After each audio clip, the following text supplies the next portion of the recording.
Ladies, gentlemen, and others, welcome to the fourth round of the VMG Endurance Series, and we're travelling south today into the hills of Sao Paulo for the 6 hours of Interlagos. A fantastic and well-loved circuit is in store for the drivers today at the Autodromo dos Carlos pace, with 4.3 kilometers or 2.7 miles of technical yet tantalizing tarmac.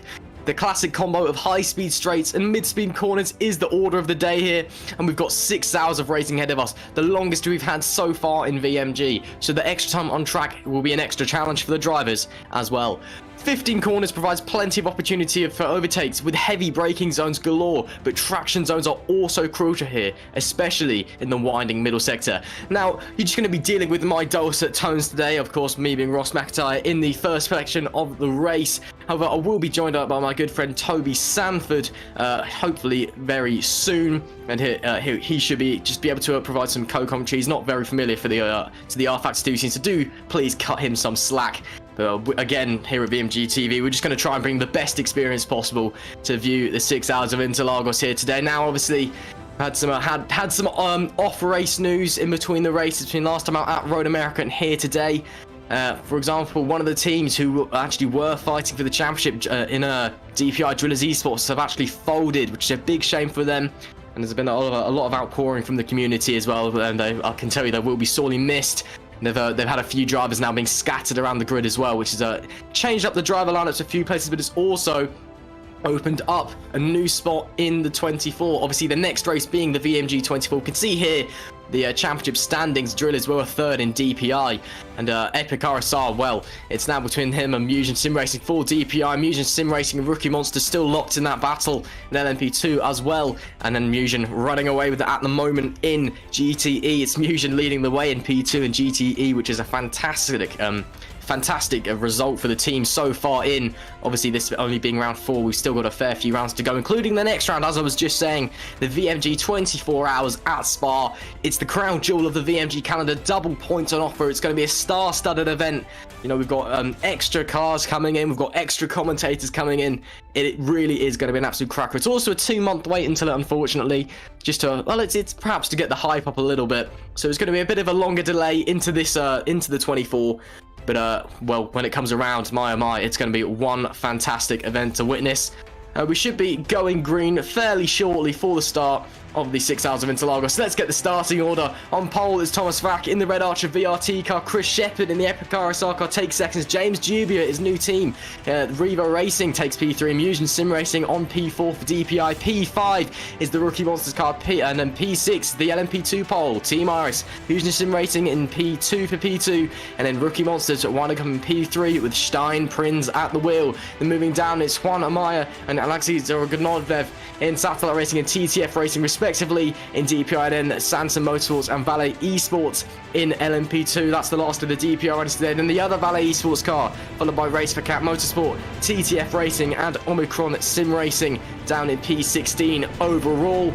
Moving on further down the grid now, we've got the HPR Scuderia Blue car, the Team Imperium car in P18, the Racer Esports in P19, RI Bruzzi Esports, the Ligier not having a good time out here in Interlagos down in P20.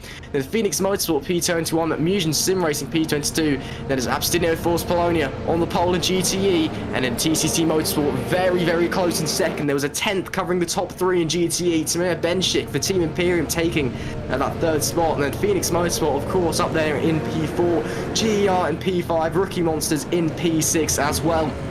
And then the second GER car in P7, DDoS in P8, Mugen in P9, 027 Racing in P10, looking for a good race here today, I'm sure, in that BMW. And then P11, the Glassing car, P12's Team Iris, P13 Solo Sport Racing, P14 is the other Team Imperium car. And then I believe we've only got a few cars left. Yes, indeed. Heimdall Racing and Bottling Motorsport rounding out the grid. Now, we do have a few, I believe, few penalties, I believe, that need to be served. Just need to double check on that. Apologies for that. There will be a few cars that have to go into the pits after 5 laps for a drive-through penalty. But we can see here in the Red Archer car getting ready to lead the pack away for the start of this race. I can tell you 6 hours here at Interlagos is going to be an absolute fantastic race, and the green flag has dropped. We're underway here at Interlagos. Look how close it is. They're almost going 3 wide into turn 1. They're going 4 wide into T1. That's going to be an accident, surely. Oh my goodness me. Hold on tight, boys. Here we go. And on there's the rookie monsters car getting a bit sideways. I believe that was the P2. It's going to be the Red Archer still leading the way. The rookie monsters DPI has worked its way into P2 for the time being here on board with the Epic RSR car. Where's James Juby? The Revo car's fallen well back. That's the Team Iris LMP2 getting involved there for P5 overall. And it's going around the outside. I think it's the Musion Sim Racing DPI. They've had a fantastic start there. I can tell you the GTEs are just about to get underway as well, but it's been a hectic first lap. Or half first lap in the DPI. There we see the GTEs getting going. Oh, that's a really late dive from the AFP car down the inside, trying to retake the lead, and they're just going to get it through those towing lines. Oh, that's the TCC car spinning out onto the inside. Looks like everybody's managed to avoid it for the time being. Back into the DPI battle. Holding way for the moment is the Red Archer car. They're going to... And there's a Code 80 out. Code 80, the first Code 80 of the race has been called. And Red Archer VRT will lead the first lap. Looks like it was that accident at the start of the GTE field. Looking through, the Team Iris LMP2 take a bow. What a fantastic start they've had, up to P5 overall. Brilliant stuff. As well, the Rookie Monsters DPI's had a great start. Just looking through the field as well. Wow, what? And there's James Juby. I think he's going to coming into the pit. Surely not. Already? That'd be a bit keen. He might just be running a very tight inside line with the low speeds. There we can see the AFP car, Musion Sim Racing. No, they're not coming to the pits. Thought so. That would be a bit keen after one lap. Team Imperium have really dropped down into P4. Not a great start from Tomato Binchek there. Just looking through, Thomas Vaxet's the fastest lap of the race under Code 80. Because he's the first across the line. And there is the leader of the GTE field, Toy Lawyer in the AFP number 98. They dominated last time out at Road America. Ernest Lappins drove an absolute phenomenal race. I'm sure that Toy's looking to do a similar thing here. Let's get a look at the start replay. Didn't get as good as a start as the Porsche on the outside. Had to fight its way back around through the center S's, and there was contact there on the outside with the TCC Motorsports car. And then I believe perhaps an accident in the background for the Code 80. Didn't quite catch it on the cameras, unfortunately. No, we just have to wait for the green flag to come back out again. There's Jesper Eriksson in the Team Iris. What a fantastic start he's had. We know he's a very quick driver. This is his first race in VMG. And we know he's very talented, but my, that's a phenomenal getaway for him. Up to P5 overall, trying to fight it out with the big boys in the DPI. We know that some of the quicker LMP2s are faster than the slower DPIs, but we didn't expect them to be on pace with the fastest DPIs. But, well, that's what Eriksson's doing at the moment in that Iris car. They're just heading up through into the middle sector now. Still under Code 80. So we can see everyone sort of vying for position, trying to gain as much advantage as they can, even with these slower speeds. Kind of really almost cut corners, it would appear. It's just a very, very slow pace, and 80 kilometers an hour. Here we do have a replay. Felix Neuberger, the Bottling Motorsport. Oh, and that would explain what happened there. Oh, dear. Oh, that's quite a big accident. So look, like 2 separate incidents there, but there was 2 cars going off. That must be the cause of the Code 80, I assume. Perhaps they're just limping back to the pits. But that is quite a big accident. Not sure who was involved there. Because there was a looks like the accident got underway, and then the Boston car, well, just didn't see it coming and hit the back of the, I think that was the glassing Ferrari on the brakes. Didn't expect them to be on the brakes, but you know, that's well, that's the dangers of the first lap in sim racing, I suppose. We've got a replay here. Oh, Giorgio Sorelli in the Global Endurance 99. Oh dear. That's not the start he would have wanted. That's the 027 car he's taken out as well. So, that's a very strange incident. Looks like everyone just hit the brakes really early into turn 3. Or turn 4 even, apologies. And, well, round they went. So, very interesting incident on lap 1 of the 6 hours of Interlagos here. Still under Code 80 for the time being. But that's, well, it's 6 hours here. It's the longest race we've had so far in VMG. All the other races thus far in the season have been 4 hours. So we've got we can get away with an early Code 80. We've still got an extra 2 hours of racing to experience. As we head down into T4. It's a fantastic track, is Interlagos. Very much loved by drivers. It's a real driver's circuit. And it really is a very rewarding track as well. So you kind of work your way around the twisting middle sector, personal favourite of mine. Just kind of forcing your way through those mid-low speed corners. A lot of fun, and in a high downforce car as well, such as these DPIs and LMP2s. It is great to experience. And just look at this gaggle of cars. They've all closed up onto the back of each other, and they all desperately want to get away. I mean, one thing this is doing is it's helping their fuel strategies, because they can now go a lot longer of fuel. So if anybody was on their strategy a bit tight for fuel at the end of the race, they can now breathe easy a little bit. And green flag is out. Code 80 ends. Looks like it's going to be Thomas Vac getting the best start in the Red Archer VLT. So used to having epic RSR at the front. It feels weird to have them in P3. It's a great start from Vac. Darius Andre trying to force his way around, but can't quite find the gap in this little sector. Might be able to get the slipstream down into turn 1, but he's run a little bit wide into the penultimate corner. Well, that's the penultimate corner, really. This is, unless you include this as just a curvy straight. Up to you, really. I include it as a curvy straight. And Darius Andre will be in the slipstream. I don't think he's going to be close enough, though, as he heads through onto the front stretch. They go. Here goes Andre pulling to the inside. He's going to try and Fernando Alonso this. Oh, and there's contact between Vac and Andre. Andre's going to get the move done. Vac's going to have to now go on the defensive from Chris Shepherd. Looks like James Jubia could try and get in all of this as well. And there's a car coming out the pits. So I think that was the DDoS car they were just trying to avoid. Trying to look round. And, oh, that was a very messy start. Darius Andres and everything. There goes James Jubia trying to poke his nose up the inside. Trying to make an impression on his first race for Reva Racing. Can't quite get the move done on the epic RSR car. But Jubia is looking very quick at the moment. These top 5 and DPI are absolutely on each other's tails. They were so close in qualifying, and they're so close right now. Let's get another onboard about Darius Andre with the classic Interlagos down the inside, super close to the wall, late on the brakes, with a little bit of rubbing and banging as well to make up for the Code 80 as well. Just a bit of excitement there, and he's already trying to pull away now. Thomas Vax had to go on the defensive, so Red Archer really having to can't afford to make any mistakes at the moment. And it looks like just the reason we stayed under Code 80 for so long, just for your information, is that there was a car who had a technical issue, and their game was having some issues, so we stayed into Code 80 while they still are. Looks like we're going to get an overtake from Chris Shepherd on Thomas Vac up the inside. The epic car goes into P2.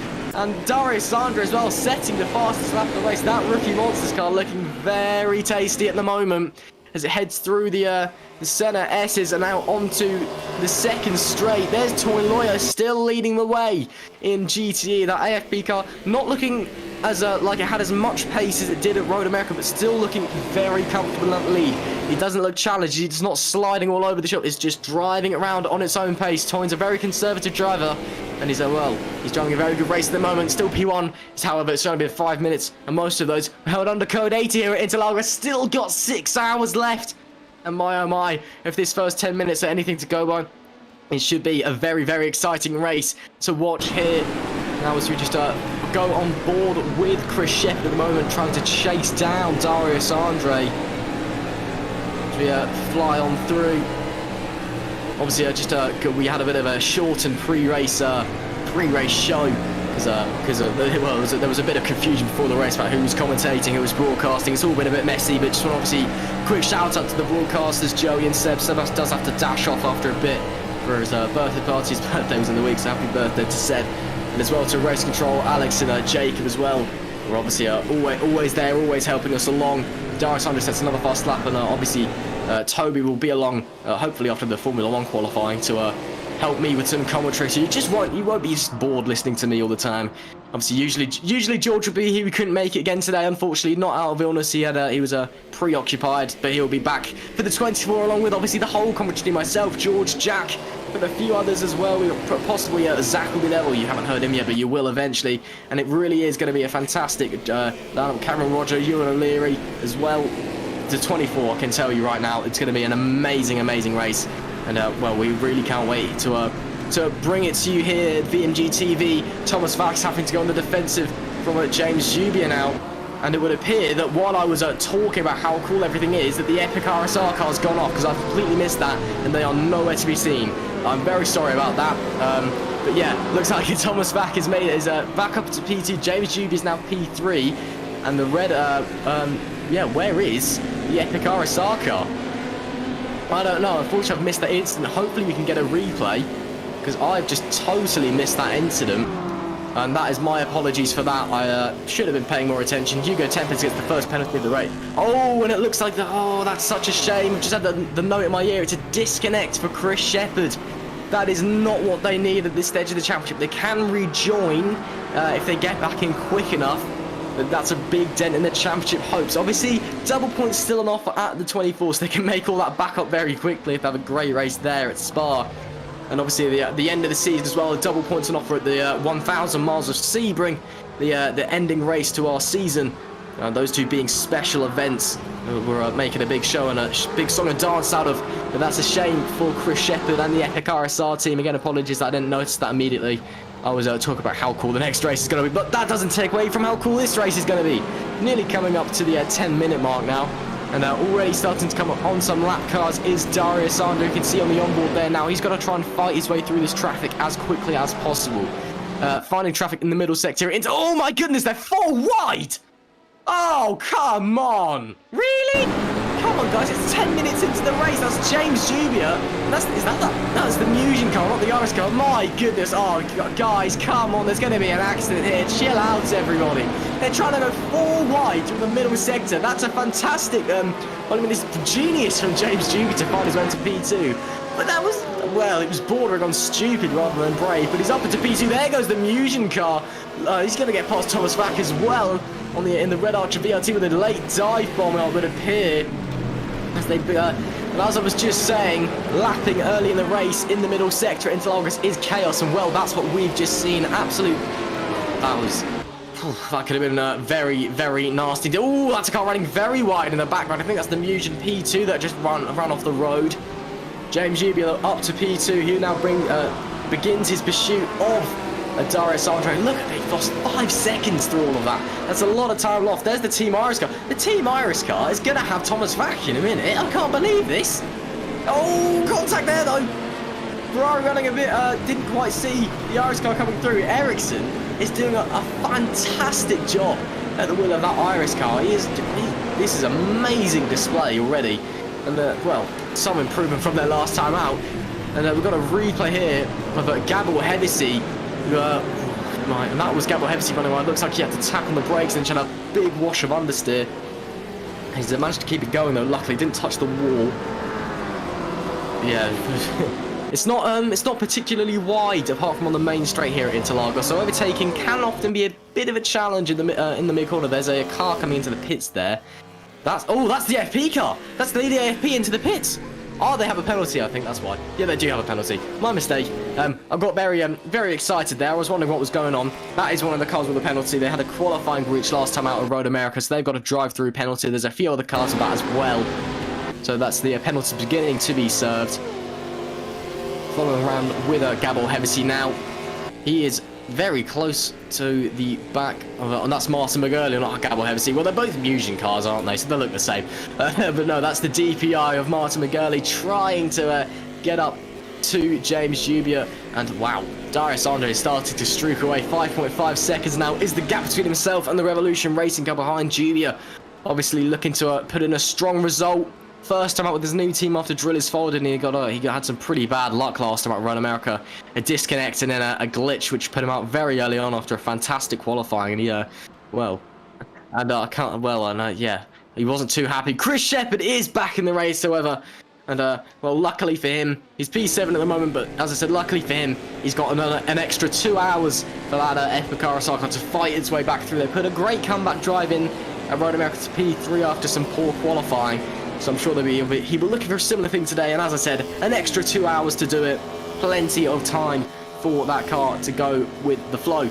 Now, I believe Darius Andre may have made a mistake because the gap's come back down to 4.8 seconds.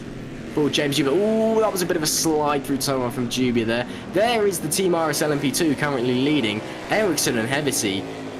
I mean, I've been talking about how good Ericsson's been because this is his first race with Team RS and he's put in a fantastic display to fight his way up to P5 overall.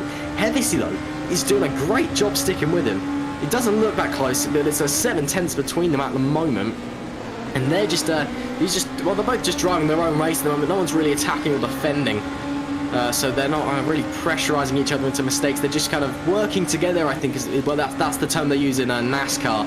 When you trying to you and another driver kind of pair up to draft your way to the front of the pack in the mid-race. Giorgio Sorelli gets a penalty. Shame for him.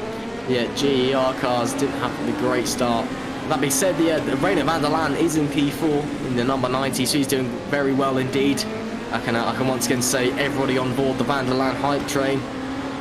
I think I started that Silverstone, I think it was. I'm not sure. Well, he did a good result somewhere anyway. And still on board with Hevesy, on the run, up through the final section. It's just foot to the floor, turn in, hope the car sticks. You can get it wrong here, especially if it's raining. Obviously, there's no rain scheduled for this race because unfortunately, it actually kind of broke the track a little bit, unfortunately. So there's no live weather on offer today. It's going to be sunny the whole way through. But it can be very tricky in the rain. That's a big lock-up from Ericsson. That's going to allow Hevesy to close in. This could be potentially where he pounces, or it could not be because he's actually slower out of that corner. So Hevesy's just going to look like he's going to stay behind.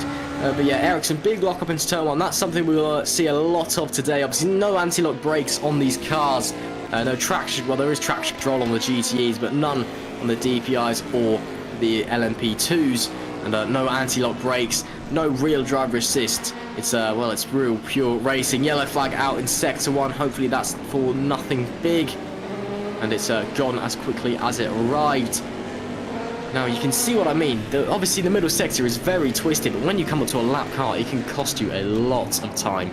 We saw on that when James Jubia made that well, interesting decision to make the move, and they were running 3 wide and 2 wide directly behind them. And almost had a massive accident as David Orfheim gets a penalty there.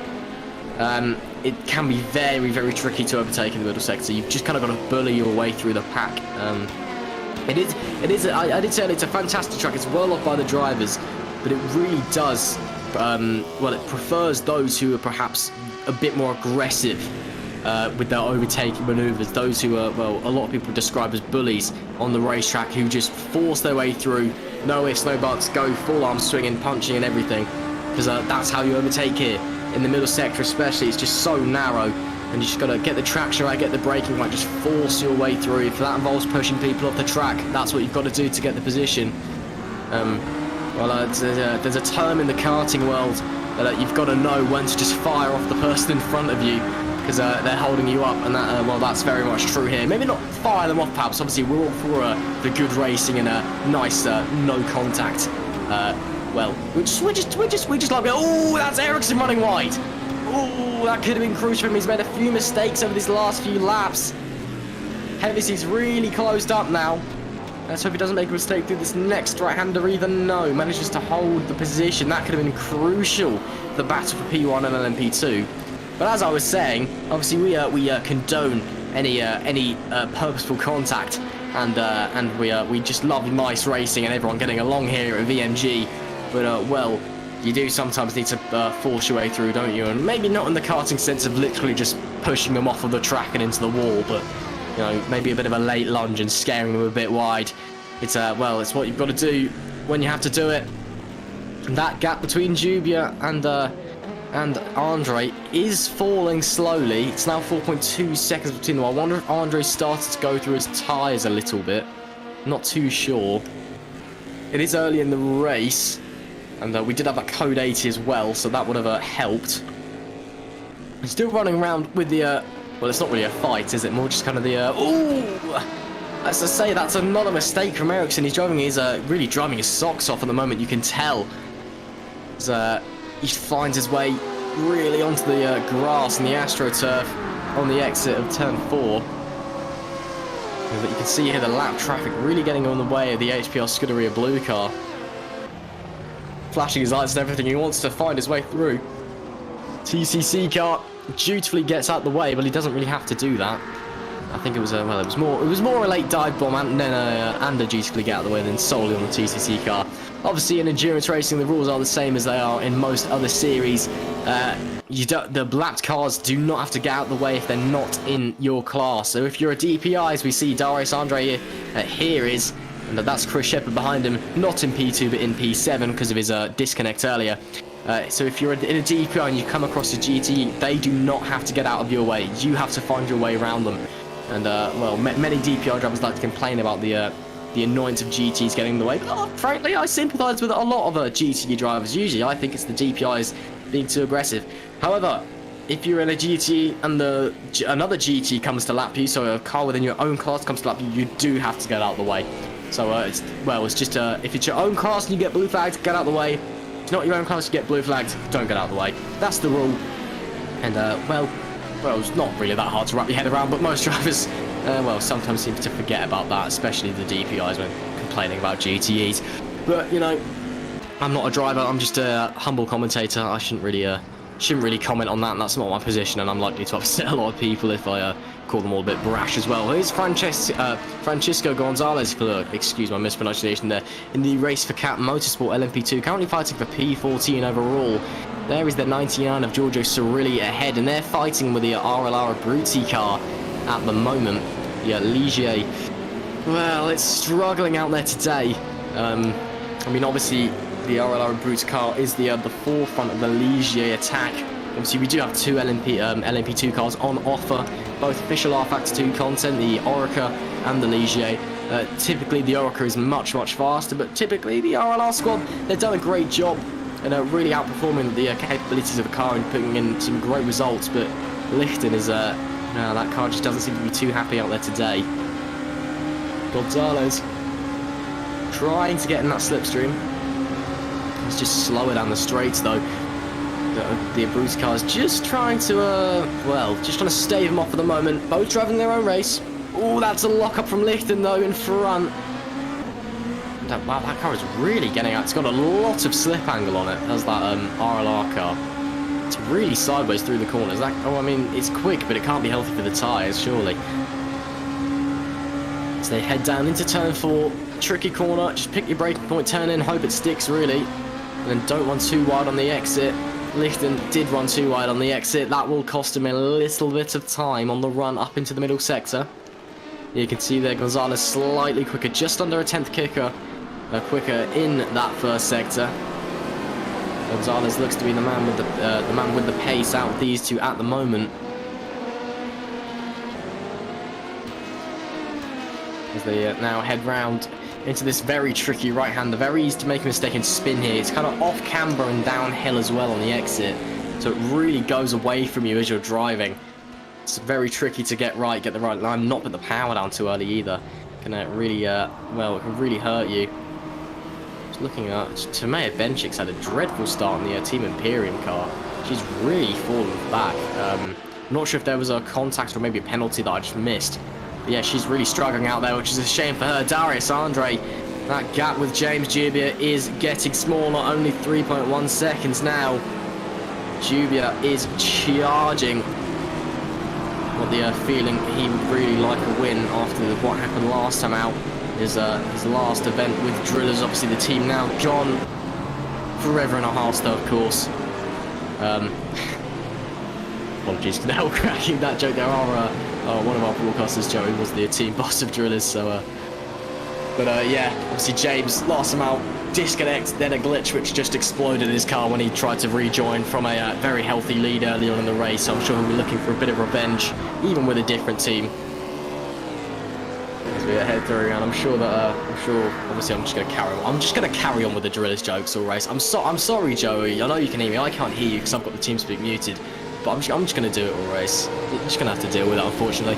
Here's Justin van der Smeesen in the Phoenix car, currently P2. That's a pretty good advance on where they were in qualifying. They've worked their way up the grid. Gogo Ballo as well behind is not doing too badly, as we see a few cars just going past that to Darius Andre and Chris Shepherd. Heading through into turn 4, and you can see in the background, not from this camera angle, Well, you won't see him anymore because we've changed to another car. There's Hevesy and Ericsson still fighting for P1 here. Oh, Hevesy's having a look. Okay, the shackles are starting to come off between these. Now, Hevesy thinks he's close enough to have a look. Didn't quite get it done there. And there's going to be a Team RS Corvette as well that's going to very nicely let its teammate through in the LMP2. And then it's going to hold Hevesy up as much as is possible. Well, of course you would, wouldn't you? Into the middle sector they go. That's really going to cost Hevesy some time. He's got to do all that work again now. As they head through into the middle sector. Ooh, that's a bit close. Ooh, me. Why oh my, Jesper Ericsson not taking no for granted. He is pushing so hard at the moment. Well, now I think he knows that Hevesy has the pace. Well, he had a look down into turn 4, didn't he? That was very close between he and the, I think it was the bottling car there. As they head through. On board with Hevesy here. And as we just head into turn 1.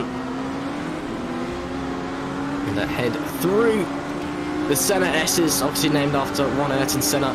Or Ayrton, he came from Brazil. Flying around 99, I believe that was, of Giorgio Cirilli. When that is Ericsson getting held up there by the Phoenix car, and it's going to possibly get held up by the AFP car as well. Oh, and Hevesy gets held up again. Wow, Gabo Hevesy's having some really poor luck with just coming into cars into that right-hander. It's a really awkward corner to catch a car because you can't really overtake. He did there anyway. It's just very, very awkward. As they now carry on round, just forcing their way through. As I mentioned earlier, got to be a bully here at Interlagos. We're flying through now into the penultimate corner or the last corner, depending on who you ask. Again, it's very debatable whether this is all the front stretch or all corner. I think it's just a curvy straight. I might have said that already. Probably did. It's a curvy straight. I'm commentating, you're not.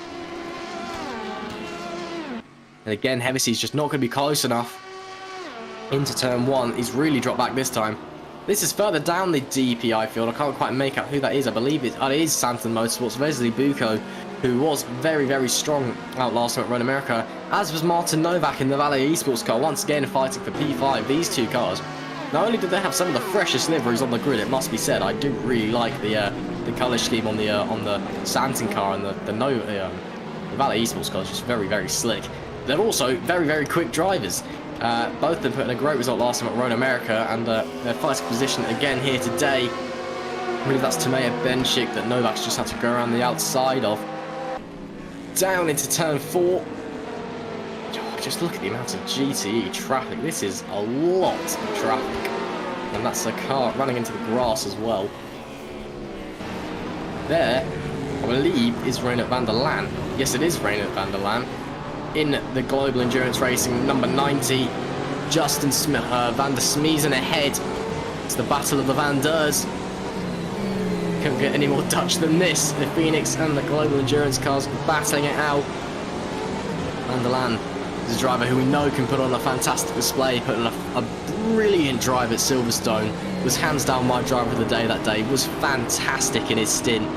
I think he had about 2 hours, not even an hour in the car before the red flag, and just sliced his way through the field. It was amazing to watch. Obviously, make sure you're following along on social media as well. Hit us up on the Twitter, hashtag rFactor2, hashtag VMG Endurance Series. I do have my phone open, in case you want to hit me up on Twitter, Instagram as well. Well, VMG isn't on Instagram, but I'm on Instagram. So you can let me know on that as well. Do keep interacting. Any questions you've got, drop me a DM on Discord, drop me a question on Twitter. You can even drop one on the YouTube chat. Actually, I haven't got that open. I'll probably open that now. Just drop a question. I'm happy to ask. Obviously, I'm here all 6 hours. Toby will be here as well, so you can answer any questions, especially if you've got any questions about Assetto, of course, so that's his thing. So, yeah, make sure you just keep the questions in. And yeah, just yeah, do interact. It's always nice to hear from you guys. From obviously a lot of you guys watching are probably drivers or team managers or just somehow involved with the league. It's always great to hear from you guys. And if you want an interview as well, hop on into the interview waiting room. I'll gladly drag you across as well. I know it's early into the race, but you know it's 6 hours. It's a fairly long one here in terms of a just kind of standard race length. So please do just come along. It's always great to hear from you guys. And it would be nice to hear from you some more. So yeah, make sure you keep up on social media, hop in the interview room. We'd love to have you. Van der Smeesen and Van der Laan getting very, very close here. They're going 3 wide with some LMP2s around the outside. Van der Laan has the opportunity for it. He's going to the outside. You sure, Raidner? That's... Oh, that's a locker from Van der Smeesen, though. And he's almost going to crash into the LMP2 in front. He's actually had to back off and find his way over the bumps. Oh, and that's a big piece of plastic out in the middle of the road. And that will cause damage if someone hits that. Let's hope they don't. I think they do despawn after a little bit, so hopefully that does despawn. I'm not entirely sure though. Haven't really driven this track on rFactor that much. I know it's a rip from Stock Car Extreme, but hopefully it will despawn. And Van der Laan, well, all he had to do is go to the inside. I'm actually quite confused at what he's done there.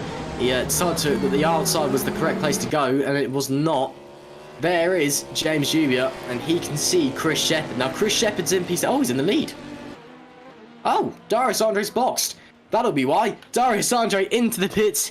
He is the first DPI to come in. James Jubia will inherit the lead. Now, this could be crucial, because if Andre has a poor out lap, and Jubia has a strong in lap, that could be Jubia in front. I assume the Revo car will be into the pits this lap or the next. I mean, we know the DPIs can usually go about 30 minutes on fuel. I don't believe either of these guys are double stinting their tyres either. So, it should... No, they're not. So this will all be on the same tyres as well. So it'll be a tyre swap, fuel change. There is Van der Laan trying to go on the outside again. Darius Andre has a penalty. Okay. That does change things.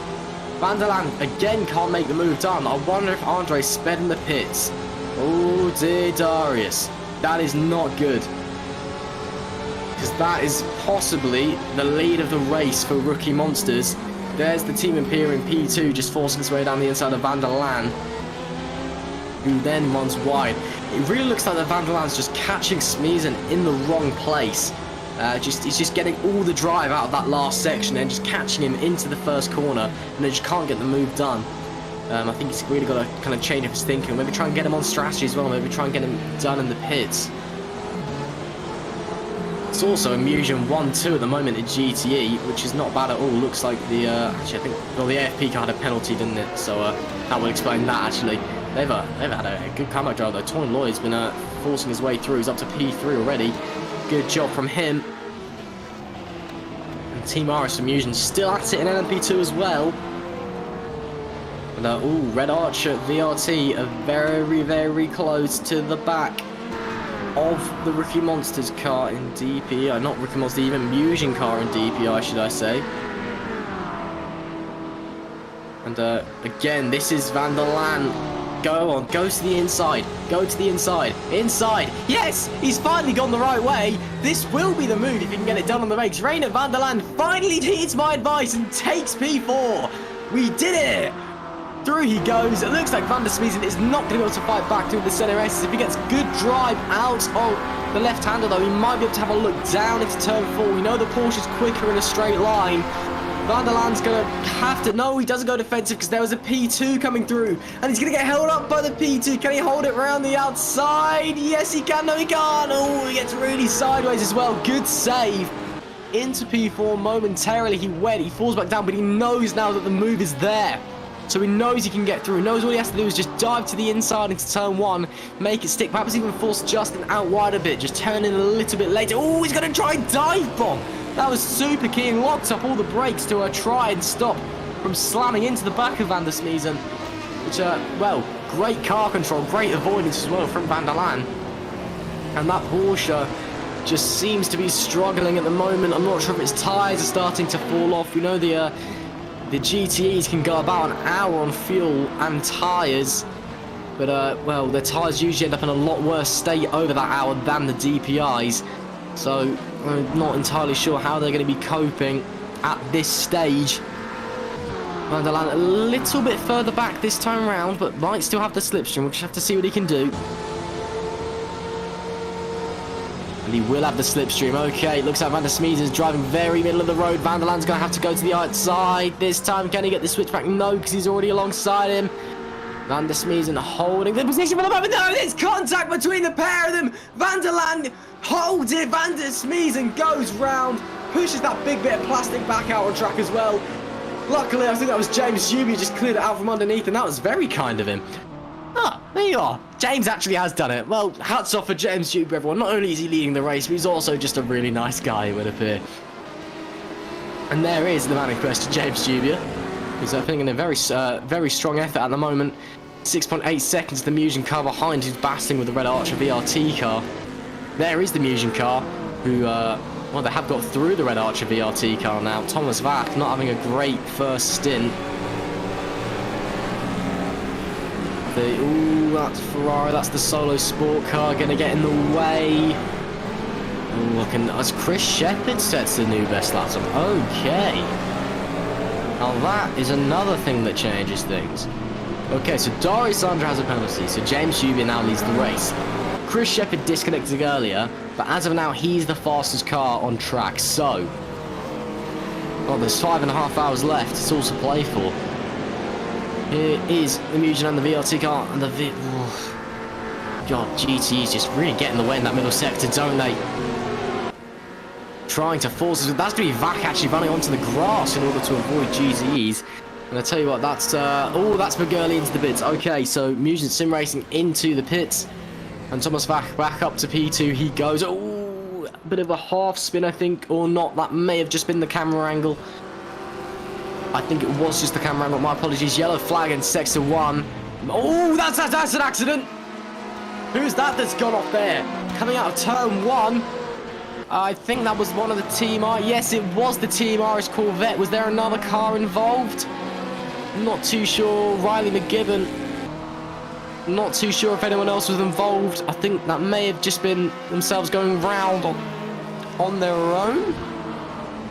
I say that with caution because I couldn't see anybody else, but I'm not entirely sure. Hevesy and Ericsson's still locked in battle, man. Wow. Ricky Monsters into the pits again with the Mugen car, so this could be their stop-go, I presume they might have.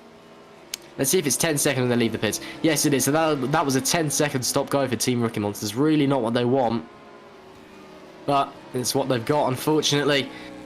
And that, I think, could possibly be the race tumbling away from them. Obviously, you can't win an endurance race on in the first hour, but it's important that you establish yourself at the front in the first hour, and that is a big comeback drive for the Ricky guys.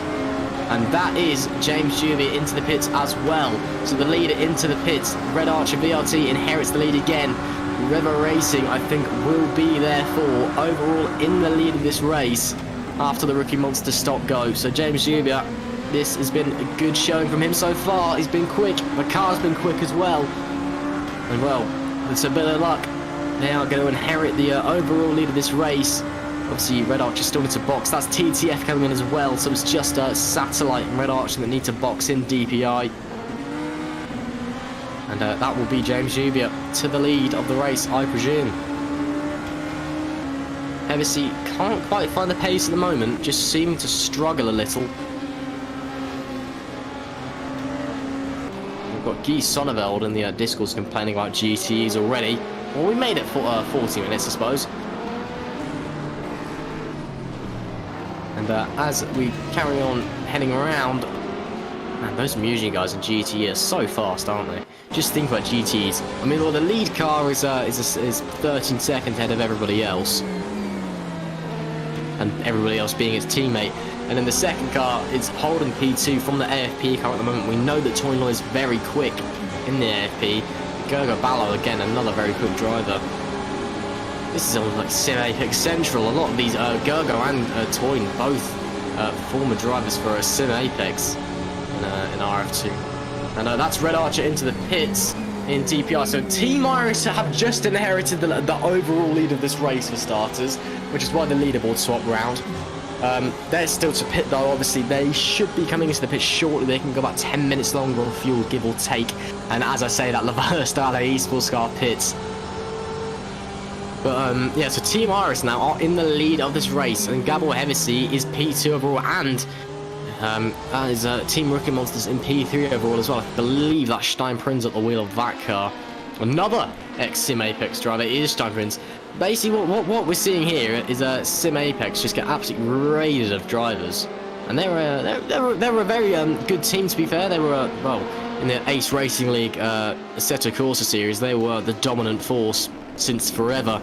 They've also been hit around in rFactor 2 for some time. And, all the drivers seemingly just moving on to new pastures, be it AFP, Rookie Monsters, Mutant Sim Racing. They're all over the shop, it would appear. As Joseph Frederick Suto gets a penalty. Not quite sure what for, but that's a penalty nonetheless. On board with Hevesi again. I think he's struggling with his tyres a bit. That's going to be Ericsson diving into the pits, and Hevesi diving into the pits as well. So this is the lead battle for LMP2. Into the pits they come. Battle of the virtual pit crews. Here we go. That's going to be the Valet Esports car pulling out the box as the Team Iris car pulls in. And I think, actually, the Music car was slightly quicker up onto the jacks. So, that's interesting. I have to see.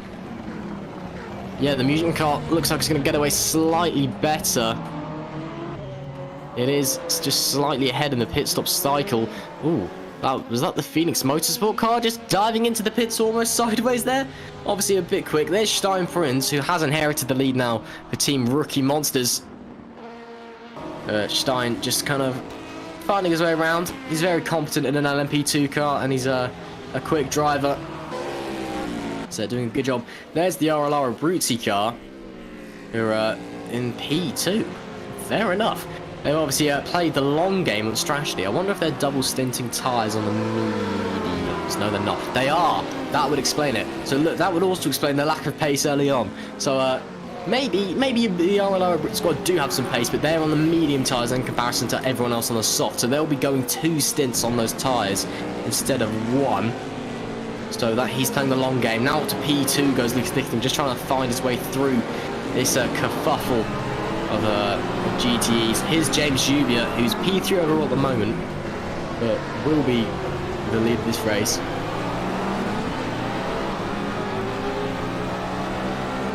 Well, he can find his way through these cars anyway. Ooh, the TCC Motorsports car didn't see him coming, I don't think. Yeah, these 2 cars in the lead, the Abruzzi car and the Rookie Monsters car, both LMP2s. They're in the lead overall.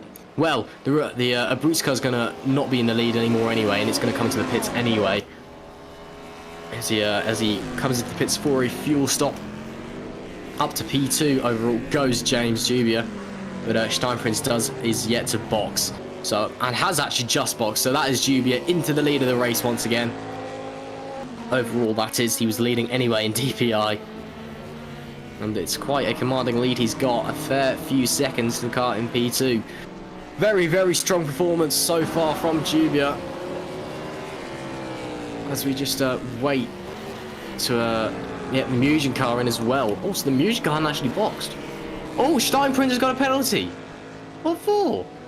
I think we've got a lot of people speeding in the pit lane. I wonder if the pit speed limiter line is not what a lot of people expect. And that, first of all, is why you practice. You don't just practice, driving. You actually have to practice like pit entry and exit and stuff. That's like the first thing you do when you do practice, guys. Come on, it's like pretty simple advice. It's like learn where the pit exit line is, so you don't speed. But yeah, a lot of people speeding, it would appear. So yeah, that's very interesting. Here's Tornoy is still in P3, still stuck behind Gergo Ballo, but he's got to go for the dive on Gergo. Here we go. This is for P2 and GT. The Valet Esports car is going to try and get involved as well. And Gergo, wow. What a move by Toy Lawyer, holding his way through around the outside line. Fantastic stuff through the center S's from the AFP car. Up into P2 it goes. Gogo Ballo can't quite fight back. He's got Chris Shepherd on the inside of him anyway in the Epic RSR DPI, so we won't be able to dive up the inside. And that, well, what a move from Torn Light. He now sets his sights ahead. Darius Andre, there he is. Oh, there hasn't been a driver swap, apologies. That's the GPI Rookie Monsters car. Darius Andre, who was leading early on, had a penalty. I believe that was for speeding in the pits as well. Thomas Vach behind, who was on pole actually. And they are just kind of they're battling it out, obviously. And I've just been informed by one of the drivers, Jessica Belletti, that the pens are coming. There's actually there's not actually a coloured line for the pit lane limiter, apparently. Well, that's what I'm being told. That may be just maybe the graphic settings on her game, or it may just be that's the case. I'm not entirely sure, but that's what I've been told. It may be different, but that's the information I've received from one of the drivers. Thank you very much for that, Jessica. As we continue to head round. Again, do keep those questions coming in, because I've had none so far. Please question me. I'd love to hear from some of you guys. It'd be really great. I know it's early on in the race. Typically the interviews and questions start coming in the latter half, but it'd be wonderful to hear from you guys. I am alone here for the moment, for the time being. Hopefully Toby will be here in 15-20 minutes, or thereabouts, but it'll still just be great to hear from you. As we just continue to head round.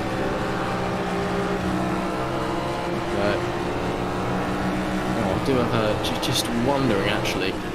If any of you got any questions about any real life motorsport as well, hit me up. I'm a newscaster as well. I can tell you what's going on in other series, both virtual and real. Just let me know. No, we're not exclusive here at VMG TV. We are a very inclusive broadcasting package. And I've also just been told I can see it by Jessica again, that I can see it on stream. There's no line. I will keep an eye out for that again. Thank you. That may just be a problem with the track. Thank you for this information, Jessica. It is very helpful. Well, I assume you're driving today in one of the Rookie Monsters cars, so good luck with that as well.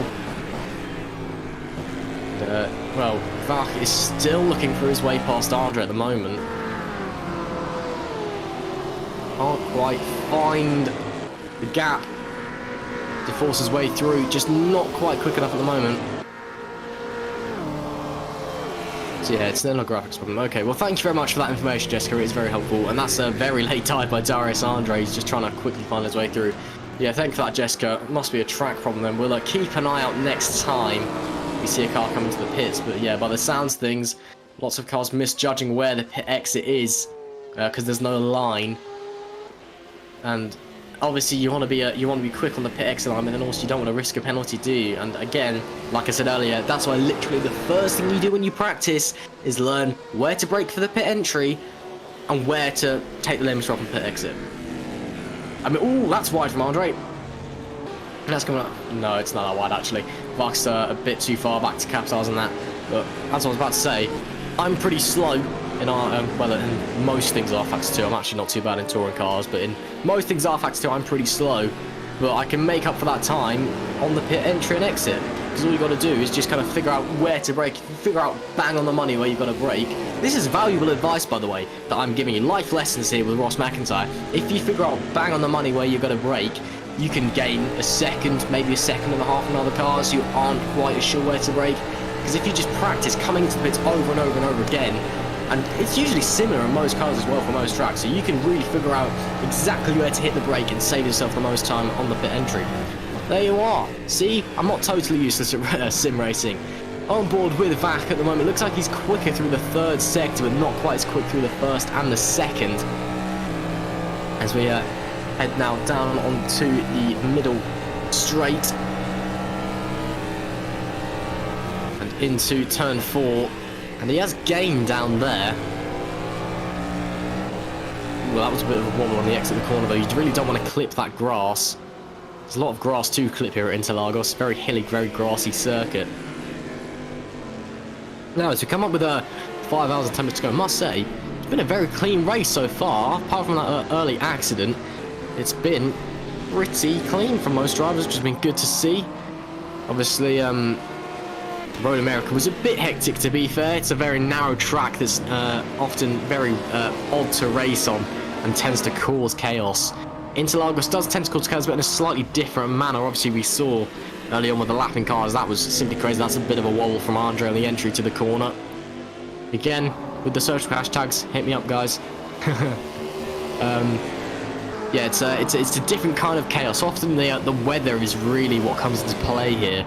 This track in the wet is a totally different animal, but we're not getting any rain here today because well, it's due to rain in Sao Paulo actually, but we're not running live weather at this one event exclusively because the rain unfortunately messes around the track. That's just an issue with the track, unfortunately, and it's actually making some of the curbs invisible, I believe, which is a shame, but we can't do anything about that.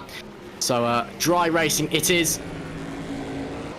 So we head through the motorcycle. Oh, who is that off in the background? Steinprinz, first of all, has another penalty. Which, well, one penalty is, yeah, okay, fair enough. Two penalties in quick succession. Well, Shine, and here we can see Gabo Hevesi and Jesper Eriksson. And Hadmis has actually got past, yeah. Sorry, my broadcaster Joey just said that my ear didn't quite register what he'd said. But yeah, Hevesi has got through Eriksson.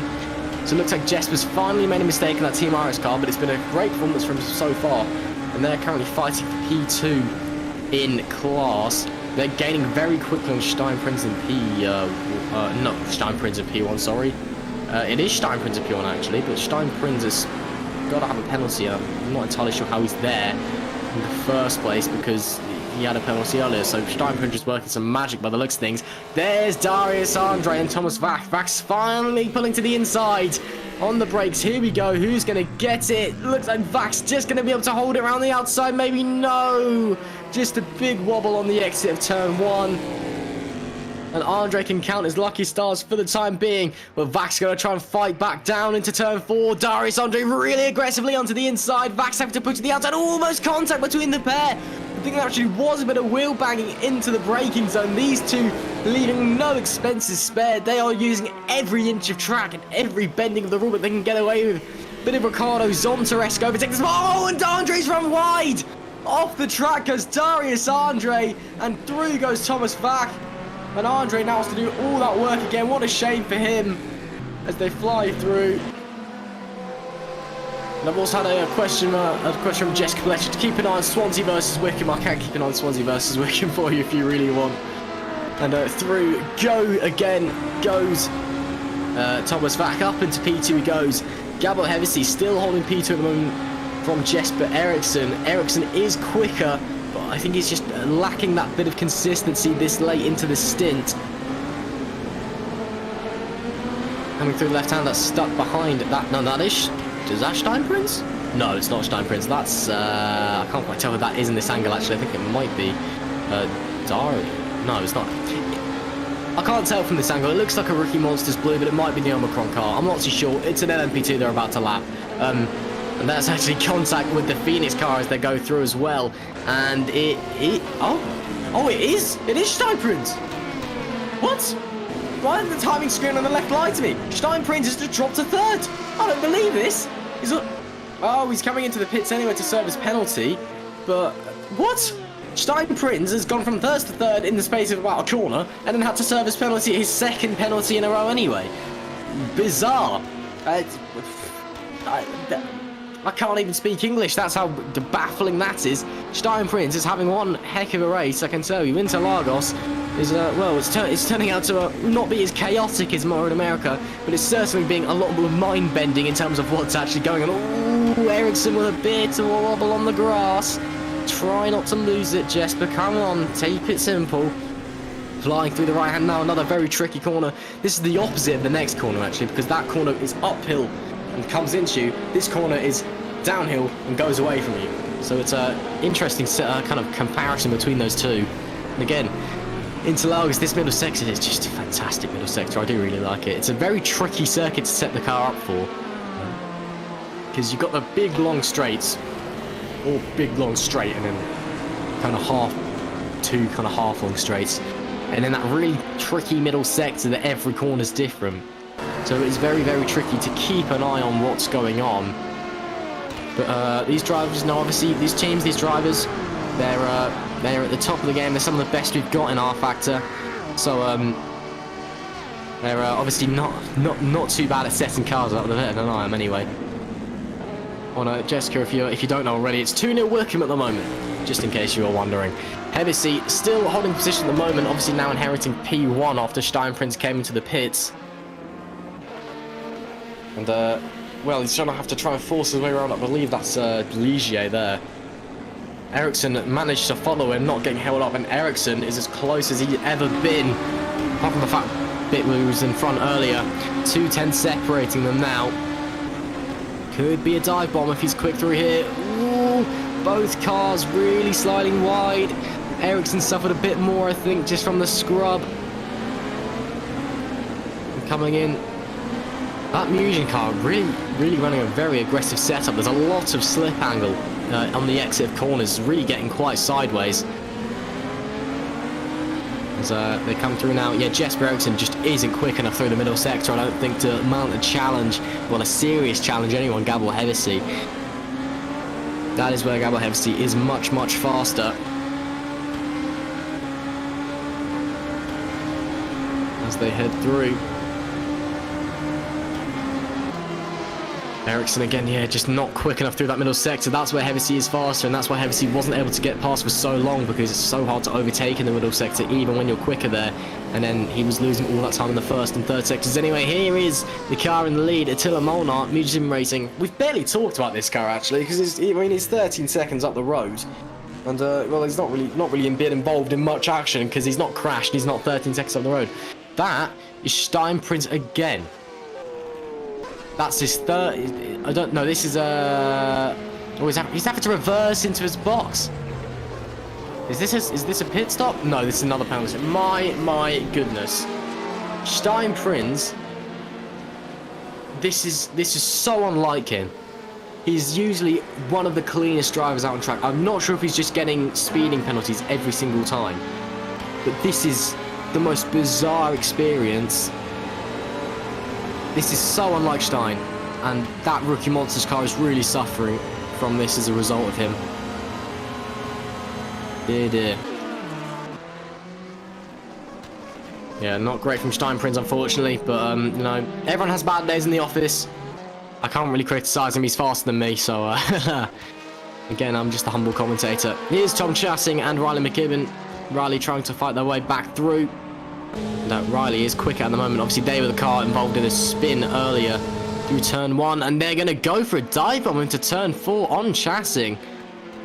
Well, that was a really clean move. That was very nicely done. Oh, no! Not again! Oh, a little bit of commentator's curse there, unfortunately, for Riley. It was a really nice move, and then just on the grass on the exit, rear-engined Corvette loops itself round. And back down they fall. All that work to do again. Oh, what a shame. What a shame for them. What a shame for that team. RS car as well. They've had a lot of bad luck today as well. Desperately trying to find their way back through. But, you know, sometimes you can't do anything in those scenarios. You can't help but spin. As they try and just, well, here's Lucas Lichten and Vesely Bucco. Lucas Lichten's actually just got through, I think. I was actually just keeping it on my live timing there for a brief second. Bucco's going to try and pull back to the inside, though. Apologies for missing the earlier move. And there goes Bucco back through. Well, back to what we were. I may as well just miss that bit as well, because they just kind of resumed order. Yeah, so I was just checking my live timing. Again, if you have any questions, do drop them in. I'm available on Discord, Twitter, Instagram, all that malarkey. You can hit up VMG on Twitter as well, at VMG. Esports, I believe, is the tag, or just drop a comment into the YouTube Dish chat. Always happy to answer. As we carry on finding our way around here, just following Lucas Lichten, who is on the medium tyres at the moment. They are a Brutes car double stinting, obviously, so they're not quite on the pace. Hevesy was slower than Ericsson that lap, actually, to 1.5 tenths down. But Ericsson's now 5 tenths behind and has got a lap car to compete with in the middle. So it's a bit tight between those two. trying to look for his way through at the moment.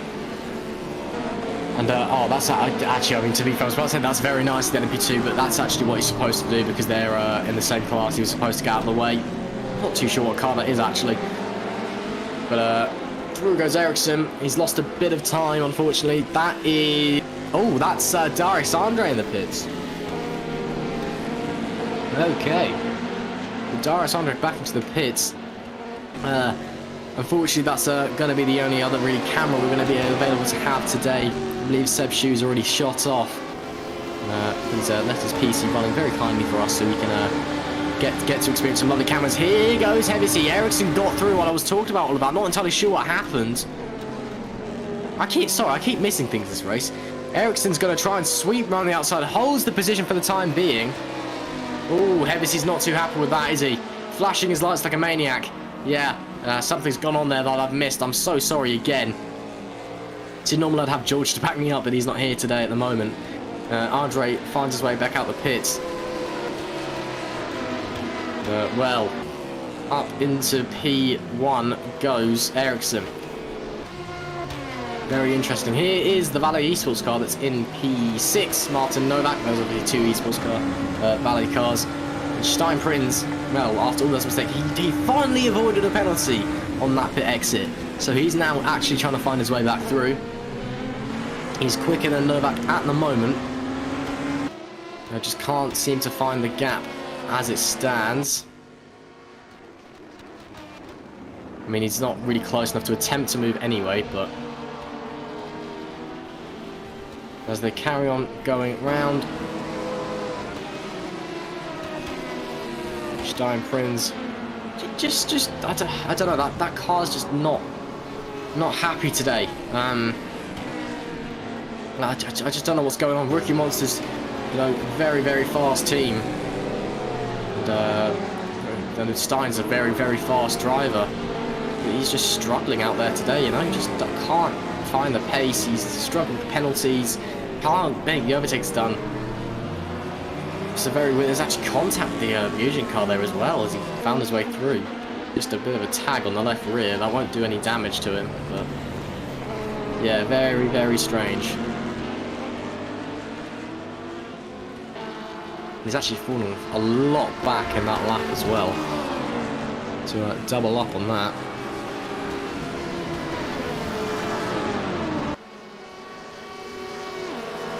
Flying through.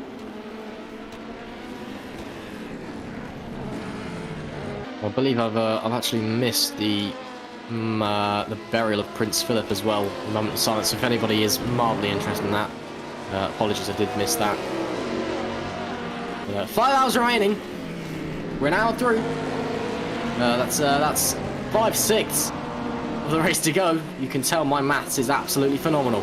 Here's Jesper Ericsson trying to extend his lead over Gabriel Hevesi.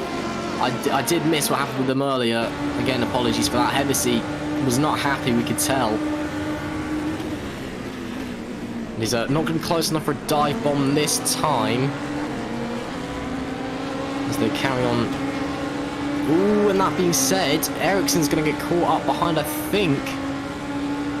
I don't think, I've got no idea who that is in front of him, I can't tell. And as they try and find their way through, and that's really going to allow Hevesi to close up.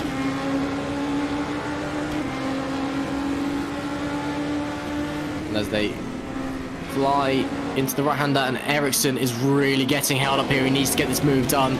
Oh, it's a DPI. That's the Satellite Racing DPI. That's why it hasn't dived out the way. Or is it the TTF race? It's one of the I think that's the... No, it's the TTF Racing DPI. That's the car that's in P3 in class. And Ericsson is caught behind it, and this could be a lead change as a result. Oh, no! What are you doing? Use your mirrors, for goodness sake. Ericsson flies through, also pushes the number 90 GER car out the way, and Hevesi now gets caught up behind. So that's now going to be Ericsson flying off into the lead. Oh dear, now that is interesting. Oh, no, the DPI's just got past anyway, because obviously got the straight line speed advantage. Well, who's at the wheel of that? The Satellite Racing car. That's another TTF. That's Alexei Zagorodnev, a name which I still struggle to pronounce, unfortunately. There you go, Zagorodnev. There you go. Unfortunately, my pronunciation is still ungrained. And by the way, I have actually meant to mention this. If anybody does have a slightly awkward pronunciation that I've never been able to get right, do please drop me a message. I will learn it. I do apologise. Obviously, we're here at VMG TV. We want to bring you the very best broadcast we can, and that involves, well, obviously your names. So if anybody's got a name that they wish to kind of just point out how it's correctly pronounced, please just do drop us a message. I mean, I am from England. We're really bad at language anyway, so my pronunciations just aren't great, being from the middle of nowhere. Oh dear me. That DPI is just holding up these two guys. I mean, they're battling for position, so he doesn't have to get out of the way, because they're technically battling for P3 overall. Ooh, and Heavy's having a look already. The DPI is just so much faster in a straight line, but in that middle sector, it's LMP2 City. They've just got the pace because they're lighter. They just can throw it round. Wow, that is interesting indeed. Guess we've got to see what happens. Oh well. Let's go on board with Ericsson as he's trying to fight his way through.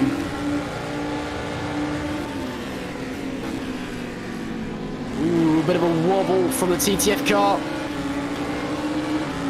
He's going to have to go for the dive bomb, I think. There's not going to be another option. It's going to be into this, not this right-hander, but the one after it.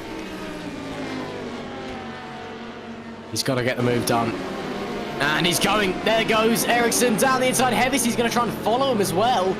Both get through. Fantastic stuff. This battle continues. Both of them get through the TTF car. That's great for them, because they can both continue their battle. And they're going to shoot off into the distance as well, I predict. So both these cars through, they can carry on with their battle and not get held up by a DPI. That looks like they're about to get held up by a Phoenix Motorsport car and another LMP2. Oh dearie me, the traffic. That's all four wheels off the track. Oh my goodness! Ah, that was 3 wide twice! My word. This is, well, lapping cars here at Interlagos is not something I'd want to experience, I tell you. Here goes Hevesy. Ericsson just clings to the inside wall. Who's on the brakes the latest? Ooh, into turn 1 we go. Maybe a bit of contact between the pair of them. Ericsson's going to hold it around the outside. That's Chris Shepherd on his way out of the pits. He's on board with the car they just lapped. Oh no, it's not. That's Alexei's. That's the TTF car again. Zagorodnev. Oh, and that's going to be... Oh, Heavy's going to try and get through. Oh, there is contact. Heavy's had to force his way through because the Musion car was there. The GTE was there, and he had to push his way through. Ericsson's going to try and sweep around the outside. They've been side by side for half a lap now. The 027 car's about to get in the way as well, and there is contact between them this time. Ooh, they're still side by side. This is fantastic stuff. Looks like Ericsson's going to finally squeeze through. As Heavy gets held up by the 027 BMW. My oh my, that was a fantastic half a lap we had there. That was close. Ericsson re-inherits the lead. And he's going to, well, try and open a gap as much as he can. I'm not sure how well he's going to be able to do it, though. As they come now, this will be Zagorodnev with the slipstream, but again, just not close enough. That TTF car really struggling. These two LMP2s have the pace at the moment. I mean, the Team Irish car's P3 overall, which is phenomenal for an LMP2 car. It also really goes to show the strength that we've got in the field here at VMG. You know, when we've got, you know, cars in the second class that can fight for overall podiums, it's phenomenal. And Ericsson is putting in a great job here today. That's not taking away from Heavy either, who's also driven fantastically. As they fly round. As they come through the middle sector now.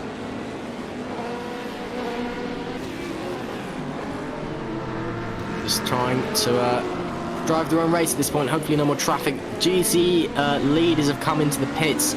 but everyone else was out as well. It looks like the Abstinia Force Polonia cars actually got through the Mugen car while that was all going on. And ooh, that's wide from Gabor Hebisi there. Yep, so the AFP car is now in the lead. Of the GT class, that is, I should specify. And here is Stein Prinz in the LMP2 Rookie Monsters car. He's trying to hold off Lucas Lichten, who's been playing the long game on those medium tyres. Stein's had one of the worst races for himself that I can remember in a long, long time. 3 penalties, all the same instant. He's having an absolute nightmare. Wow, the AFP car's got 16.9 seconds. I think there's been an incident there. Yeah, just looking at the GT timing sheets, I don't think that Tony Loy is going to have been able to have made 16.9 seconds on the Mugen car in P2. Because that is a phenomenal stretch time, and Attila Molnar is not a bad driver. I think there's been an incident. Maybe a penalty for Attila Molnar. We have seen a lot of penalties here today.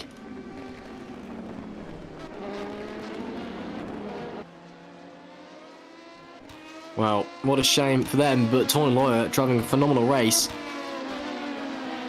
Stein Prinz, though, is under attack from Lucas Lichten. There is the Valet Esports car in front of them coming out of the pits, I believe. Tony Loy also sets a fastest lap of the race. 18.7. Hang on. You're telling me that Tony Loy is lapping 1.5 seconds quicker than Attila Molnar? Hang on, I need to look at the live timing for this. No, okay. So he's lapped that last lap.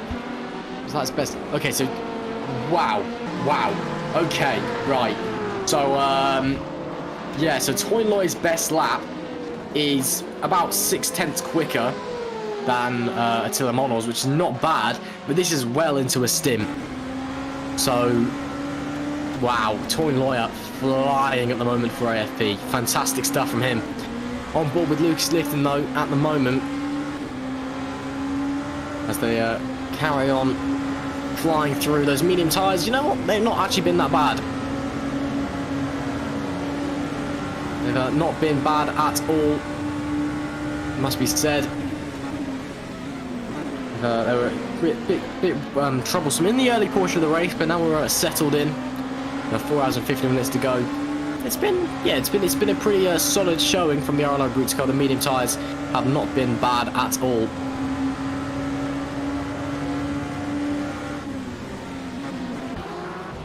But hopefully we'll be having Toby Sanford joining me in the commentary booth pretty shortly.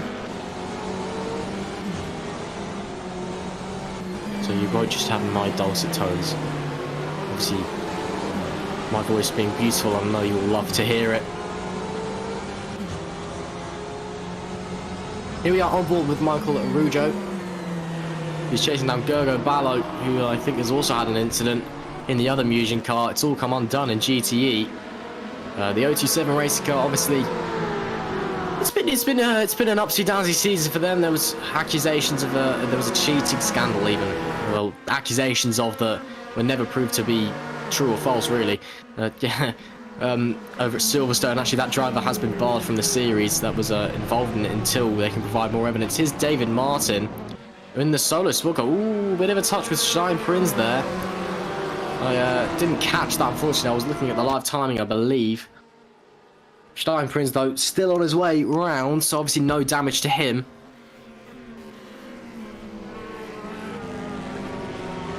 Still following around Gergo Ballo at the time being. They find their way through. It's just this absolute mass of cars. Honestly, I've said it earlier, but you know, trying to lap it, as you see there, that's the Santa Motorsport car trying to force its way through. It's dreadful to try and lap in the middle sector. Here we can see the full list of cars at the moment. James Huey leading the way in the Revo racing car.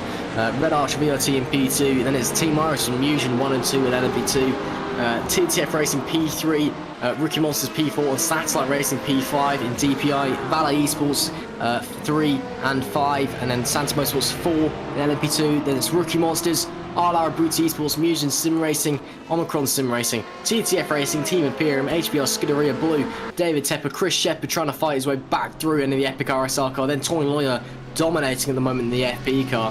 Attila Molnar in P2 for Mugen Sim Racing, Reynard van der Laan, the hype train of van der Laan in P3, and then it's Mugen, OC7, Phoenix, Classing, Solo Sport, Team Rookie Monsters, TCC, and then the other GER car of Giorgio Cirelli, who's not had a great race today, Heimdall Racing, Bottling Motorsport, Tamir Benchik's had an awful time out on track. She qualified so well as well. P33, Riley McGibbon, then P34. Joseph Frederick Zuto is there, and then Alves, I believe, had a disconnect early on, so he's in 36, and then the DDoS car and Race for Cat Motorsport both retiring from the race. Shame to see from those two, but such a sim racing, early retirements are never nice. And I think we've just actually had quite a big accident with the HPR Scuderia Blue car and the RLR Brutes car and the Solo Sport car as well, actually. Not entirely sure what's happened there. So we just find our way through. And then we can see Thomas Vack in the bottom left. He's exiting the pits. I think that was James Jubia on his way round. And Jubia's he's just driven phenomenally today. Hasn't put a foot wrong, has he? I'm going to knock on wood and hope I don't commentate his curtain, because it'd be a great performance for him today to win after the whole shenanigans last time out at Road America. But yeah, what a performance we're seeing today. Gergo, Ballo and Michael Arujo still trying to duke it out in the GTE. Arujo not quite with the straight line speed. Obviously the BMW is typically slower in a straight line than the Porsche, and that was wide through the first corner as well. As they head on to the first of the back stretch, well, kind of the middle stretch really. Looks like the Team Iris car behind. I'm not sure if they're getting lapped, but it might get involved. It would be interesting to see.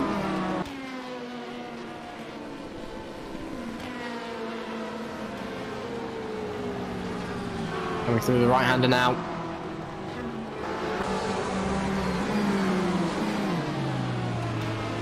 Ballo definitely struggling in this middle sector. Arujo in that BMW is just so strong through the corners. And, well, Arujo just can't quite make the move. He's having a look. Driving some very aggressive lines here. Ballo just having to hold firm and hope he doesn't make the dive.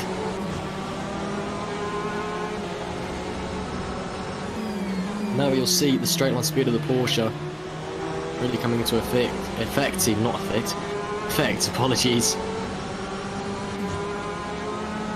Just won't be able to close up to the back, will Arujo. 4 hours and 45 minutes remaining here at Interlagos. And currently in the lead, well, it's James Jubia putting in a phenomenal performance in the Revolution Racing car. Team Iris leading the way with Jesper Eriksson in LMP2. And Toyn Lawyer in the Abstenio Force Polonia car in the GTE category. Another car who have been phenomenal today. But it's not all over till the fat lady sings. Or, well, the checkered flag waves. And, well, there's still another 4 hours 44 seconds into 4 hours 44 minutes and 23 seconds.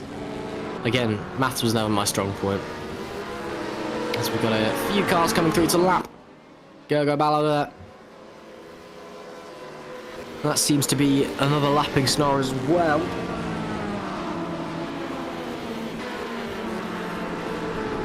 And I believe we have just been joined by Toby Sanford. Toby, you there? I am indeed. Hello, Ross. Hello. Yeah, hello. Well, thank you very much for joining us, Toby. Toby's mainly an Assetto course driver of Vrolijk Trap. He's very kindly stepped in today to help commentate. Obviously, we were in a bit of a struggle to find anybody else to come along. Everyone just appears to be occupied today. So, yeah, thank you very much for coming along, Toby. And, yeah, still 4 hours and 43 minutes to go, so we've still got plenty of action left here at Interlagos. Oh, thank you very much. It's a pleasure to be here, to be honest. Just again, experiencing something new in the whole commentating side of things. Obviously, just chimed in. So we've got 4 hours 43 left. Is that Yeah, that's a P2 into the pits. Is that the number 36 car, I believe? Yes, it was, I believe. Sorry, I just glanced away at the live time for a moment there, but into the pits. That is the Santa Motorsports car of Vesely Bucco into the box. No, it's not the Santa Motorsports car. That car is already in the pits. It's the Abruzzi Esports car of Lucas Lichten into the box. Possibly for a driver change, maybe? Definitely onto the new mediums, maybe? No, I'm not too sure, to be honest. It was an LMP2. We know that much. The Amusia Sim Racing car also into the pits from the DPI category. And here's Nick Mura in the TTC Motorsport car, who've been slowly fighting their way back through alongside Giorgio Sorelli, actually here, who had a penalty early on. The TTC car was caught up in an incident coming out of the Senna S on the first lap. And they've been slowly fighting their way back through, but it's been a quiet race, especially from Sorelli. Last time out of Road America, he was very, very, very quick, really in contention. Obviously, the AFP car absolutely dominated that day. Ernest Lappins was just phenomenal. But, well, Sorelli was definitely a driver to watch out for. But he's struggling a little bit more here today. And that is Frank Hamming in the box. And that is very, very sideways from the Valet Esports car. I assume that's a driver change for Valet Esports. And as they come through, that'll be one of the first driver changes we're experiencing. I mean, you kind of expect to see the car coming in, start coming through. Into the right-hander now. Here goes Sorelli. He's now chasing down Tom Chassing, apparently. So maybe there's been another second that I maybe just missed. That was outside my field of vision. Chassing, another driver who's not had a great day out there today. Rookie Monsters in general just having a really poor outing here at Interlagos. We've had Steinprinz having a nightmare. And then this Porsche's just not been on the pace at all. That being said, Dario Sandro's not been slow. But another car suffering with the penalties drama regarding the pit speed limits, which, well, no one seems to know where the pit speed limit exit line, whatever you call it, thing is. But that shouldn't really take away from the racing actions. We can see here, that's Jesper Eriksson into the box from the lead of the LMP2. Don't think we'll be seeing a driver change from Iris just yet. But we should be seeing... Oh, that's Hebisi in behind, so Gabor is in as well. So these two, battle of the virtual pit crews. Let's keep an eye on who's going to pull away first. I'm not quite sure who it will be. I presume it will be Ericsson, but it will be very close. That's the other Valet Esports car coming into the pits behind them now. And another LMP2 behind them. I just can't quite make out who that is, unfortunately.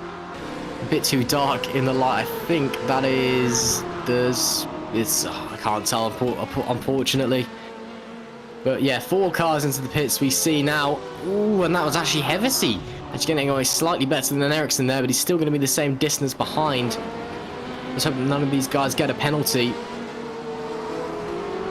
As they come now out back into the Senna S's. Still following Giorgio Sorelli as well on the big screen. And now we're only following Giorgio Sorelli on the big screen. Make sure you keep those questions coming in. And make sure you keep those questions coming in. Keep chatting in the YouTube chat. And if you want an interview, come along into the waiting room. I'm sure we'll be glad to interview you. I've been asked to stop cursing the Mugen LMP2 as well, so I'll try and do that, Robert. I am sorry. I do try. I do have a tendency to commentators curse people that appear. I will try and stop that. It's not really my... is it my fault? I don't think so. I try my best not to. Still on board with Giorgio Sorelli, just can't quite find the pace. Again, the BMW's just suffering through that last sector, that big, long, winding straight. Just can't quite get the pace down there. It's the middle sector that's really their home, and, well, you can't really make a move through the middle sector in these cars. And the BMW's a big old beast anyway, so it's tricky to get a move done as it is. Couple that in with some tight winding corners and not a lot of room. Well, it's going to be even more difficult. Here we can see some DPI battling going on. James Jubia, well, there's not battling as per se, but 3 cars in a row, one of which is supposed to get out of the way because of a blue flag. Jubia, again, I keep talking his praises, but he's been phenomenal today in his first race for Revo Racing, following the folding of Drillers Esports, who we mourn today. Obviously, no more Drillers season, unfortunately. But Jubia, once again, just putting in a fantastic performance. Not entirely sure who he's going to hand over to when he gets out of the car, but it's been great to see Toby, obviously, you're not an RF2 driver. You're mainly an Assetto Corsa driver, but I presume you've done Interlagos before. What's kind of the secret to nailing this track? Interlagos is generally a rhythm circuit, I think. Most of the turn 1 is deceptive on the braking, especially, I'm assuming it's probably the case on RF2 as well, but if you get a little too late into turn 1, for example, you just completely miss the corner and obviously wreck the opening of your lap. Well, the same for middle sector as well, for the most part. I mean, you've got the uphill right-hander, and I believe it's... What are we at now? This is turn 2. Turn 3, 4, 5. I think it's 6. The uphill right-hander at 6 is also... Again, it's almost the blind apex, for example. So if you, again, miss your braking point or your reference marker, you just end up sending yourself wide. So it's just mostly a factor of... just sticking yourself in the line, or between the lines, just hitting your marks again and again. Just trying to keep yourself as consistent as possible, and it's even more important in these long endurance races to do that. Indeed. Looks like we've also been joined in the commentary booth by Alex Skinner. Are you there, Alex? I am indeed, gentlemen. Hello, hello. Hello. Well, looks like we're two's a crowd, but three's a party. So it looks like we've got three-way commentary for the end of the race now. So yeah, thanks for coming along, you kid. I'll be around for at least a small bit. Obviously, I'll be a bit quiet because obviously I'm doing race direction duties as well on the side to try and keep things running smoothly. Of course, Jacob doing an amazing job alongside, helping with penalty reviewing and stuff like that. But it's seemingly calmed down, so you know, we can at least have some fun. Yeah, well, the chaos from the opening kind of half an hour seems to have resided for the time being. But there you go. We're getting our own little insight into the workings behind the VMG Endurance Series, ladies and gents. Yes, thanks for coming along, Alex, and Toby as well, obviously. And yeah, so again, thank you. So nobody just has to listen to me and probably fall asleep over the remaining 4.5 hours. Here is the number 63 Musion car, just working its way through the middle sector. Still trying to just defend from Michael Arujo, who looks quicker at this stage now. Looks like he's finally got a bit of pace advantage. Perhaps Balor's tyres really starting to wear. In that middle sector especially, where the BMW is quicker, but again, the BMW just down that long straight just has absolute... Oh, and that's actually a spin! There goes Arujo round, off into the grass. And he's going on a journey, it would appear. I'm not actually entirely sure where he is going. Well, ooh, that's a very dangerous rejoin. Yeah, and he's going to back out very sensibly from that. Oh, and that's a lot of work to make up for Michael. Oh dear, that's very dangerous. Oh dearie me, that's a lot of work for Michael Arujo to make back up. As he spins out in the penultimate corner onto the infield. Gets going again, but lost a lot of time, at least 20 to 30 seconds I think there was. Let's get a replay of the onboard. I think he just put his foot down too early. Maybe even got on the... Yeah, it looks like got on the grass, understeered off, got on the grass and flicked it round. Kept his foot in for some reason. And then chose to not turn any further around than this. Rather bizarre incident. Actually is also falling through the ground according to our replay. Obviously, I'm not quite sure. rFactor. Of course. Not quite sure if Seb is still there. Obviously, I've got you guys muted in the broadcast now, so I'm not entirely sure if you're still there. I think you might be back now. But, yeah, again, Seb Schou's replay cameras providing us with some glorious insights as to what happened. Here's Thomas Jager in the Team Imperium LMP2. Hugo Tempers behind in the TTF racing car. These two, not really seen a lot of them in this race so far. Just kind of been kind of mulching their way around. Obviously got a really, really big LMP2 field today. Like, kind of surprisingly big LMP2 field, actually. One of the biggest we've had, I think, so far. And, they've been perhaps one of the quiet teams. Even got a replay of what's happened here. Was there an overtake or something? I'm not too sure. Let's find out. Thomas, yeah, you go. Or did I just miss a replay? May have just done. Apologies. I was looking at the live timing. But yeah, Jaeger just still going around. And now back to the 027 car of Arujo, who's on the back of David Martin, the Solus Booker, another driver who's had a really poor kind of first opening hour and a bit to the race. Been involved in quite a few incidents, none of his own fault either. He's just been very, very unlucky, and then just not quite had the pace either. Arujo's going to try and go around the outside, bit keen into turn 1, decides to back out of it very sensibly. Might be able to get a run down into turn 4 though. Let's see what he can do on the power. Obviously, we know the BMW isn't particularly quick in a straight line. Let's find out, though. He's got a slight slipstream advantage. He's going to pull out to the inside already.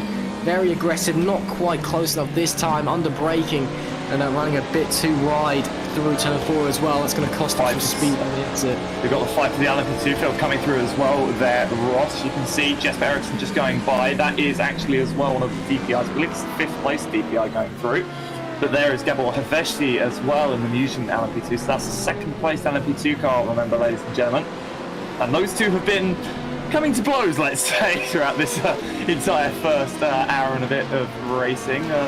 But of course, as we can see now, Rojo trying to find his way past both, snagging that front right brake as well, and that it's just not an easy place to overtake, and especially when you've got LMP2 traffic, you know, trying to get their way through, including the DPIs as well. That actually being Darius Andre behind on their recovery drive of sorts after his issues earlier on in the race. So he goes down the inside. It's not an easy place to overtake, that middle sector, but of course, when you've got guys like these in similarly paced cars with similarly heavy amounts of damage, you can expect some pretty interesting moves to be done on the inside. And speaking of, to the inside, he has a look. Not going to make it work, although the lock-up of the brake there from David Martin.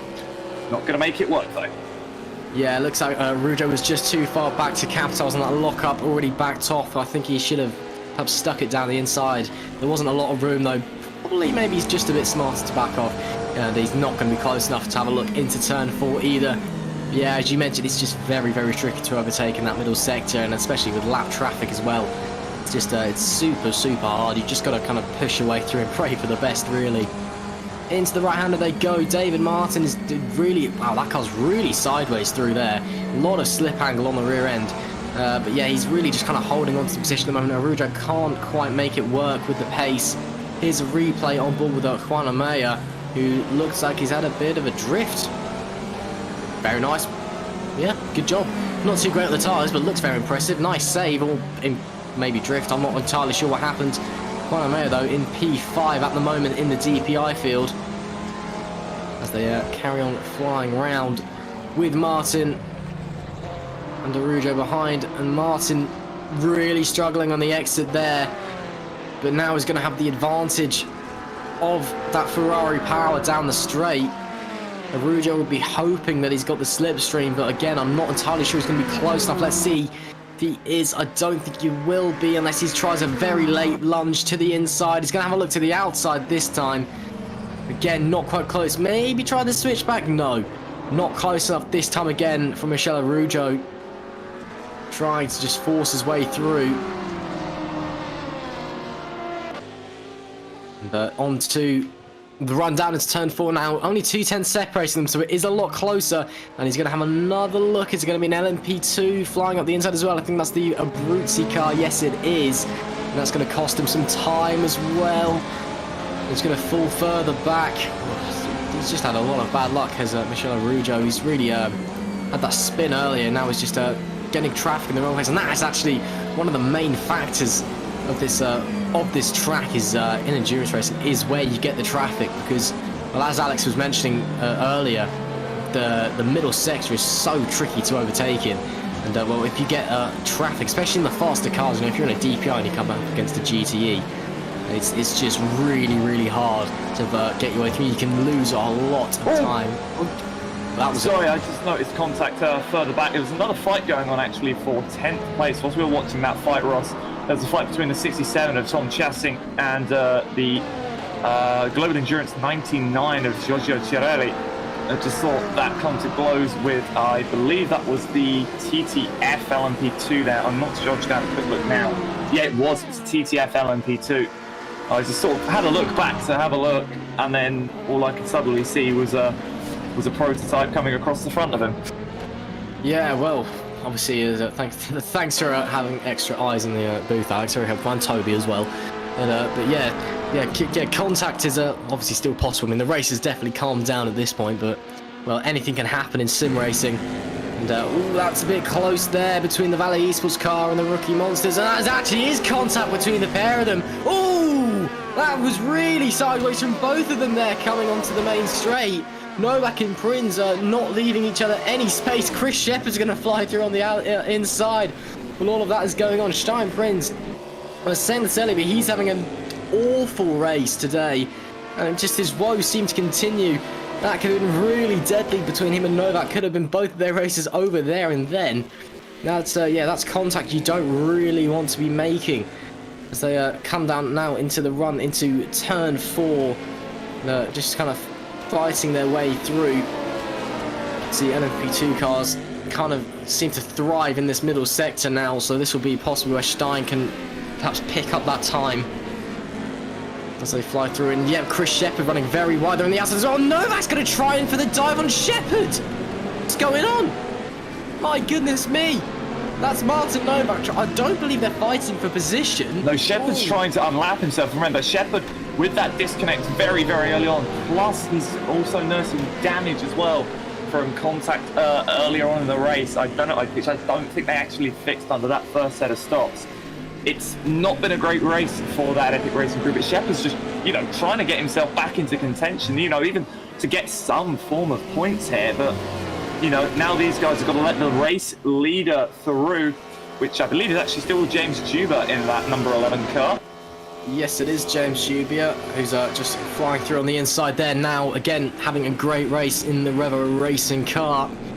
Flying through, and looks like we've got our first interview of the day. Going to get Ernest Lappins in here, so I'll just bring him into the interview room. I can't drag him across if someone can... Apparently we're not having Ernest Lappins, never mind then. Fair enough, we won't have Ernest Lappins. That was a very firm we're not from our broadcaster in area there. But still, the Stein Prinz and Martin Novak, hopefully no damage from that contact earlier as they come back down into the middle sector. And just trying to look for a gap. It is Stein Prinz that was a little bit more aggressive on the curb through there. And looking for the inside, can't quite get the move done. I mean, Toby, you're obviously no stranger to kind of battling with other cars out on track, and although you're more of a single-seater driver, you obviously know the perils of overtaking in a high downforce car, and it's very much one thing to catch up to the back of another car and another thing to get the move done, isn't it? It very much is, Ross, absolutely right. But I imagine the dirty air effect on these LMP2s, GTIs and GTEs is probably far kinder than it is in a modern open wheel car. But it doesn't make the challenge any more difficult, because you are going to feel that difference once you catch up with the car ahead of you, and it doesn't matter if it's a couple of tenths loss or a second loss behind it. It just depends on how severe the dirty air is, but you are going to feel that, and you're going to have to adapt to that car's wake ahead of you as you try to catch up and overtake, especially here as well, because there aren't many opportunities to overtake here. It's generally mostly in the first sector. You could try in the middle sector if you wish, but it's a bit more perilous through the middle sector, I would say, compared to maybe the first braking zone into turn 1 and here at the end of the turn, or at the end of the straight after turn 3. Well, yeah, it is difficult in high downforce cars, as you said, with the wake. So, Stein Prinz is just... well, another thing we're just seeing there with Stein Prinz as well as the traffic. Just going to really try and fight your way through. Just try and get them on the way. And that's Tom Chassing as well in the Rookie Monsters Porsche. The Rookie Monsters guys really just not having a great time out there today, unfortunately for them. I'm sure they'll be back in fighting form for the 24 in 2 months' time. I believe they have already qualified for that anyway. And that's another thing. I did mention this earlier, but I'm just going to mention it again. Obviously, with Drillers Esports folding as they did, well, they now can't contest in the championship anymore, which means they can't contest in the 24. And they had already qualified, which means there's an extra space available for any of the teams in the championship to qualify for the VMG 24 at Spa. So there's maybe a bit more pressure on some of the teams in the mid-pack who are trying to maybe fight their way in. Obviously, the 24 is based on the qualifying system. There was a few invitations into the event for some of the perhaps more considered elite teams who aren't in the BMG Endurance Series, but out there have very high up rFactor 2 teams who are going to be very lucky to have along in the 24. But obviously those in the championship have to get it on a points-based system, and James Juba will be a car I'm sure will be loving to get in after, because that Revo car isn't in just yet, and with that win I think they will be. And obviously, he was in the Drillers car in DPI, even not LMP2. That was in third place in the championship. Well, it is in third place in the championship technically still, but obviously the team doesn't exist anymore. But they were in the championship battle until the last race, when they had that disconnect and then engine immediately blowing up on rejoining, which was very unlucky for them. So yeah, maybe a bit more pressure on some of the drivers than normal, just in the knowledge that they need to qualify for the 24. Now, I'm kind of confused right now, Ross. I'm currently looking at a GT car that stopped in the exit of the pit lane at one of the Marshall points. I'm confused what the issue is, because the car didn't accelerate out of the pits when it came out of the pit line, managed to somehow hit the inside wall on the left-hander and bounce into the left-hand wall as well. It stopped for about 2 or 3 minutes whilst you were monologuing about the 24, and is now got going again with only minor suspension damage. Right. Well, that is... Oh, and almost just had the Phoenix car up its rear end. Possible hardware issues then, I suppose? I mean, yeah, that's all I could put it down to. I'm sort of sat here just thinking about what is going on. That is bizarre. Yeah, I mean, I think I have to agree with you there, Toby. The only thing I can think of is hardware issues there, maybe. But that sounds very strange. Instant Novak having to force his way past the... Ooh, and Steinprinz has gone to the inside there, so they've both gone around the different directions of the glassing car. And that's really close between those two. Sorry, we'll get back to that conversation in a minute. Because there could be perhaps a dive from Steinprinz in. No, maybe. No, I don't think he's going to have the pace. He's going to have to go around the outside of that Corvette now, and I think he's going to fall a bit behind. So what could have been for Steinprinz now slips away again. But yeah, that does sound very weird. Yeah, I guess maybe there was just a hardware issue with their pedals or their wheel or something. But yeah, that's bizarre. But you said they've got going again, have they? Yeah, actually, you mentioning that Corvette, well, that is the Corvette that had those issues, actually, Ross. Like, they've literally just lapped and they're continuing on. So obviously, whatever issues they've had seem to have rectified enough for them to feel that they can continue without needing a pit stop or a driver swap. So they seem to be okay now, and just, you know, been trying to have a look up and down the field. I think I just saw Martin Novak have a little error out of turn 3 there. Yeah, Martin Novak maybe starting to feel the pressure just a little bit from Steinprinz. These two have been intensely battling for quite some time now. Stein, again, I know I've said this multiple times, but by his standards, he's having one of the worst races I can remember in recent memory. Novak is just, I think, maybe those tyres, well, they're starting to get quite far into the stint. So who knows, obviously tyres are very crucial in endurance racing. Well, they're crucial in all motorsports, to be fair, but especially in endurance racing when strategy is so key to the race. Here's Ameya Zagorodonev, whose name I still can't pronounce, in the TTF car. He's another car who's not had a great outing. He was running P3 earlier, so I'm not quite sure why he's fallen so far down the order. And then the Satellite Racing car as well, with Juan Amaya in P6. They've had a pretty good showing, to be fair. And they've not done too badly, just trying to find their way around the TCC car as they head into the middle sector now. Ooh, that was a bit tight squeeze. Oh, contact between Ericsson and I believe that was the red Archer car. It's actually it's not Jesper, sorry, I take that back. I got my cars mixed up. There was definitely contact there, Ross, and I've just seen Melon P2 just get spun around completely by a DPI. Oh dear, well, obviously, hopefully we'll get a view of that in a moment. Oh, it's second place Thomas Vogt. That actually might be crucial if that does actually get reviewed. Yeah, that's not great. That could get reviewed. Actually, may have a job ahead of you tonight. But yeah, it's just yeah, very interesting. That could be very crucial to the race. I mean, we're not even 2 hours in yet, and well, the race is definitely starting to settle into its rhythm. But any incidents that we have could be very detrimental to both, you know, the rest of the race and for the championship as well. As I mentioned earlier, some teams are fighting for a place in the VMG 2024, at Spa. So this is very crucial. And then, you know, if they don't qualify for that, they're missing out on a double points event. So that is a lot of points they could possibly be throwing away there. You know, 50 points up for grabs if you win the race. That is a lot of points on offer. And if you're not making it, well, I mean, you're not making it if you're crashing out and not qualifying, are you? That's not what you really want to do. Still following around Amaya into... I still can't pronounce that name. Oh my goodness me. It's Zagorodonev in the TTF car. Oh, looks like we've got an interview as well with Jessica Palesta there. Are you there, Jessica? Yes, I'm just coming actually to the pancake. don't mind me. Oh, that's fine. I hope you're enjoying your pancake. Well, how are you doing for starters? Well, I'm doing okay. Just sitting back. Was just talking to my teammate because I'm driving the TTF Ligier this season, and we were just keeping it together really. Had a incident with a GT that I heard about. Not quite sure what happened there, but apart from that, we've been having a decent-ish race. We got caught out by the pit limiter line being, well, non-existent. Yeah, that seems to be the case. So thank you for your messages earlier, by the way, just informing them what was going on with the pit limiter line. Obviously, for those of you who may have missed that, there doesn't appear to be a clear marking for the pit limiter line, so a lot of drivers have been caught out and not knowing where to disengage the pit lane speed limiter. Don't engage it, it's coming into the pit lane. Oh, is it coming into the pits? Yeah, Oh. it's coming into the pits. There's no pit. That is interesting then. Okay, so it's my mistake. I thought it was on the exit, so it's coming into the pits. Oh, that's yeah, that is. Oh, sorry to have a moment there. That's one of the Team Imperium cars getting sideways after contact there with Juana May. It looks like they've managed to keep going though.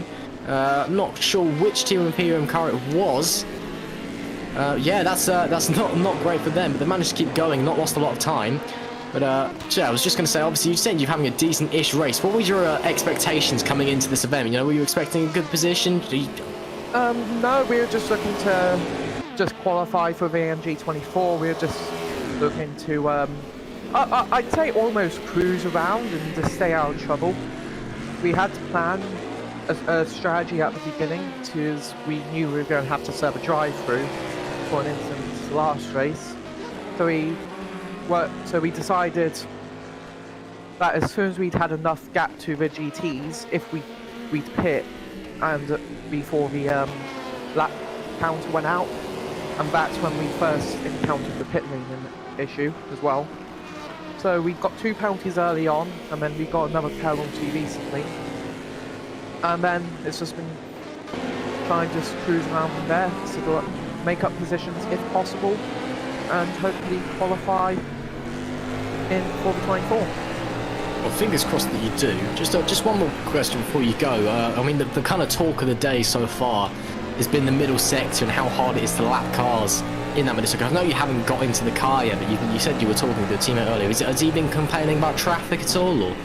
Yeah, it has been a bit hectic, and also the LMP2s, there is a clear lack of grip around the track, so understeer as well as trying to lap LMP2s is an issue. Not LMP2s, sorry, GTs is an issue. No, that's fair enough. Well, thank you very much for joining us, Jessica, and good luck for the rest of the race. Alright. Stay safe. And you. Well, that was Jessica Paletti, everyone. First interview of the day. Good to hear from her. Still with Juana Maya and the TTF car behind, still battling away. Yeah, that's interesting. I thought that it was the pit exit line that didn't exist, but obviously it turns out it's the pit entry line, which is well, I mean, you kind of need a pit entry line to know where you need to activate the pit limiter, really. So that's not too great, really. Yeah, interesting. I mean, again, I guess you could have still kind of learnt where it was before the race, but that's my take. I mean, I'm not a driver. I mean, Toby, you are a driver. Am I kind of saying the right thing here? Well, if there isn't a clear reference, I suppose, denoting where the start of the pit sorry, excuse me, where the pit entry line is, it probably doesn't help matters very much. But I'm assuming there's no white line across the tarmac. That's the only way I can. Well, that's the only way I guess pit entry line couldn't be defined. So, for the most part, I guess, yeah, you're just blindly, well, not blindly, but you're just guessing where the pit entry line starts, and, well, if you've missed it, then you've been caught speeding and get a penalty. So, yeah, a bit odd, that one. I'm used to most tracks, especially from the source material, should I say, having a pit entry line, but obviously this circuit doesn't seem to have that for some reason. Yeah, very bizarre. And on the subject of penalties, Steinprinz has yet another, possibly for the same issue. He just really doesn't know where to brake for that entry into the pit lane, does he? And looks like the Red Archer VRT car has come into the pits from P2 in DPI, which will leave James Shuby with an even bigger lead for the time being. Here's Alessandro Forte with a dive on Michele Araujo up the inside, clean as you like into the center S. Well, very easy move there, up into P5 he goes. Oh, he's defending, is he? My bad, apologies, apparently he's defending. Araujo was trying to go around the outside. That was not a move. He actually fought back there. But at least we know that Araujo does have some possess and pace down in P6. Because, well, he seems to be struggling when we were last going round with him. As he comes through and then back up the hill they go. We'll carry on following these two round for the time being. There's the Santa mode. That's not the Santa Motorsports car. That's the Omicron car in the background. Trying to fight its way around. It's going to try and go around the outside of Araujo. That's a bit keen. The Alessandro Forte in the Glassing car. Another car we haven't talked a lot about. They've been pretty quiet. You know, just kind of driven their own race. But P5, it's not bad from them. They've been hitting some pretty consistent points so far this season. I don't believe that they've qualified for the 24 just yet, but judging where they'll finish now, I'd say that they would. Which would be a great result for them because they've been one of the more consistent teams in the division this year. See, this year is obviously the opening year of VMG anyway, so technically we could just say just the more consistent teams in the division, full stop. There goes Chris Shepherd diving up the inside on his comeback drive. Still down in P7, but he's still got 4 hours to get stuff done. And there's Amaya, there's a Godorinev. Bit of contact, I think, between the pair heading up the hill, which could have been very ugly indeed. Looks like Amaya's managed to hold on to it for the time being. The TTF car, it's really pushing at the moment. Zagorodnev just desperate to try and squeeze through into P4. This battle's been going on for a long old time now. And, well, just can't quite get the move done. Let's see if it's going to get any advantage from the slipstream. Amaya actually had to touch the brakes there, I think, in order to not run into the back of the GER car there. And so did the TTF car, so both of them actually had to apply the brakes a little bit. And that's really affected Zagorodnev down the main straight. He's going to be too far back for a dive bomb through the center S's, but he might be able to have a look into turn 4. Maya is really quick through this first sector though. Let's see how close that Zagorodnev is going to be. And yeah, he's not going to be close enough again, but he's quicker in the middle sector. If he can hold it through the middle sector, as they come up against a lot of traffic, that's not good. If they can hold it through the middle sector and then, you know, get a good run into the main straight, he might be with a chance of a dive bomb, but he's going to get caught up by these GTEs. He's going to have to squeeze through. Ooh, that's really too close for comfort. But now Amaya's getting caught up by, I think that's the AFP car. No, it's not. It's one of the Global Endurance cars. Not sure which one. Flashing his lights, get out of the way. He's telling him, oh no, there's contact between the pair of them. Oh no, that's the 99 of Giorgio Cirilli. Round he goes. And that one is entirely on Amaya, I'm afraid. He was flashing his lights, telling him get out of the way when he has no right to do so. And that was contact, and that is solely on him. I don't know how badly Cirilli got away from that. Zagorodnev's going to get the position. James Juby, I think, has come into the pits and has exited, so he'll be on his way now. Presuming he's still at the wheel of the car. And it's not, it's now Ryan Nash. So there has been the first driver change for Revolution Racing. Darius Andre is still at the wheel of the Rookie Monsters car though. So they're maybe running perhaps longer stints. There is Darius Andre. Now again, Toby, going to turn to you as my driver analyst here. That instant between Amaya and Cirilli, who was that on? Was that on the LMP2 or the DPI one? Was that on the GTE? Well, it was a bit of an unusual, I think, lapping place for Amaya there. I don't think really you should have gone for an outside move into what is a right-hander, but I think for the most part, it's just the chaos, honestly, through Sector 2 when it comes to lapping slower cars. I think doesn't really help matters. Bit of a wobble there from Nash into the center S's. Yeah, I'm not really sure. It's a bit of a different deal here compared to what I normally do, because the rFactor 2 Folk are unfortunately treated to some very, very nice endurance content, which we don't have over on the Seto Corsa, unless it's Competizione, but I don't own that. It's one of the many benefits of this game. Yeah, you guys get some nice DPI official content, P2 official content, and GTEs, and then we just get some below average mods, should we say. And you don't get driver swaps either. Driver swaps and rain, yeah. You can, rain kind of get rain. Well, yeah, rain with the base content though isn't a thing, unfortunately. But Who actually plays a set of course of base content though anymore? no, I don't know. I don't know anyone that does, and I don't know why you would at this point. But yeah.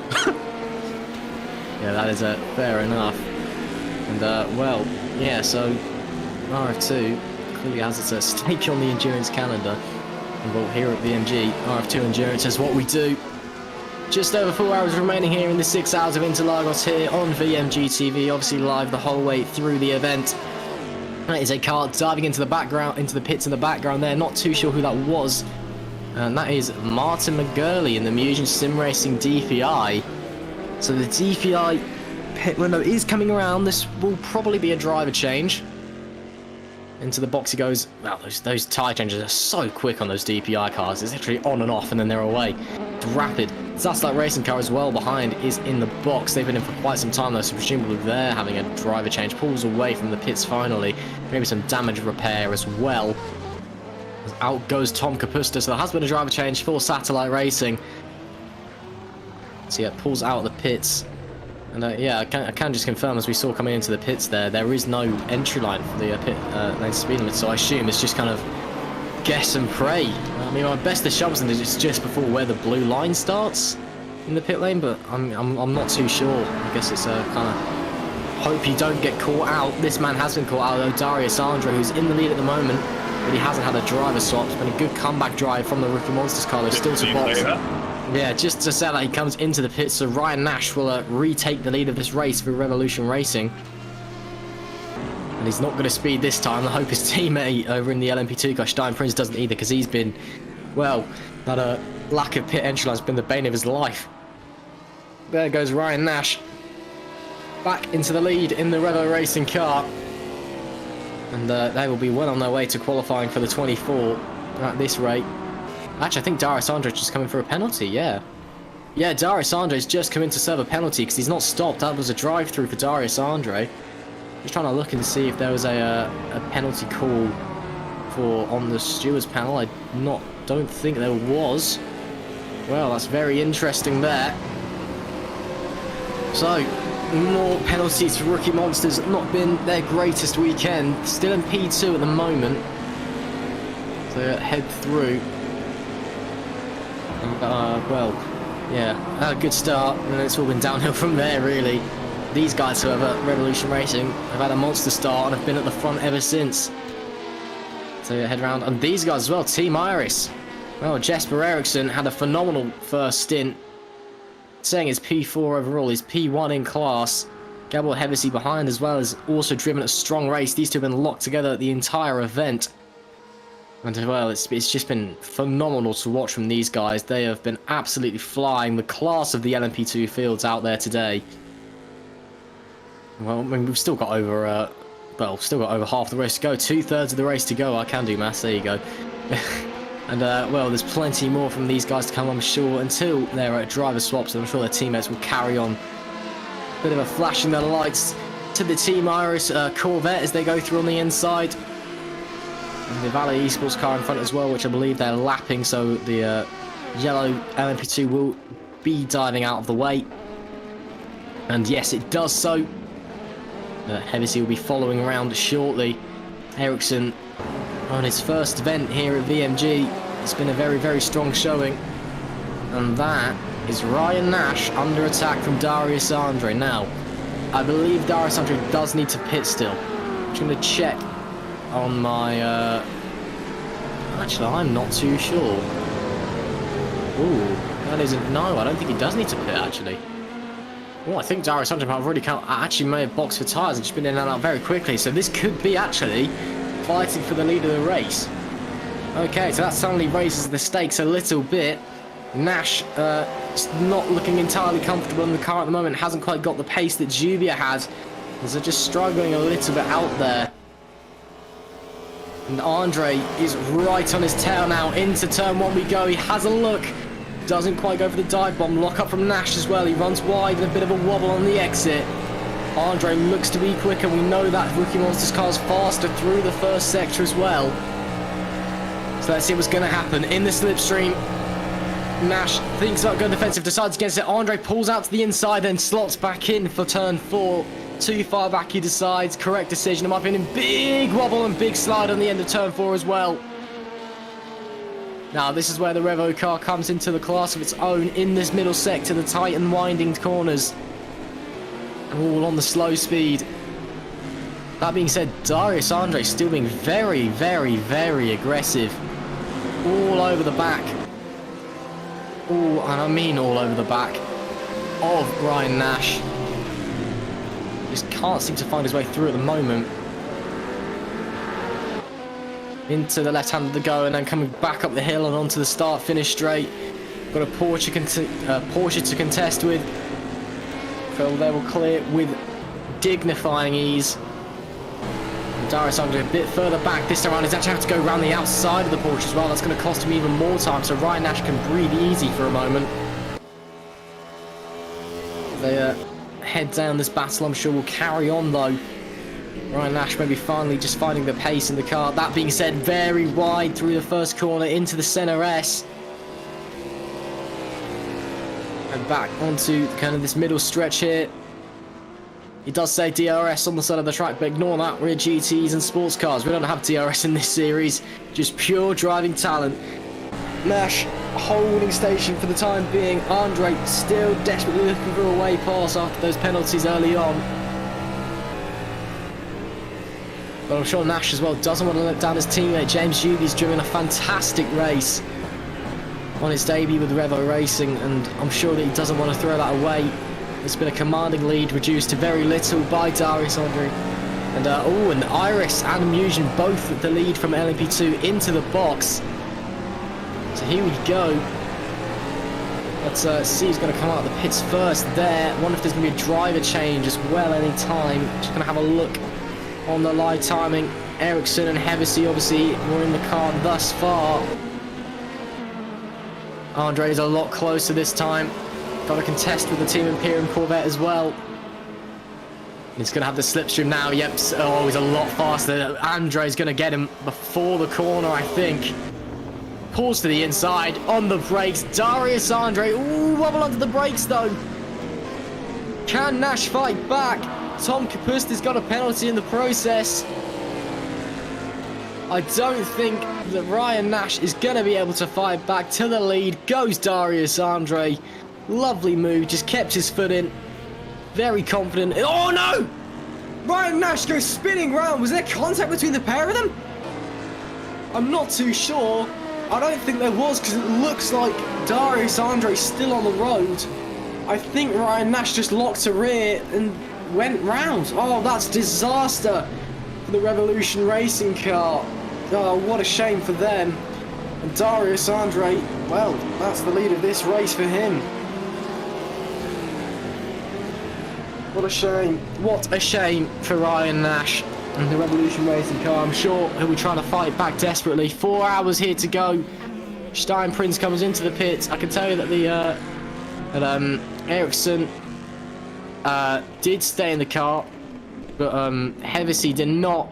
Christopher Kienek now driving for the Musion team. Stein Prince and well, apparently it was 2 Martin Novaks in the pits there for a second. Frank Hamming takes over in one of the Valley Esports cars. It's still going to be Stein Prince in the Rookie Monsters car as well, and it'll be Martin Novak still at the wheel in the other Valley Esports car as well. There is Ryan Nash, and there is Thomas Vach, who has kind of faded away as the race has progressed, but now he's getting back into the action, and he's closed down on Ryan Nash, especially with that spin.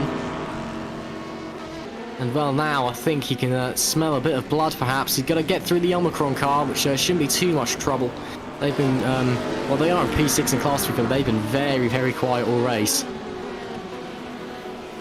Again, just going to say, if you want an interview, do join in the interview channel. Do keep chatting away in the YouTube chat or using the Twitter hashtags. We are here. I can answer any questions you do have. Toby's here as well, so if you want driver expertise, you can ask him. Alex is doing race director things at the moment, but when he comes back, I'm sure he can help out as well. Still following Nash around at the moment. Vach is very, very close now. It's saying 1.8 seconds, but I think it's a lot less than that, judging from the gap. Flying now down onto the main straight. Happy to go around the Phoenix Motorsports car there. It is very close between these two. Yep, 0.8 of a second between them. Oh, Andre's in the pits. So Ryan Nash will re-inherit the lead this race. Is Andre coming in for a driver swap, maybe? I don't know. So Darius Andre into the pits. He goes. Nash re-inherits the lead. We have no idea if it's a driver swap for Rookie Monsters as of yet. Obviously, there's no visual cues of like drivers getting in and out of the car in sim, because we're not cool enough to deserve that. And well, it's a long old pit stop, so I think it may be a driver swap for Darius Andre, perhaps damage repairs. Just have to wait and find out. The Musion GTE Porsche as well comes in. Attila Molnar, who's driven a very solid race out there today. And that Rookie Monster car is in the pits for a long old time. Finally out the pits it goes. Still Darius Andre. No, it's Ben Borman at the wheel now, so there was a driver swap there. Ben Borman takes the wheel over in the Rookie Monsters DPI. Down to P3 they go. This now is a battle for the lead of the race. There is Steinprinz in the LMP2, fighting off Wesley Bucco, who's a very, very quick driver. Both these drivers very talented and very Dutch as well. And Bucco looks to have a slight pace advantage at the moment. And well, when you factor in the race that Prinz has had today as well, this could be a very easy overtake for Bucco. And I mean, it's you know, having a bad day in the office can happen, but you know, it's never great to see it when it comes. Again, going to my expert driver analysis of Toby Sanford here. Toby, obviously, I mean, you've probably had a fair few bad days in the office. Do you think there's any specific reason why sometimes things just don't go your way? I think it just depends. Well, of course, the circumstances and so on depend on whatever situation you've been put in or what's happened. But for the most part, with every mistake, you've just got to put it behind you and focus on what you've got to do. The more you doubt or think about what could have been, obviously, the more distracted you're going to be from your driving. So I think you've made a mistake. It's happened. You can't really change it, but you can at least undo the effect of the mistake, and that's what's most important, especially in these long endurance races. Yeah, it's all just about kind of keeping your head down and not letting that build up. Thomas Vach's going to try and get around the outside of Ryan Nash here. Don't think he's going to be able to make... Oh, hello. Oh. Bit of side-by-side contact there, I think, out of the S's. Yeah, I think there was a bit of contact. This is going to be Thomas Vach going to the lead, though, maybe. Unless... Oh, and Ryan Nash is going to be very aggressive while he tries to lap the Iris car. But Thomas Vach into the lead. Ryan Nash drops down to P2. He's really struggling out there at the moment. Vach finds himself back in the lead after 2 and a bit hours away. And, well, order is restored from the start of the race. But Ryan Nash, wow, he's really struggling out there at the moment. Martin McGurley on Tom Kapusta. These two are in different classes. No, they're not. That's the, that is the DPI.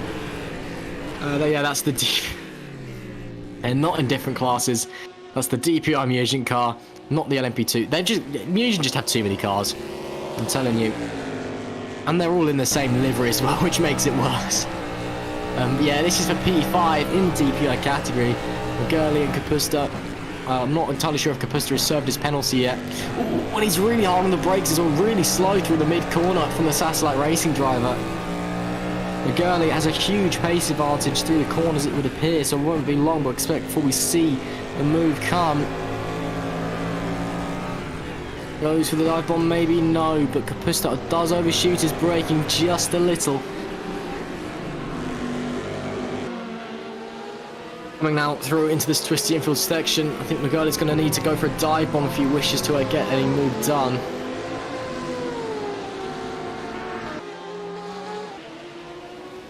as they now head down and back up the hill. Got the Rookie Monsters Porsche to contest with ahead. Ooh, and Capista's having to pull out very, very wide. Martin's going to have the toe into turn 1, so this might be a move coming up. Yeah, I think you're right there, Toby. Look at already how close they are. He's going to battle through to the inside. Martin McGurley on the brake. Surely will get the move done. Yes, he does. Locks up, though. Coming into the corner. Going to plough on the anchors. Mid-corner. Hold off Capista behind. Lovely move there. Up to P5 goes Martin McGurley. Using the toe to his full advantage. Capista, I don't think he's going to be able to fight back, and that, well, that's just a classic textbook Interlagos move, using that slipstream down the front stretch on the brakes into turn 1. Great stuff there from the Mugen Sim Racer car, just going around the outside of a Porsche there for good measure. And now I think he will leave Capista firmly in his rear view mirror and head off. It's a 41.7 second gap to the TTF car in P4. It's a long old way, but it's a long old race. Still 3 hours, 52 minutes and 20 odd seconds to go. So plenty of time for McGurley to make up, but there's also plenty of time for anything to happen as well. The Epic RSR car is still ploughing around, I think. I mean, if this were most other races in VMG, we'd only be 8 minutes into the race. So, yeah, long old race here at Interlagos, and anything can happen. So we just got to wait and see. Yeah, and Capista getting caught up behind one of the Imperium Corvettes there as well, so he's not going to be able to fight back on McGurley this time, and the gap is massive already. Look at that, 0.8 of a second on the last split. That is quite sizable. As they carry around. Oh, who's that going off? Oh, that's the TCC in the Glassen car. I don't believe it. Oh, the TCC car was running so well, along with the Glassing Sim Race car as well. It looks like they've actually not lost any time, especially because the Rookie Monsters cars behind us just come into the pit. Oh no! That was contact between that was Capista and the Glassing car. Oh, and he's gonna go on a really late dive bomb as well. Oh my goodness me! It's all kicking off in between these two. I'm not entirely sure what happened. Hopefully we can get a replay of Seb Schou still here. I'm not entirely sure if he is. As they head round now back into the middle sector. Yeah, the Glassing car, I don't think he's going to be too happy. He's going for the dive bomb. His Forte touches Mora, and round goes Mora. No, he doesn't. Manages to save it. But Forte goes through. And a bit cheeky there, but, you know, he didn't spin out. But I wouldn't be surprised there might have been a bit of a complaint from TCC there if they can't win the position back. These two are having a very dirty battle, it would appear. Neither of these drivers are very much enjoying each other's company at the moment. Mora looks to the inside. Can't get the move done. Who's faster down the straight, flashing his lights. He is not happy at all. Mora will have the toe down the straight. Or is he going to come into the pits maybe? Yeah, it touches the inside wall. I think he was going for the pits, actually. He's missed it. Looked like he may have been trying to, but just bounced off the arm car and just couldn't get it brought back in, maybe. Yeah, well, he was on the brakes. Oh, that's bizarre for Nick Mura. He might have damage from that as well. So Nick Mura, by the looks of things, looking to come into the pits and then just bounced off the arm car, misjudged the turning point, and now has to do another lap. That's, well, that's not ideal. And that's really going to hand Glassing the advantage now. They've now got 2 seconds to Mora behind. In P4. There goes one of the Valet Esports cars up the inside line. Oh, and both are getting a penalty. Oh, that is interesting. So both gain a penalty. So they'll both have to come into the pits. Just going to look at the stewards panel too. Both drive-throughs for avoidable contact and an unsafe rejoin by that may be other cars, I'm not entirely sure, but yeah, so both get penalties. Very weird there for them. That's the Omicron car just diving up the inside. So they'll both have to come into the pits. Yeah, unfortunate for those two, but you know, that's what happens sometimes. And well, you've got to listen and you've got to obey the stewards. They're the ones who make the rules, not me, and definitely not Toby. We're just the commentators here. There is Mura now under attack from, I believe that's the 027 car. It is Guilherme Farias, who's trying to... Oh, no, it's not Mura. Sorry, it's Gogo Ballon, the Mugen Sim Racing car. He's really fallen back, actually. 46 seconds for the TCC car in front. That's a long way back. Glassing car immediately comes into service penalty, as does the TCC car. presumably serve their penalties, I imagine. Yeah, there are. Oh no, the TCC car is coming into the pits, so he has stopped. So the Glassen car's gone straight through on a drive. The TCC car's actually come in for its stop. Well, obviously, we did see them try and go into the pits the previous lap, didn't we? So I presume they're boxing, and then they'll do the drive through next lap. Ryan Nash has a penalty. Well, oh, that's oh dear. Well, he's fallen quite far back from. Oh, so Ryan Nash has a penalty for causing a collision. Okay, so Revolution Racing, since Ryan Nash has got in the car, it's all coming undone. Ernest Lappin sets the new fastest lap time in the GTE, and the AFP Empire of Dominance presumes in the GTE class from Road America with Ernest at the wheel. As so yeah, Ryan Nash, well, he could be on doing all of Revolution Racing's work here, which is not what you want to do. And oh, and apparently we've been waiting for some interviews, apparently. So yeah, we're gonna have Justin van der Smeeden from Intio. Apologies, we've just totally missed that. I've been totally engrossed by the action. Justin, are you there? Yeah, I'm there. Oh, yeah, good to hear from you, Justin. So just kind of run us through what happened in your race so far. It was a pretty good kind of opening few hours. Just kind of talk us through what happened. Yeah, the start was quite good, going from P4 to P2 after AFP got a penalty. Yeah, just a contact with the TCC car, which didn't give me quite the room on the inside. So we had a little touch and he spun around. So that was not an ideal corner, but in the end it was quite a good first hint. And then in the middle, with the traffic, people going to dive bomb everywhere, and you just can't go anywhere. And yeah, we had some contact with a DPI dive bombing in, I believe, turn 8 or 9, which costed us quite some time with some damage. And in the end, we've decided that Dylan was going into the car, and he's doing quite a good stint right now. So. Well, that's fair enough. Now we're just kind of looking forward. I suppose your aim for this race is just to qualify for the VMG 24. Was there anywhere you were kind of hoping you could finish, maybe? Yeah, the goal is indeed to get to the 24, which I believe we are currently in, and even if we finish this race, we would be in, if I'm correct. And to be honest, we had a goal for this race, which was on the top 3, because we've seen that we had the pace and we've seen that we had the good start.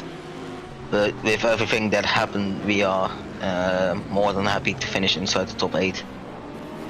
So that will be our goal. Yeah, well, I mean, at the end of the day, as you said, it's all about qualifying for the 24 here. Obviously not taking away from the action at Interlagos, but this is very much just almost a preparation race for some teams to get ready for the 24. And, you know, obviously, I keep going on about the 24. I probably said 24 about 30 times in the last 2 seconds, but it is obviously the crown jewel in the VMG calendar. It's the race that everybody's going to want to win. I presume it's the same for you? Yeah, that's surely the goal to win Spa, because of course you have the double points, so which means if you win you get a lot of points than to the other guys out there. And I mean the grid is really strong this season, and we had some great battles in Spa back in the first race with the Mugen car with Gogo Balau, I believe, in the last few laps. And what we've seen from that race is that the pace is obviously there, but we need to have the luck that there are no incidents with us involved, which probably could give us the win. But I mean, Spa's still a long way back, so we need to improve, and we need to step up a game to be able to win against this field. Well, you're certainly right there. I mean, obviously you were very competitive last time at Spa, but as you said, obviously the standards of the racing is just going to get higher and higher as the season goes on. And again, it is a 2-month break until the next race, so there's a lot of practice to be done, I think. But thank you very much for joining us, Justin, and good luck with the rest of the race. Thanks for having me. Anytime. There you go, Justin van der Smeeden, ladies and gentlemen. You may have just noticed in the bottom of your screen just a few moments ago, Ernest Lappins who's currently in the lead of the GTE field, is lapping 1.3 seconds a lap faster than Attila Molnar in P2. That is phenomenal. Absolutely phenomenal from him. And we know, obviously, we know he's quick. I mean, he dominated last time out of Road America. But that is an unbelievable lap time from Ernest there. And, well, there's no surprise he's got a 40-second lead in the GT category. Just following Wouter de Bruyne in the Rookie Monsters car and Nick Moore around for the time being. Heading into the middle sector. Porsche versus Porsche.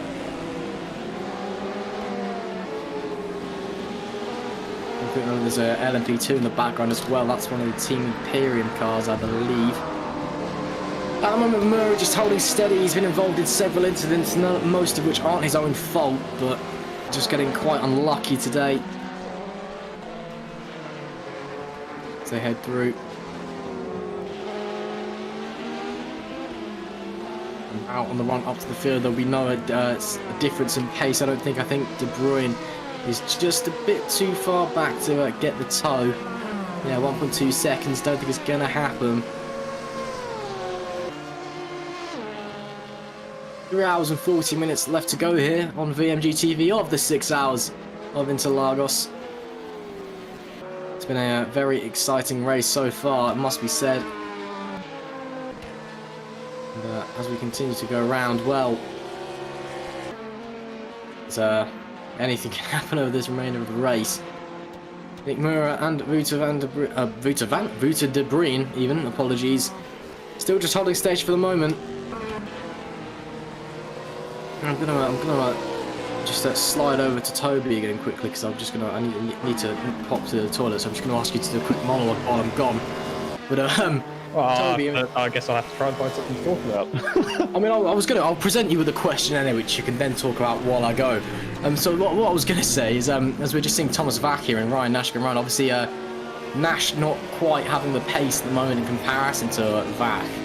But, you know, in endurance racing, obviously, you need to have pace, but you need to have consistency. You're obviously a single-seater driver. You know, the main thing you have to focus on pace. How different is it between driving a single-seater car in a... Well, ignoring, obviously, the game difference. How different is it to jump from a single-seater to an endurance race?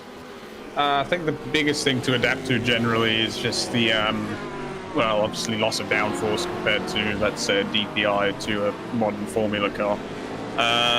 For the most part, the crucial bits and pieces like consistency and references and so on, and just general awareness carry over with the different categories. But the biggest thing is that the tyres almost on an F1 car pretty much throwaways. You don't really have to... Obviously, there's a bit of conservation you have to do, but not nearly as much as in anything endurance racing related. So the biggest key is fuel load's obviously not too big a deal, because I believe most of these guys will probably just be filling the tank and then running that out and just obviously double stinting and maybe even triple stinting, I suppose, the tyres, just trying to get those to last. But yeah, for the most part between the two, there are actually a surprising amount of carryovers just between general driving bits and pieces, such as consistency and pace and general fuel and tyre management. I think is probably the big things that carry over. I can't really think of any other major differences other than, I suppose, dealing with traffic. I think that's probably the most boring way of covering all bases, possibly. Yeah, just riding along with I believe this is Vac at the moment. It's a penalty there. Is that for... I can't quite read that. Is it Ben... was it a rule? I don't know. I can't read that. I won't even try.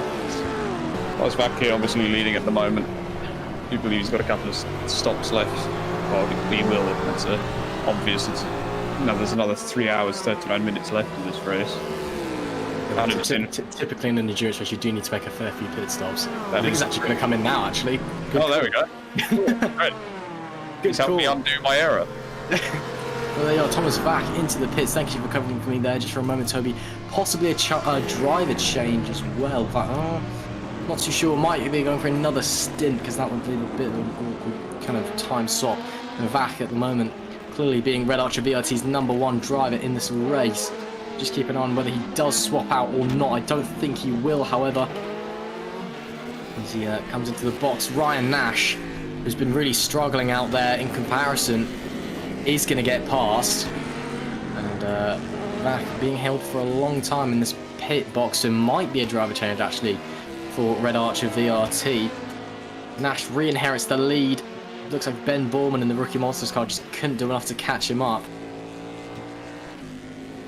And just keep an eye, we'll see if Nash coming out the pits or not. He's still in there. Yep, still in the box. It's been quite a while, so my best presumption is he is either having a driver change or damage repairs. Nash just getting as much time in him as possible. He still needs to pit. So does Ryan Nash, so he will need to come in again, presumably very shortly. And it is Nico Barkley getting in the car. So Red Archer VRT back after re-inheriting the lead after he had it early on. Hands over the car to Nico Barkley, who's probably got one job, and that's chase down this man, Ryan Nash, currently in the lead in the Revo Racing car, who was so dominant with James Jubia early on. Nash struggling a bit more, perhaps, but he's driven consistently enough to kind of stay relatively near. And he's now re-inherited the lead. Well, Nico will be straight out the pits and straight on the attack, I'm sure.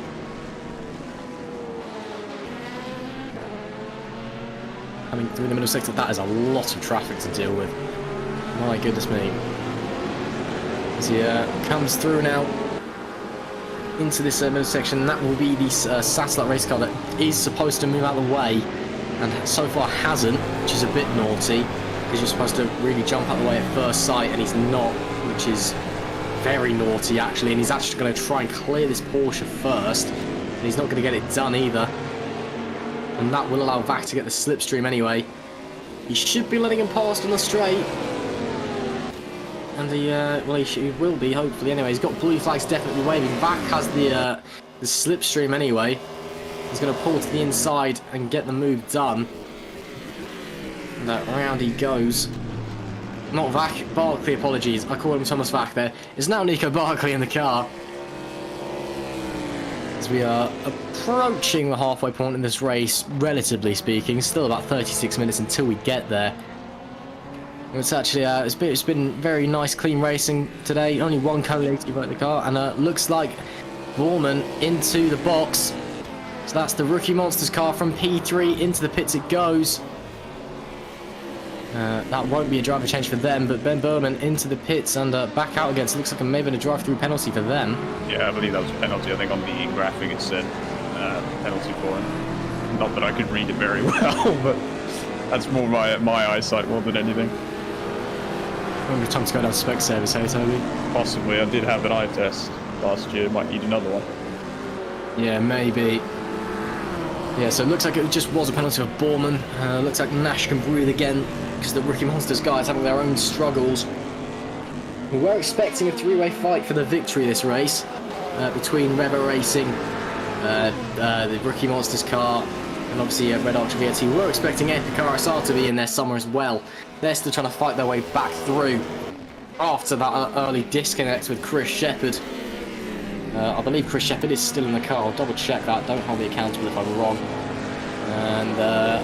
And no, Ryan Elliott is now in the wheel. Ryan himself is a very quick driver though, so that's nothing to worry about for them. They've still got well over half the race. So try and get back up into a competitive position. But the front of the pack in the GPI was so close. It really was. It was about 0.3 of a second covering the top four. So it's very tight. So it's going to be a tough job to try and squeeze back through and unlap themselves. But hopefully they can do it, because you know me, I'd love to see another car in the battle for the lead. Looks like the Revo car has come into the pits now. So that's Ryan Nash boxing. It's going to be Nico Barkley's time to shine. Pulled in. You can't quite see it on our graphics, unfortunately, but he is in the pits. I can tell you that. We'll just have to see what happens. You can see the two retirements there. Race for Cat Motorsports and DDoS both out early on. There is Ryan Nash in the box. No, I think Nico Barkley is going to get through. Question is where's Ben Borman going to be? Barclay Yeah, having to thread the needle between the Porsche and the BMW. Yeah, that was a very aggressive move there by Ryan Nash. Oh, and Ben Borman is only coming up to the last corner, so Ryan Nash can breathe easy. He's got plenty of time to the Rookie Monsters car. Back out into P2 he goes. At the moment, it's advantage Red Archer. Ben Borman trying to find his way through. Jesper Eriksson's actually fighting him for position as well. But Jesper Eriksson once again continuing to challenge in that LMP2 and is fighting for P3 overall with a DPI. My, what a phenomenal race he's having as well. Anar keeps singing his praises as a yellow flag out in Sector 2 goes as quickly as it arrived. But Jesper Eriksson has been an absolute joy to watch today.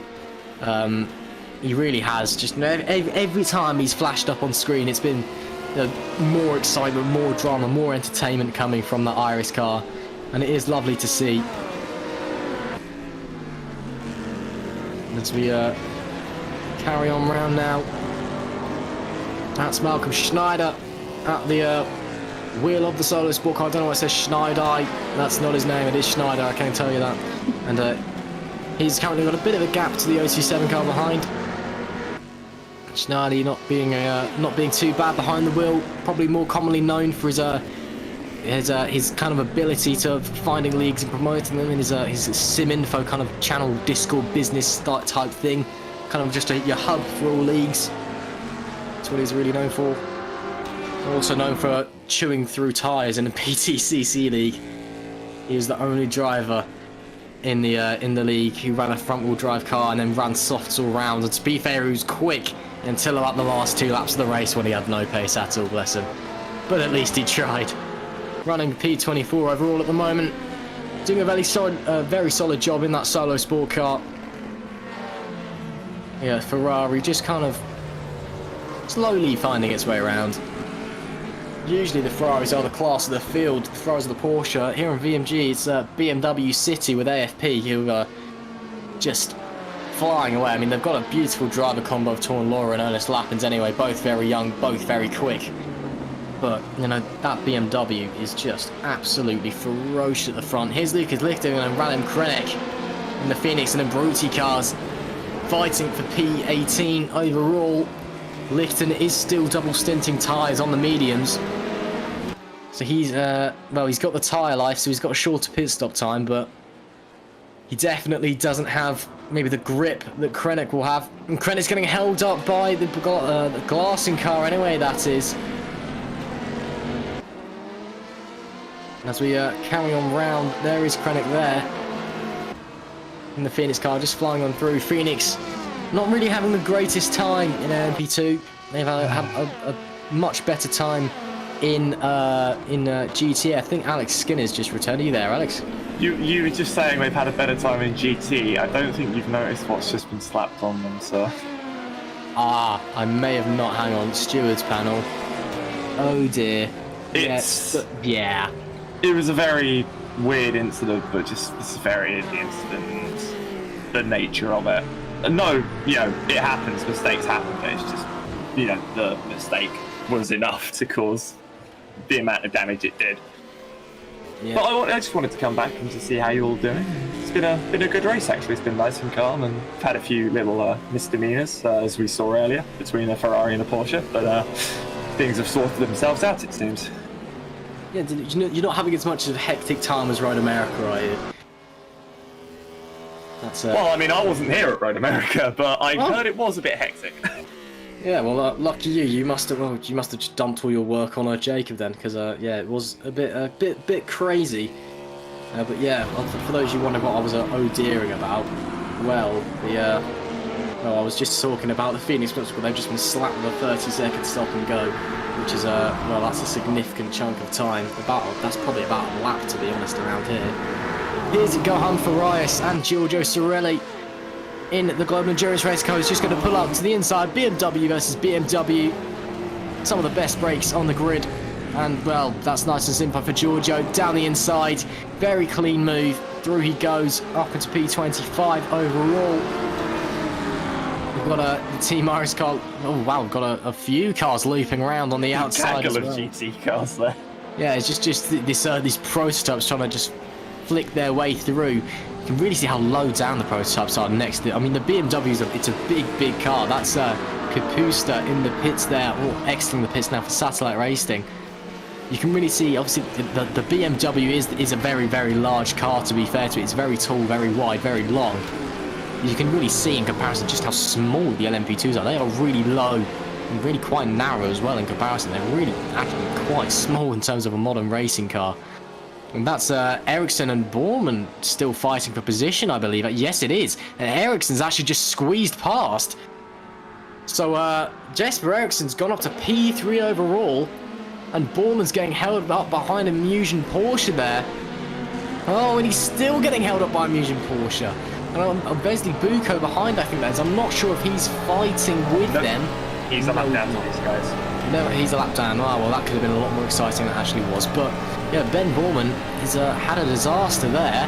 Jesper Ericsson up to P3 overall. Team Iris having the race of their lives here at Interlagos. And so when you go, you can see that's the lovely rear view mirror camera of the onboard of Jesper Ericsson.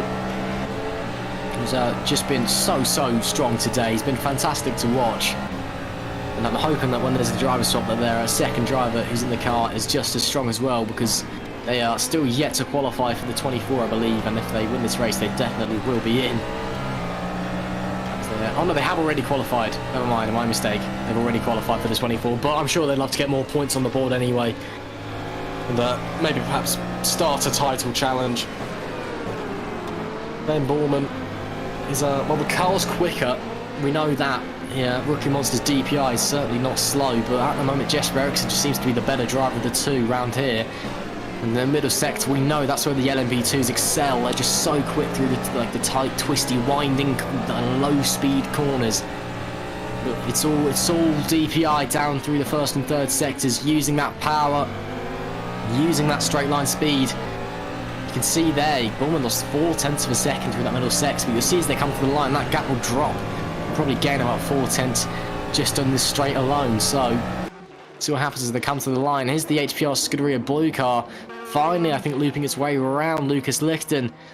Lucas Lichten trying to fight back around the outside, though. Very nicely done. Held on around the outside of turn 2.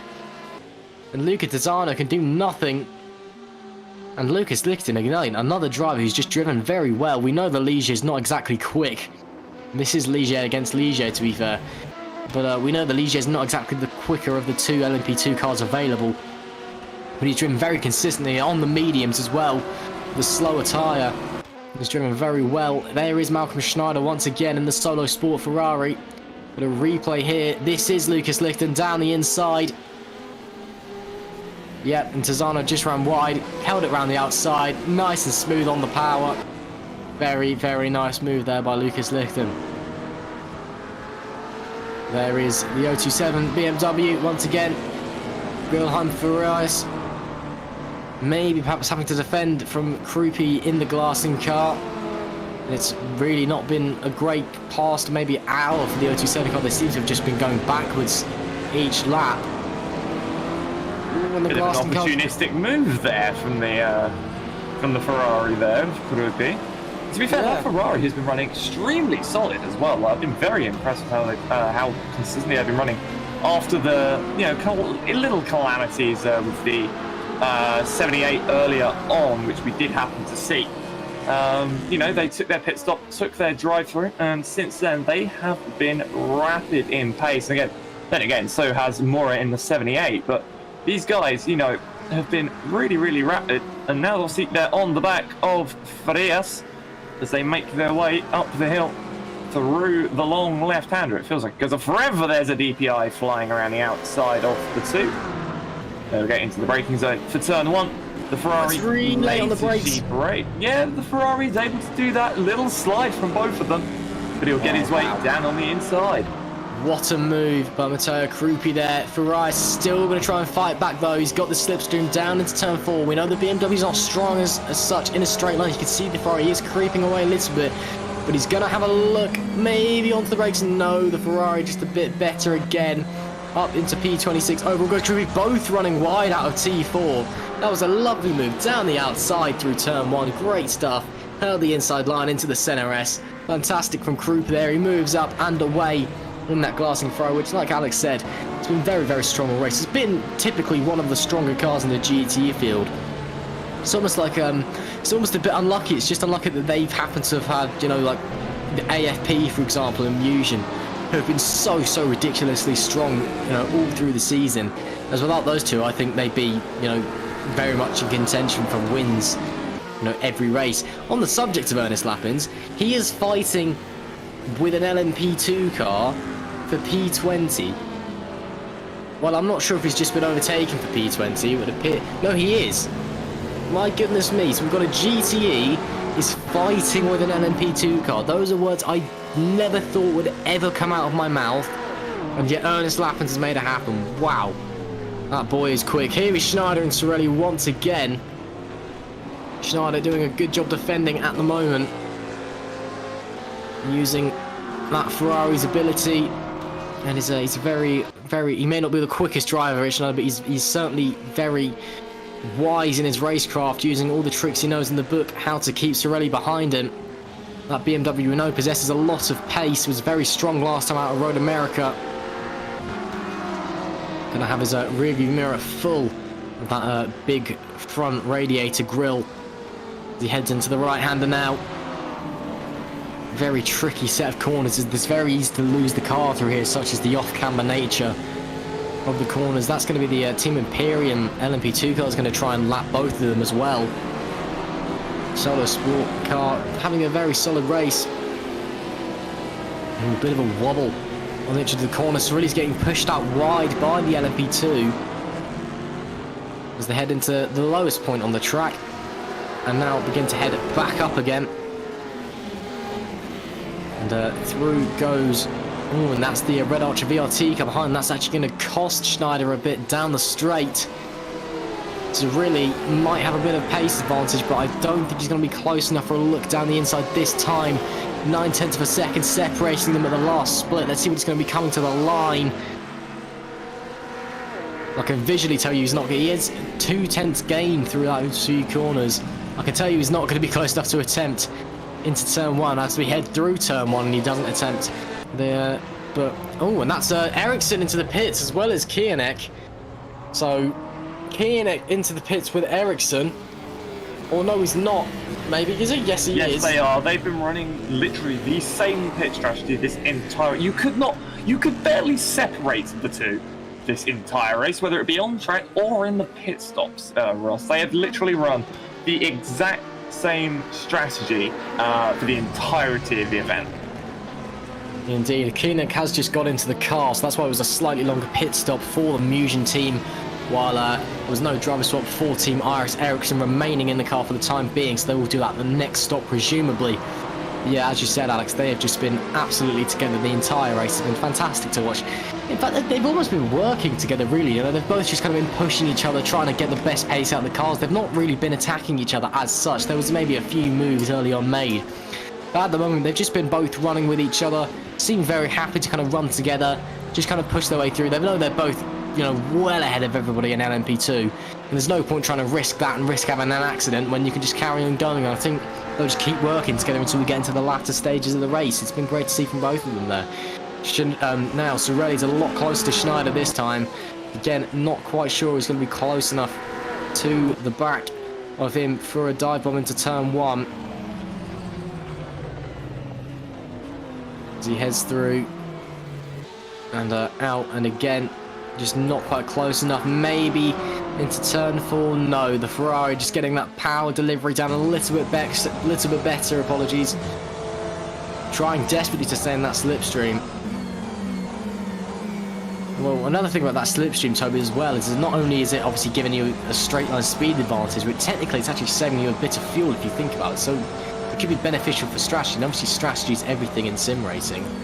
And you know, yeah, just kind of how important is it to, you know, have a good strategy?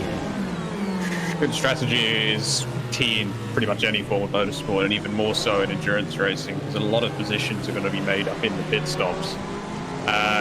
Generally, big slide there from Schneider. It actually loses his position to Sorelli as well. Sorry, while I was mid explanation there, I guess, or analysis. luckily didn't look like he's lost too much time to that M8, so he might be able to hook back up to him, especially seeing that the 488 seems to be a bit quicker in a straight line. Also getting overtaken by one of the DPIs there while this is all going on. But yeah, back to strategy very briefly. Just it's obviously an important factor in most forms of motorsport that aren't really club level, but especially in these kinds of endurance races, strategy is key and is what's going to gain you positions. And I suppose for the most part, you probably want to save as much as you can, just everything, tires, fuel, so on and so forth, just so you can try and make that stint a little longer and lose just a little less time in the pits when it comes to it to a car that's around you.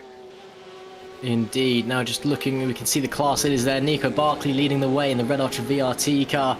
Obviously Ericsson still leading the Team RS in LMP2, and then obviously who else would be at the front? This man, Ernest Lappens, in GTE, absolutely flying away at the front. Interesting to see that Rookie Monsters have actually dropped behind TTF in DPI. I wonder if there was just a slow pit stop or another penalty there maybe for them.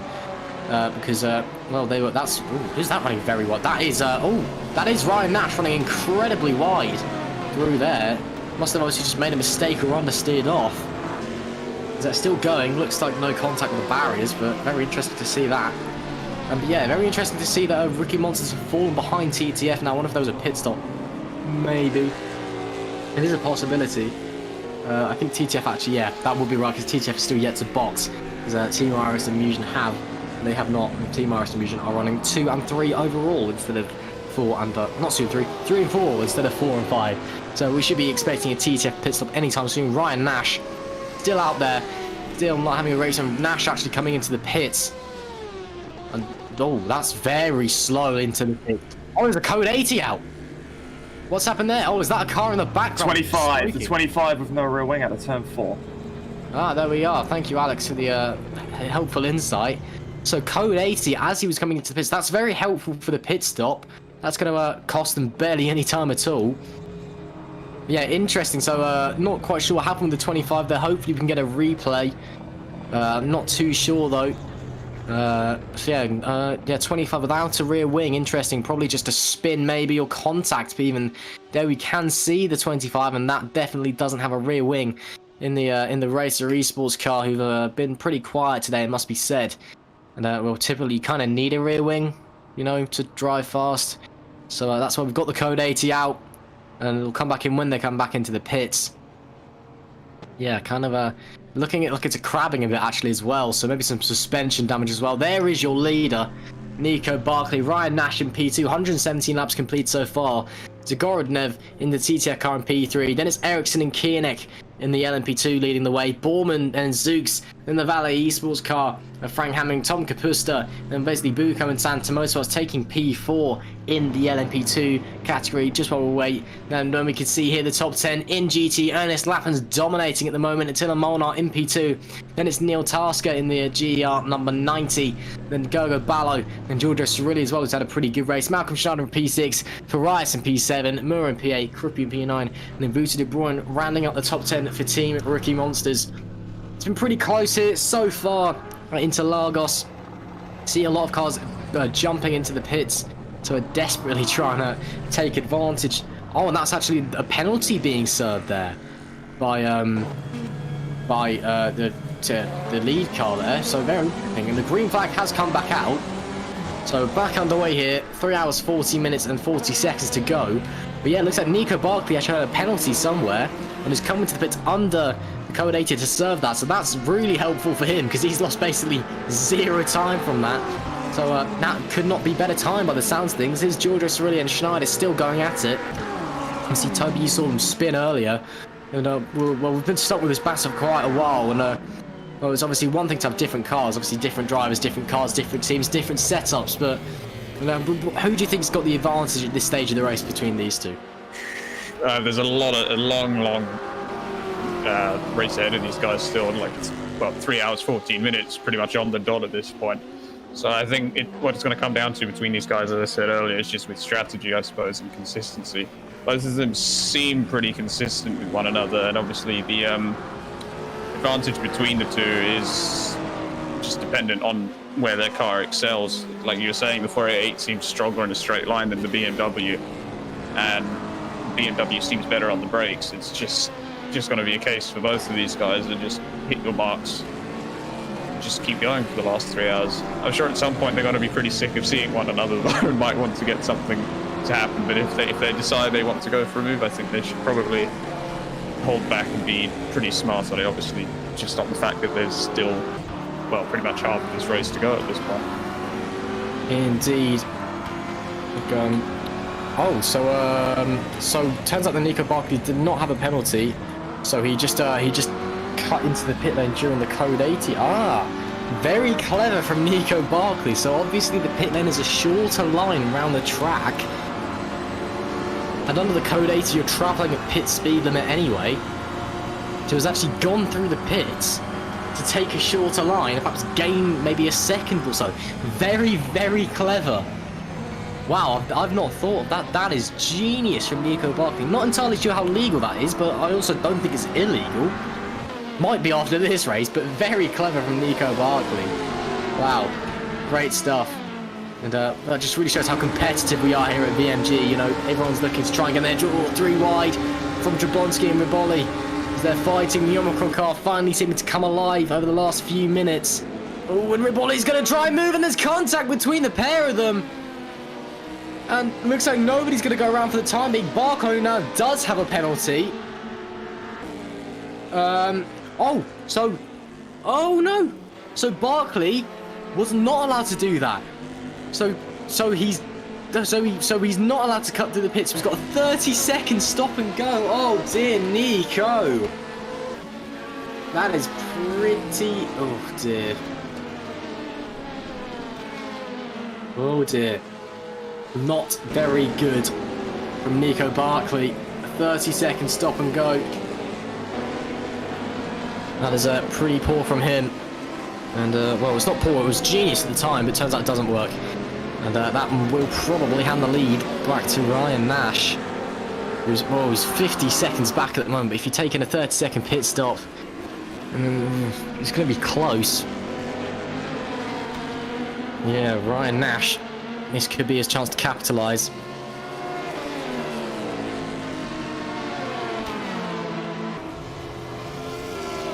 As Massimiliano Riboli and Jablonski. Jablonski has fallen a bit further back. Sorry, there's just a bit of a... The shtick seems to be going on as Jablonski comes into the pits anyway, but just a bit of shtick going on in the Discord chat. I'm trying to carry on. Looks like there's another bit of a scandal going on. It's not cheating this time, don't worry. The carry on round. And, here we can see Jablonski just Riboli even just lapping the RLR Abruzzi car, they've had a pretty solid showing today. Looks like there's just some stuff going on with GTE pit stops.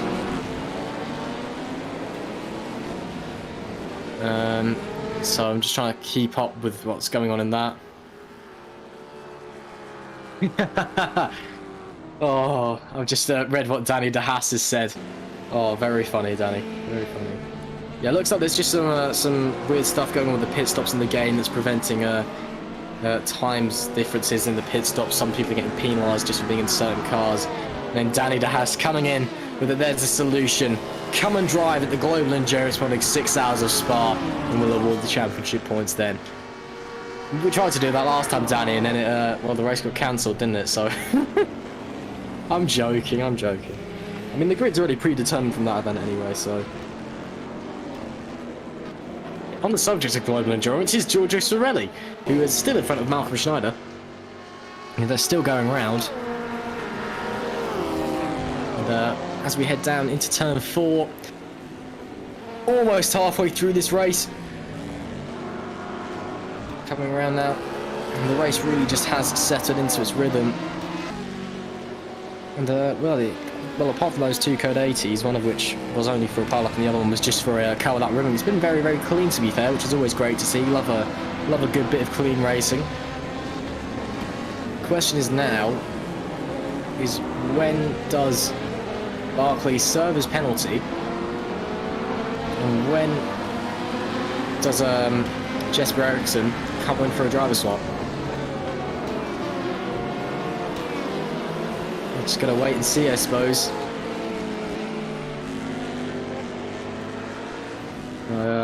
Well, I mean, I'm now just talking to Danny by the stream, but yeah, Danny, don't worry. Obviously, we've got the rescheduled race. If anyone is interested, it's the GEM 6 Hours of Spa. We're over at the VMG TV team. We are broadcasting that on the Global Endurance Modern channel.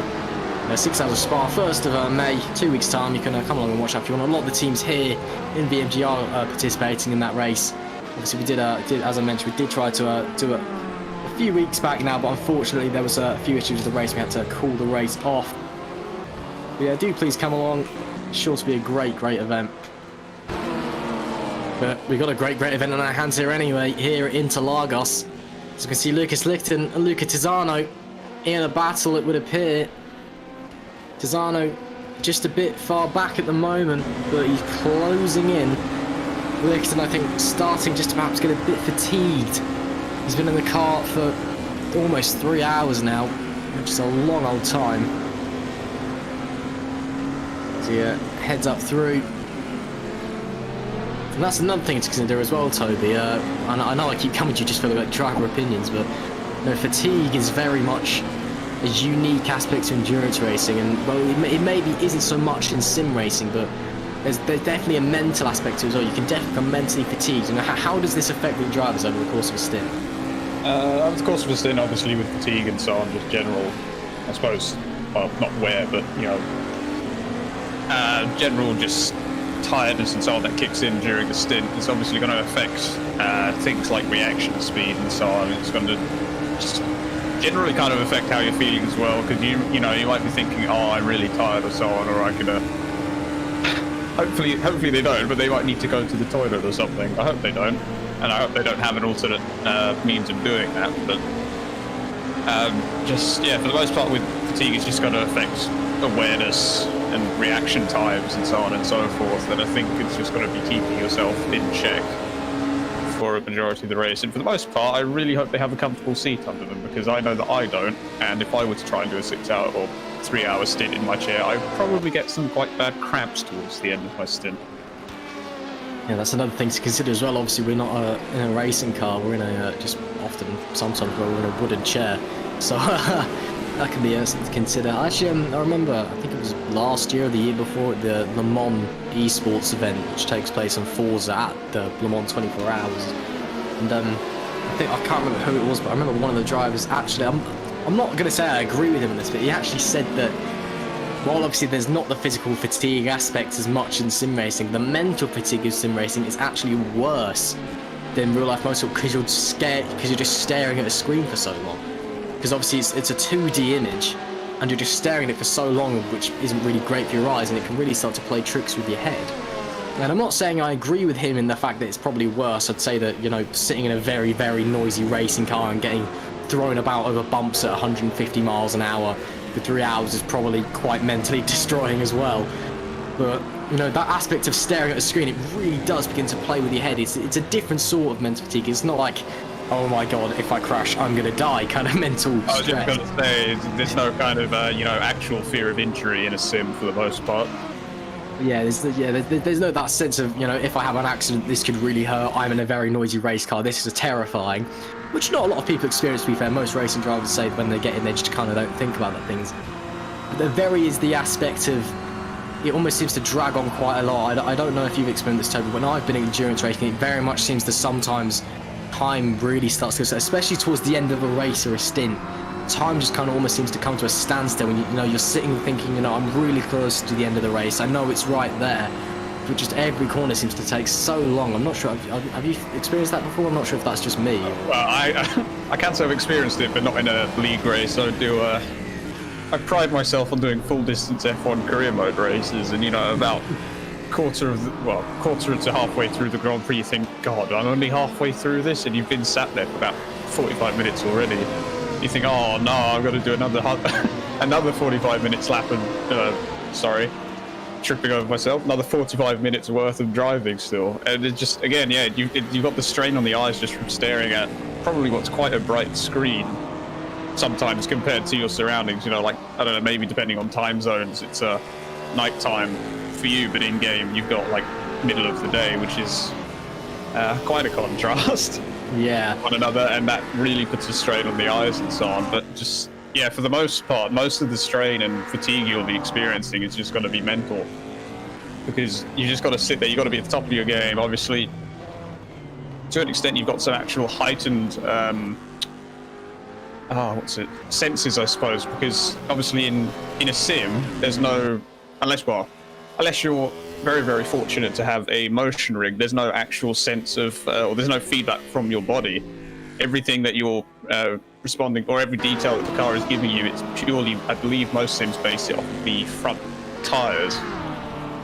So all of your inputs and so on are just going to be in reaction to what the front tires in-game are telling you through your wheel, and obviously depending on how good your wheel is going to depend on how in-depth that feedback's going to be. I just think for the most part, just obviously you've also got to account for FFB fade, because for some wheels, for example, if you've got your force feedback too strong, that will fade off as well. So, and I think hardware is something that can also not necessarily wear away, but kind of, I don't know, almost restricts itself to try and keep itself going.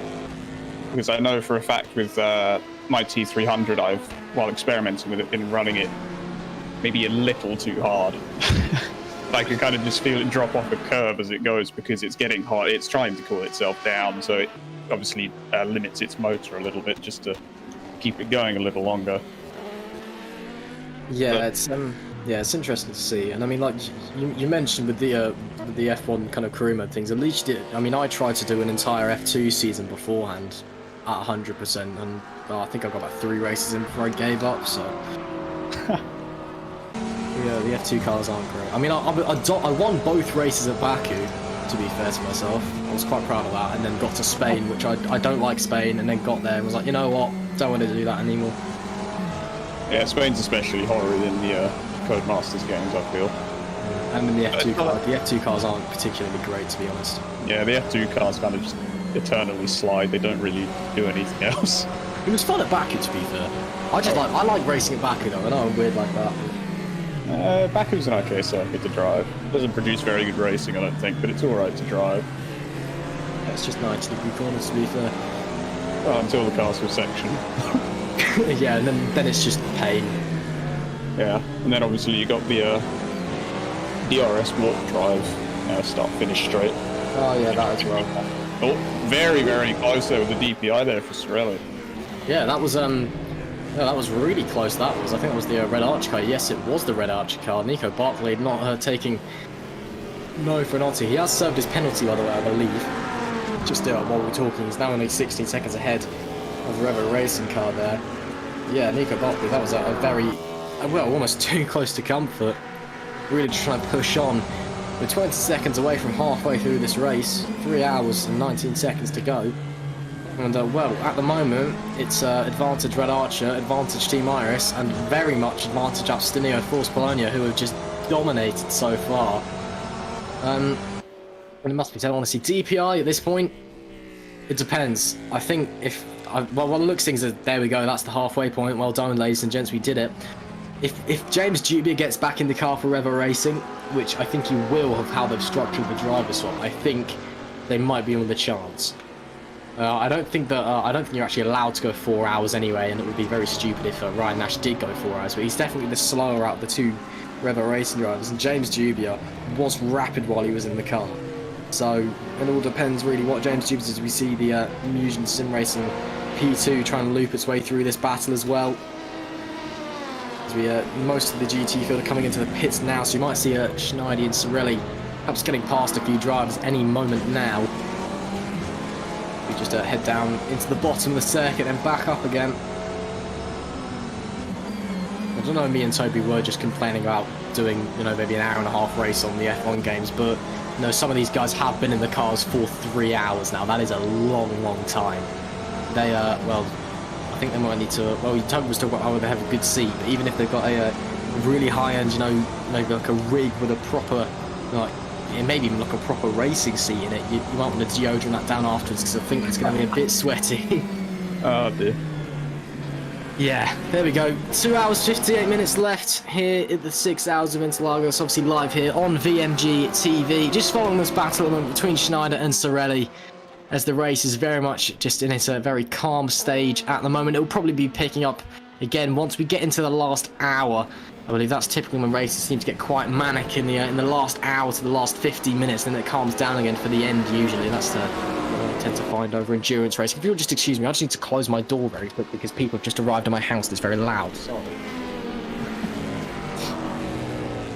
Whilst Ross is doing that, we were just watching over Malcolm Schneider and Giulio Sorelli, still not separated from one another. These guys have been following each other for a good bit of this race now. Probably tired of one another's bumpers and front bumpers. Probably just want to move on, see other people. Not sure about what, but I'm not sure about whether or not there's any bad feelings between the two. We got another DPI there going around the outside. Going around the outside is before 8 as well, which is very opportunistic. Sorelli very, very close to Schneider there. Schneider gets a bit of a wobble on the exit. Sorelli now right up the back of Schneider, going to get the toe from the Ferrari, but the Ferrari is generally a little quicker in a straight line, so we'll see if he gets a big enough toe coming into turn 1. Schneider's going to hold the inside as well. It's not. Oh, and that's a rookie monsters there in P2 sliding through as well. Sorelli's going to get a better run from that as well because Schneider actually, I think, scrubbed up a bit of speed on the pit entry. Sorelli really close to the grass. Going to try and hold it around the outside though. Can't quite get it done. Schneider's going to hold on to the position. Both of them very, very wide. Runs off the track to Schneider. That's going to really kill his momentum. And Sorelli's going to easily draw alongside him, I think, here. Slips back into the draft for the time being. And yeah, he's going to pull out to the inside. It's going to be on the brakes. Who's better? Sorelli, I think, is just going to get it unless Schneider can get the switch back on. And really close between them, still side by side. These two having a fantastic battle. Must be said, the Musion car's now going to contest with them as well.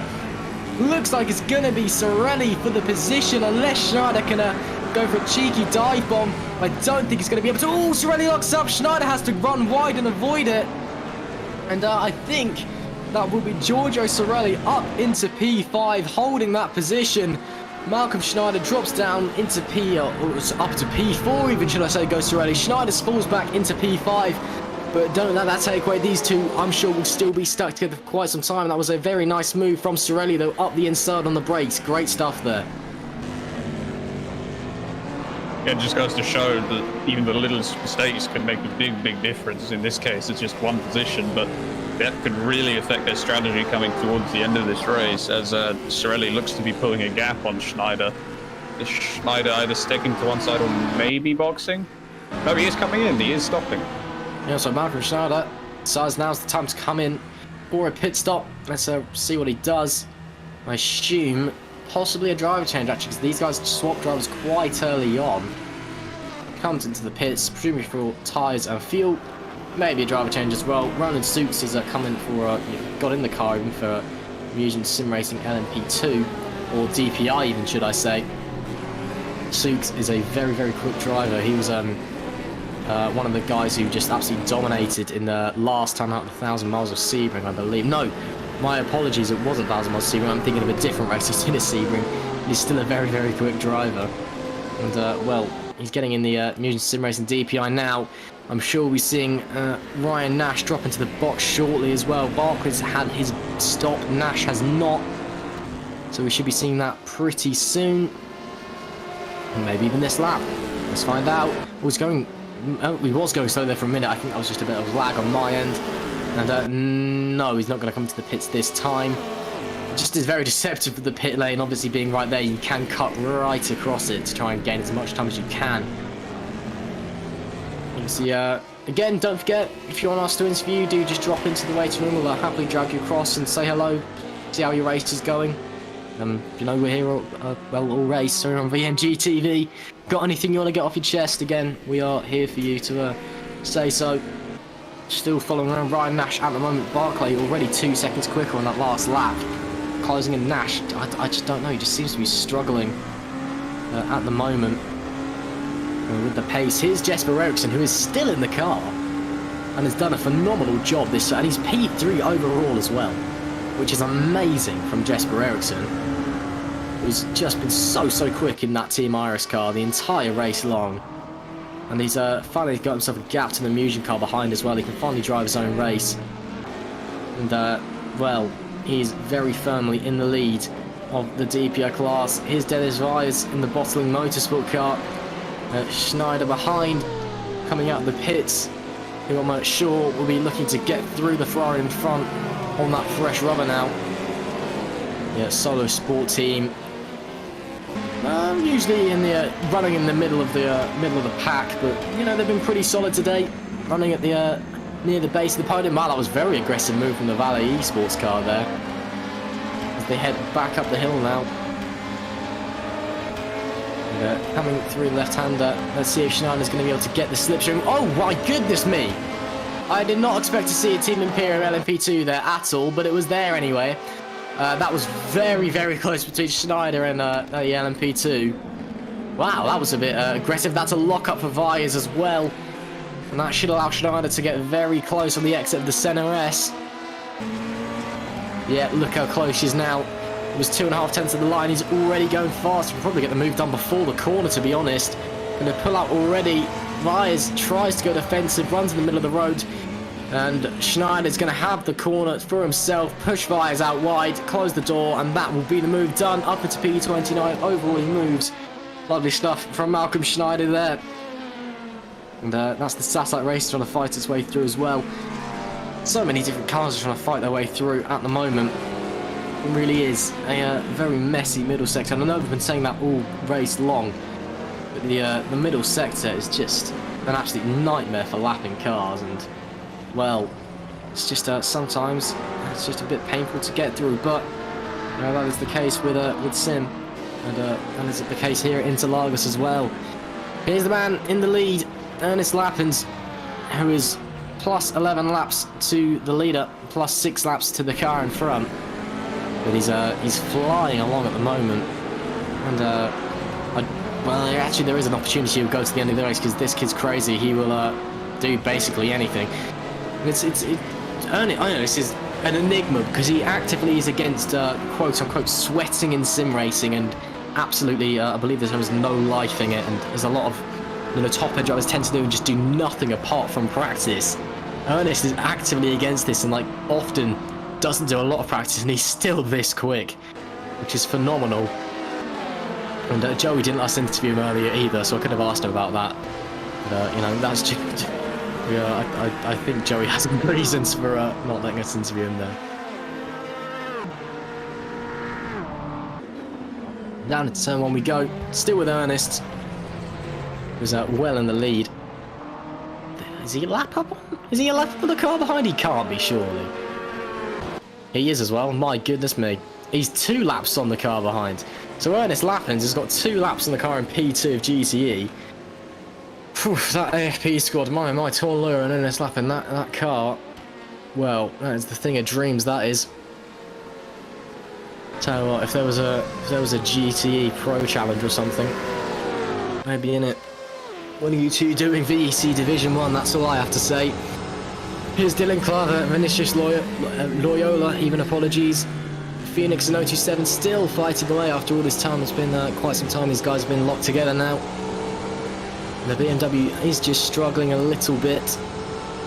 It's not quite having that pace that it did at Silverstone, but then again at Silverstone there was perhaps some dodgy stuff going on behind the scenes, which we won't discuss.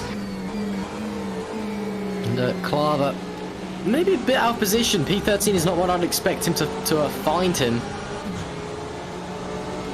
As carry on going around. Still the ball with Loyola here. And you know, I've got to go back to you again, Toby. Obviously, one of the unique things about the GT category is, you know, how many different cars there are. You know, how much of a difference do you think that really makes at each track? Because there is genuinely tracks where a lot of the cars are quicker than others. I think it's just a constant variable. I mean, you've got some cars that are going to be quicker in the straights, some better in corners, some better in braking zones. So it's a really interesting dynamic that I don't think is in many other categories. Just because you can have some cars that will just obliterate themselves. Obliterate the opposition at tracks, say like Monza, while others where, you know, it's a lot of tight and twisty sections, it's really going to hurt them. So I just think for the manufacturers of these cars, it's just a balance of obviously acknowledging a car's strong point and then trying to make their weak points a little better. But unfortunately, the category, in real life at least, does seem to be kind of dying off, which I think is a shame, because I personally really enjoy driving these cars. But I mean, they are fantastic cars. I mean, obviously it's they're kind of like GT3, but actually built as race cars, not built as a road car and then stripped down, which kind of adds a difference. They're about, you know, kind of usually 10 to 15 laps, 10 to 15 seconds a lap quicker than a GT3 car at some tracks. But yeah, it is a shame. Obviously, we know that BMW and the Porsche are committed to the category until the end of 2022 in the real world. But even if they die out, you know, we still have them here in Sim. Obviously, all of this stuff being official rFactor content, this is all created with real data from the manufacturer, so it's as accurate as they can get to the real things. And no, they are, you know, great to drive. It's always good to see such a healthy GT category as well. And yeah, as you said, you know, they are really nice to drive. The Porsche, it's wonderful to drive, it must be said. Makes a wonderful noise with this centre exhaust layout as well. Yeah, it really does. It's a great little car. And then the BMW, I've actually always really liked the BMW as well. The Ferrari's obviously good. The new Corvette apparently is fantastic, because a lot of people seem to use it. And then there's also the Aston, which absolutely nobody uses, but apparently it's alright. I'm just trying to think, do you guys have the old C7R in RF2? We do, yeah, but we don't use it anymore because obviously we've got the Yes, it's outdated. We did the C7R wasn't bad either, to be fair. Is it the more up-to-date spec after the, I think it's the 2016 changes with the bigger diffusers and so on? No, I guess it's the updated spec. It's alright. It wasn't particularly quick, but it was alright. It was good fun to drive. The C8R looks to have not only kind of... Ooh! Ryan Nash. That was very aggressive there on the GER car there. But yeah, it's the C8R looks to be a bit nicer as well from what I've heard, and also it seems to have got the balance of performance with it a lot better as well. I think the last thing they kind of really need to do with the balance of performance is just kind of even it out a bit more in general. Because although to be fair in VMG we have seen a lot of alternation, typically in most leagues it's just Porsche and Ferrari all the way. There's no point running anything else because you won't be fast enough.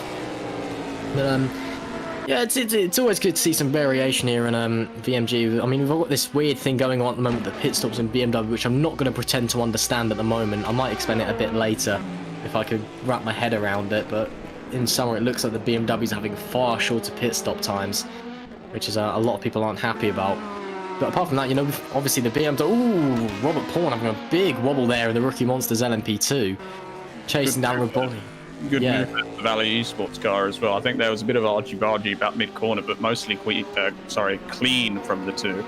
Robert Pawn obviously just having a bit of a wobble on the exit of the centre S's there. Yeah, Raboli, I mean, he's done a great job so far. We know both Valley's cars are very, very quick. They've been, you know, they're also very consistent, to be fair to them.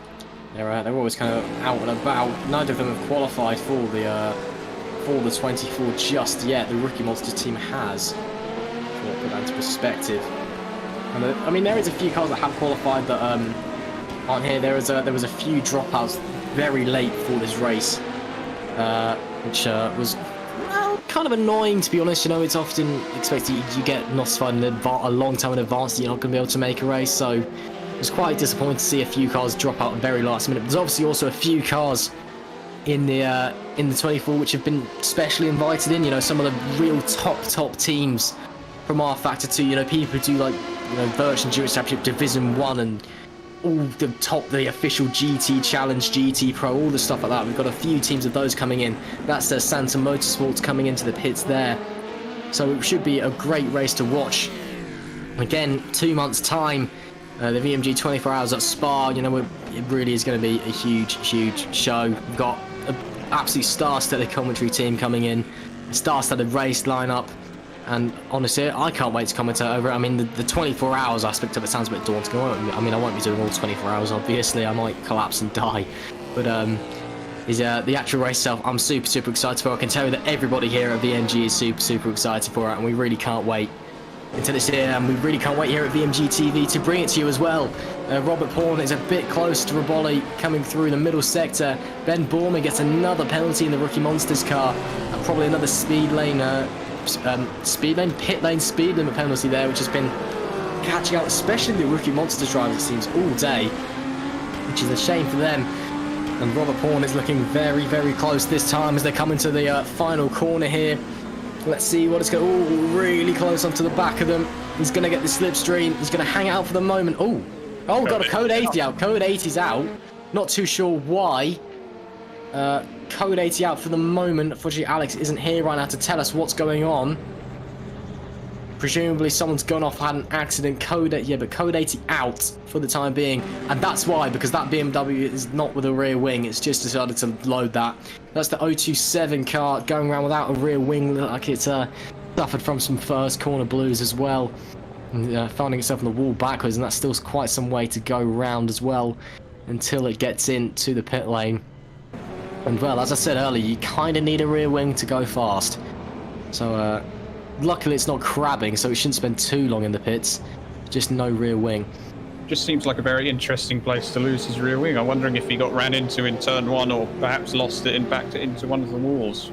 But it does seem like a very strange place on the circuit to lose a rear wing. I mean, my best assumption is maybe coming out of turn 3, lost it and just backed into the barrier there, maybe? Or just maybe span round onto the inside, maybe, and tap the wall. We don't really know. Our replay cam, as run by Seb Schou, is not operational, as Seb is not here anymore. He's got his birthday party, apparently, and oh dear. And that's needing the rear wing to go fast? Yeah, well, apparently you need it to go slow as well, because you're at the pit lane speed limit, and even then, Vinicius Loyola can't even handle the car coming through the final corner. Yeah, as I was saying, unfortunately, I don't think we're going to quite be able to see what happened, because Seb Schou's gone to his birthday party. Unfortunately for us, well, I mean, I suppose he's having a good time, isn't he? So we won't be able to see, I don't think, but into the pits, Code 80 will be over very, very shortly as the car pulls in, presumably. We can get racing once again. All the LMP2 cars have dived in. I think there'll be a driver change for Team RS as well.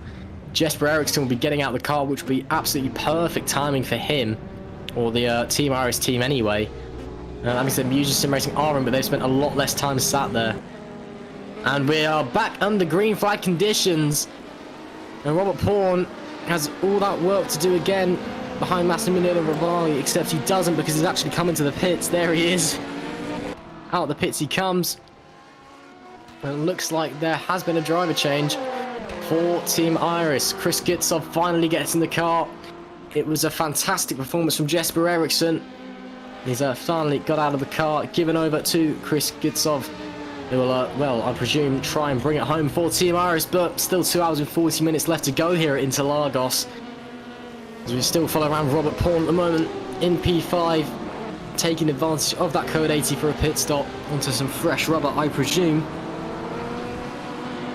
But hopefully we won't see many more, well, on the one hand we always love a Code 80 because it shakes it up, on the other hand we don't really want to see as many accidents, do we? So, yeah, Rookie Monsters in P5 at the moment, still trying to recover from about the several pit lane speed limit penalties that Steinprinz got, like 3 in a row at some point, like, and each time he came in for a drive-through he got another one, which was morbidly funny to a degree. No offense to the Rookie Monsters team or Stein, obviously. But, yeah, Roberts, he's driven a very good race to be far. Another very young driver at the wheel of that Rookie Monsters car. They seem to have a lot of faith in the younger generation. The Rookie Monsters got a few very, very young drivers, and Vinicius Loyola gets a penalty there as well. So he's just come in to repair his rear wing, and he's immediately got a penalty. That's some poor luck for him. Wondering if that was possibly related to the accident. Yeah, it could be. He would have been on the pit limiter during the Code 80 coming into the pits. So. Yeah, that's a good point. Well, I've not seen anything in the stewards panel just yet, so I don't know. We'll just have to wait and see, I suppose.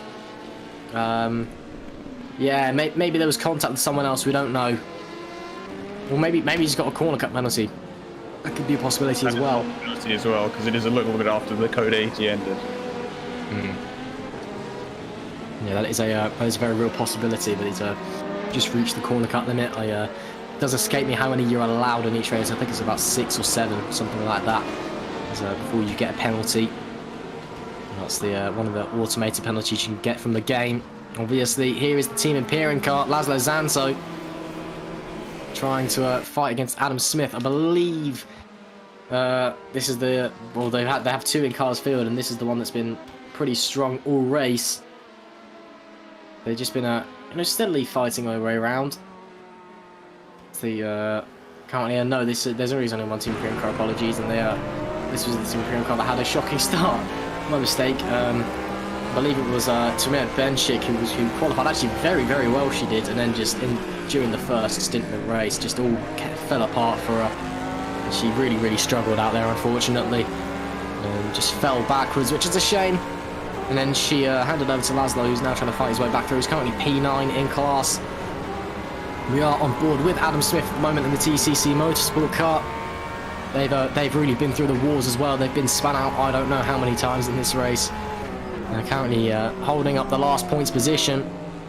They'll be looking to qualify for the VMG 24 as well. Again, it is a cutthroat qualification system. There's a set amount of grid slots in each category, and well, some of them have already been occupied by excuse me for getting how to speak English there. Some have already been occupied by invited teams. Some have already been occupied by teams that have enough points to secure their safety. And well, the last few spots are all to play for. I mean, obviously there is that extra spot available in the DPI class in the form of the demise of Drillers Esports. Unfortunately, up the Drillers no more, but that's just more opportunity for the other DPI competitors.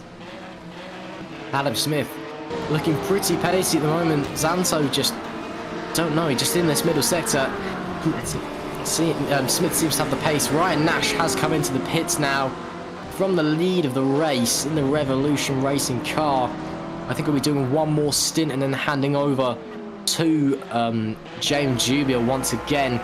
It's also Chris Gitzoff who leads the way in LMP2, and then Ernest Lappens, who else, leading the way in the GTE category. And Zanto and Smith are going to be side by side coming to the line. And Smith just appears to have the pace. It's going to be a drag race into the first corner. Krupi gets a penalty. They come to the first corner. Who's going to be better on the brakes? I think it's Zanto. Locks up the inside front though. And Smith maybe try for the switchback. No, he's going to have to try and set himself up into turn 4. Very wide on the exit from Zanto as well.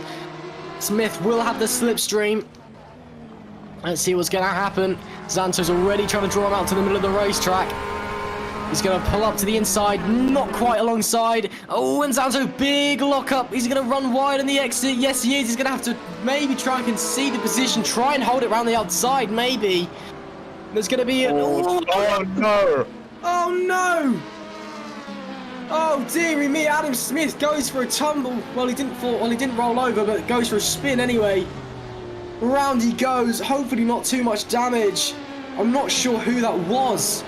I didn't quite catch it. I think it might have been the Phoenix Motorsport car. Oh dear, what a shame. He's slotted back in behind the 027 racing car. As the the number 60 car gets a drive-through for ignoring blue flags even. Oh dear, what a shame for Adam Smith. Oh, my condolences to that TCC car.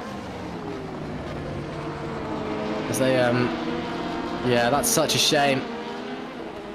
Oh dear, what a... I just don't know what to say. That was such a... Oh, I mean, I don't like to say, but that was a really stupid incident, frankly. I mean, obviously the LMP2 is going to go for the move to try and make it 3 wide because they want to get out there as quick as they can. You see Danny De Haas trying to overtake Dennis Vyers at the moment. But just... I don't really have words to describe that. Danny Dees dives down the inside. Dennis Vyers runs wide for good measure. Danny Dees has to almost hit the brakes. Wow. Well, I mean, obviously he did hit the brakes into the corner, but that was really slow on the exit. I'm not sure if he locked up or went sideways or something. That was really bizarre. But yeah, that's very strange indeed.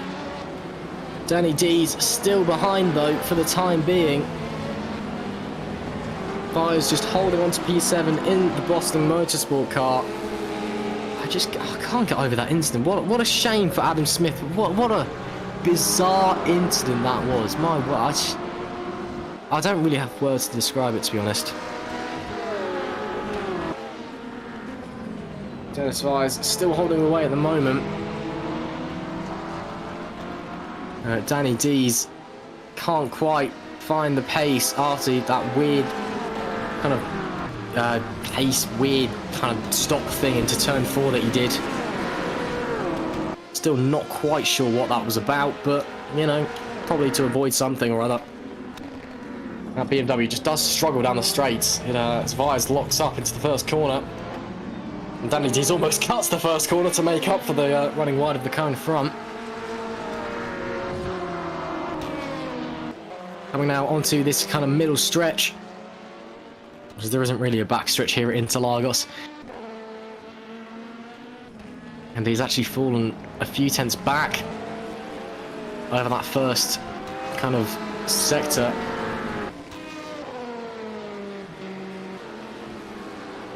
And there goes the Valley Esports car as well around. That's how you lap a GTE, by the way, for anyone that's wondering.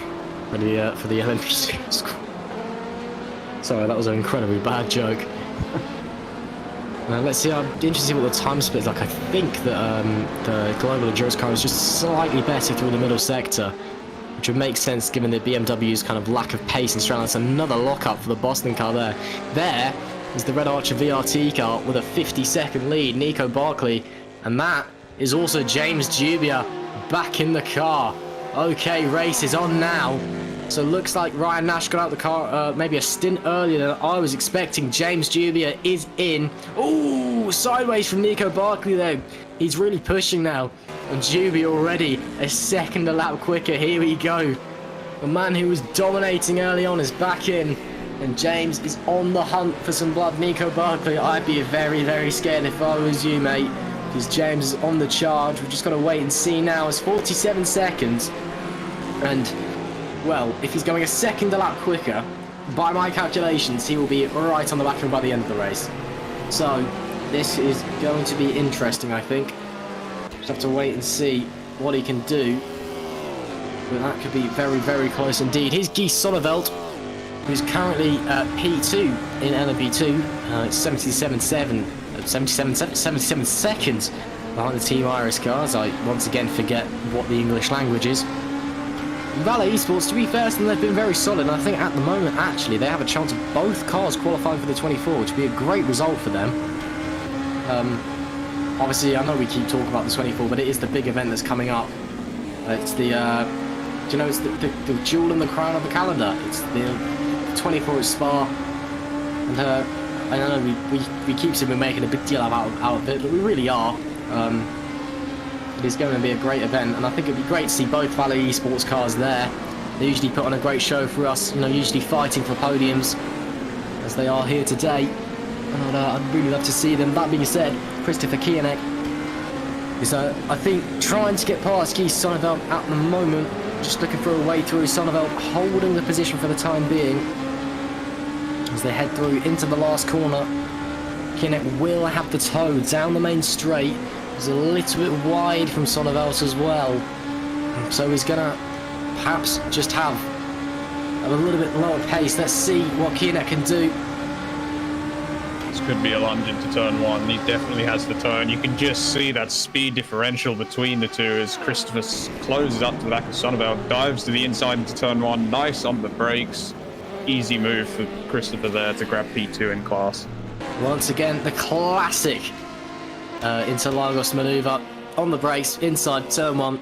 He's just like, that is Christopher Kianek up into P2. Mugen Sim Racing once again on that second step of the podium.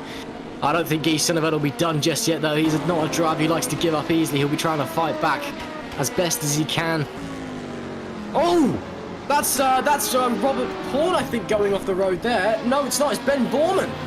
Ben Borman in the Rookie Monsters DPI going for a spin.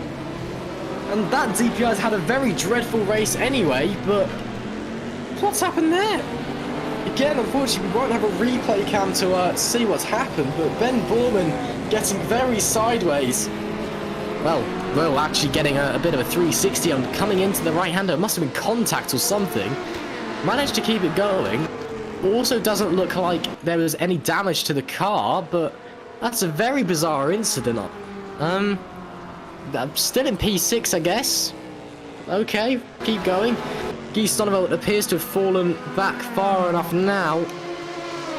And that being said, Christopher Hinnick... Oh, he's not coming into the pits. That was just a really aggressive line through the final corner. Could they just change... Would it be really, really hard for Interlagos just to, like, slightly change the pit lane Someone going entry? off in the background there, sorry. Oh, was there? Oh, yeah, that's Ben Borman again, I think. Yeah, it is. Oh, dear. Ben Borman having an absolute nightmare. In fact, the Rookie Monster squad in general, all over it, both in DPI, LMP2 and GTE, just having such a poor race. I'm sure the tires are on fire at this point as well, which is probably not happening. Helping matters. Really going to make that car difficult to drive with. Well, one spin just there as the camera cuts away, unfortunately, and then that second going to turn one really not going to help his tire temperatures. Consequently, his handling. No, and there'll be some sizable flat spots in there, I'm sure, as well, which are never nice to have, especially on rFactor 2.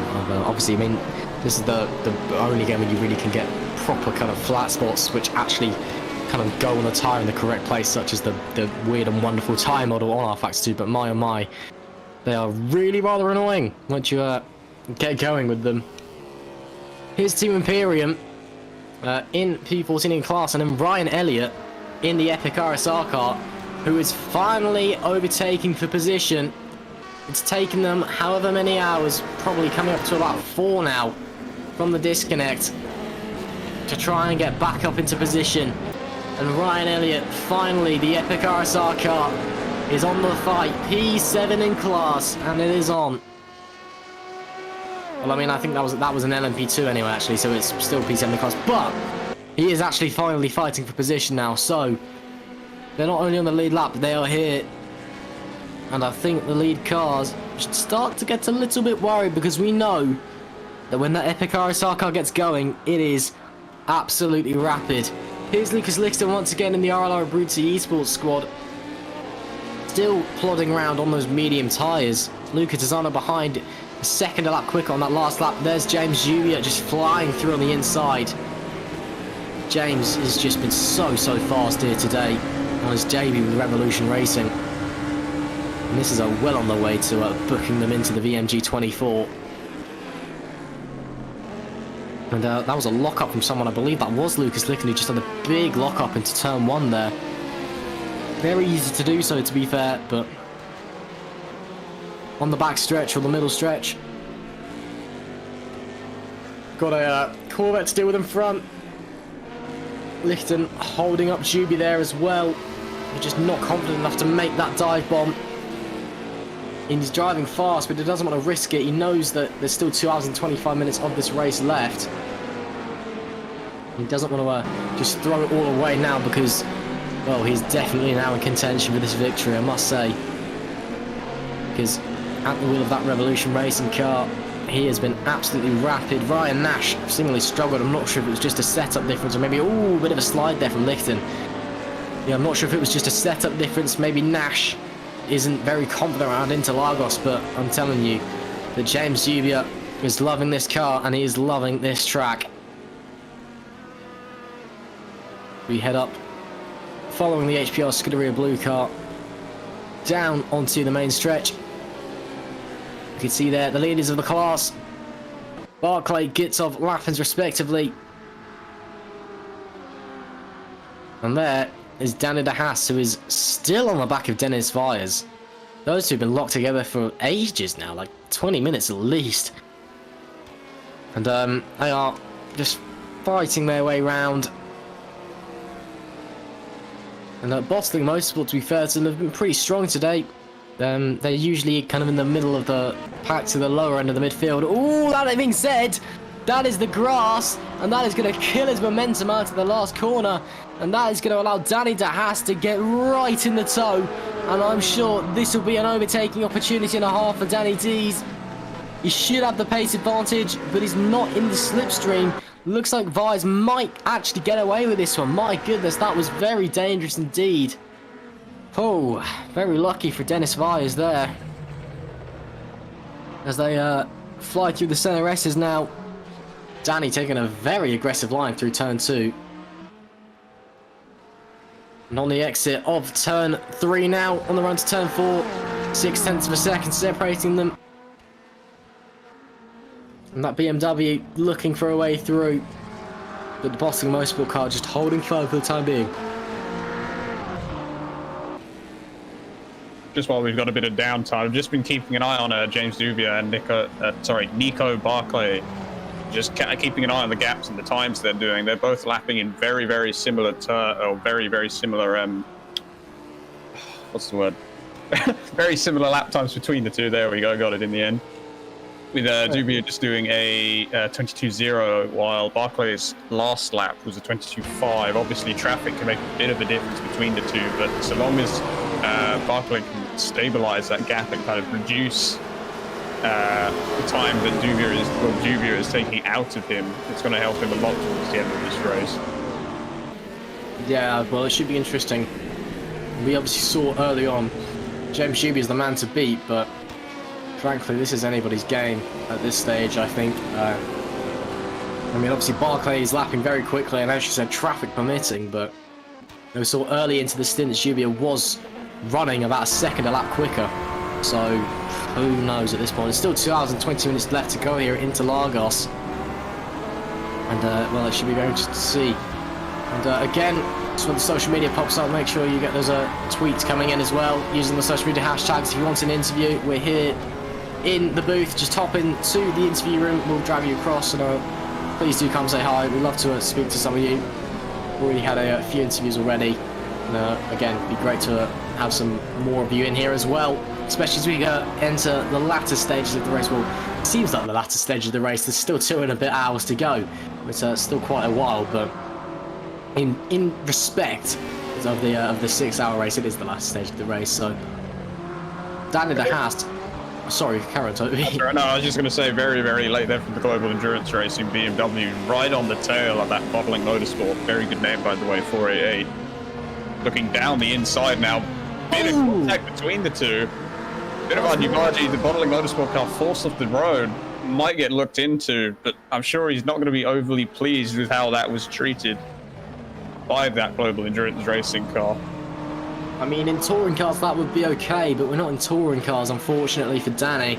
I'm not entirely sure that's going to go down too well. We could be seeing a complaint about that very, very quickly, I wonder. I think the stewards panel, we've not had anything recently, but that could change very quickly. Yeah, Danny the Haas up into P7 in class. I think the Boston car's going to try and fight back. It's a very late dive, big lockup, big wobble. Danny's going to have to run wide out of just avoid it, and again he's having to run wide through there as well. There's almost contact between them there. The Boston car desperately trying to get back through. I think he's driving a bit angry now as well after that incident. And he's got the slipstream as well. Danny D's pulling out very late to the inside, the Boston car to the outside. Let's see what's going to happen. Maybe the switchback maneuver. No. We know that Danny is so good on the defensive front, and again he is just driving that thing like it's a brick wall. There is no way that Vise is going to be able to get through this without a very aggressive move, and we could be seeing a similar strategy with the touring car maneuver, just up the inside, bump and run. Maybe even like I was saying very early into the race, just do it like in karting, just fire him off the road. Alright, maybe don't do that. Don't do that, Vise. That's a very poor idea, and you will get definitely slapped for that. Nico Barclay comes into the pits for his scheduled stop. I don't believe we're having a driver change. No, we won't be having a driver change. He's going to the end of the race, I think. On lap 157 of this race. Should be in for some tyres and the like. And this is James Dubia's chance to shine. On the subject of James Dubia, there he is up the inside of the team Imperium car. Laszlo Zanto is trying to fight his way back up the field. And you can see there, Dubia will probably actually get past Barclay. Just keep right in the background. And you can see that, and Dubia's coming in as well. Okay, so these two are running identical strategies then. Very interesting to see. There is James. That is not James Dubia. I lied. They are not running identical strategies. Are they? I'm very confused. Hang on. I think we'll have to wait for the live timing to update, just see exactly what happened there. I don't believe I saw that revolution. Well, no, they have swapped places. James Dubia didn't come into the pits. There was a car just sliding off in the background. and it would appear that just our little number on the screen next to Nico Bartley has not updated. So I was right. Yeah, live timing says that Jubia's taken the lead. Well, I was right. Jubia into the lead. Apologies for the, I believe he was coming into the pits. And there was a car spinning in the background, and the entry to the CNRS is there. Didn't quite catch who it was. I believe it may have been the Team Imperium LMP2. Not too sure. I didn't quite catch it. Just saw this white shape moving in the wrong direction. That was about it, really. Here's Luca Tisano and Jessica Pelletier in the TTF car. And he did get an interview with Jessica earlier, and she was seemed very optimistic about her hopes out there today.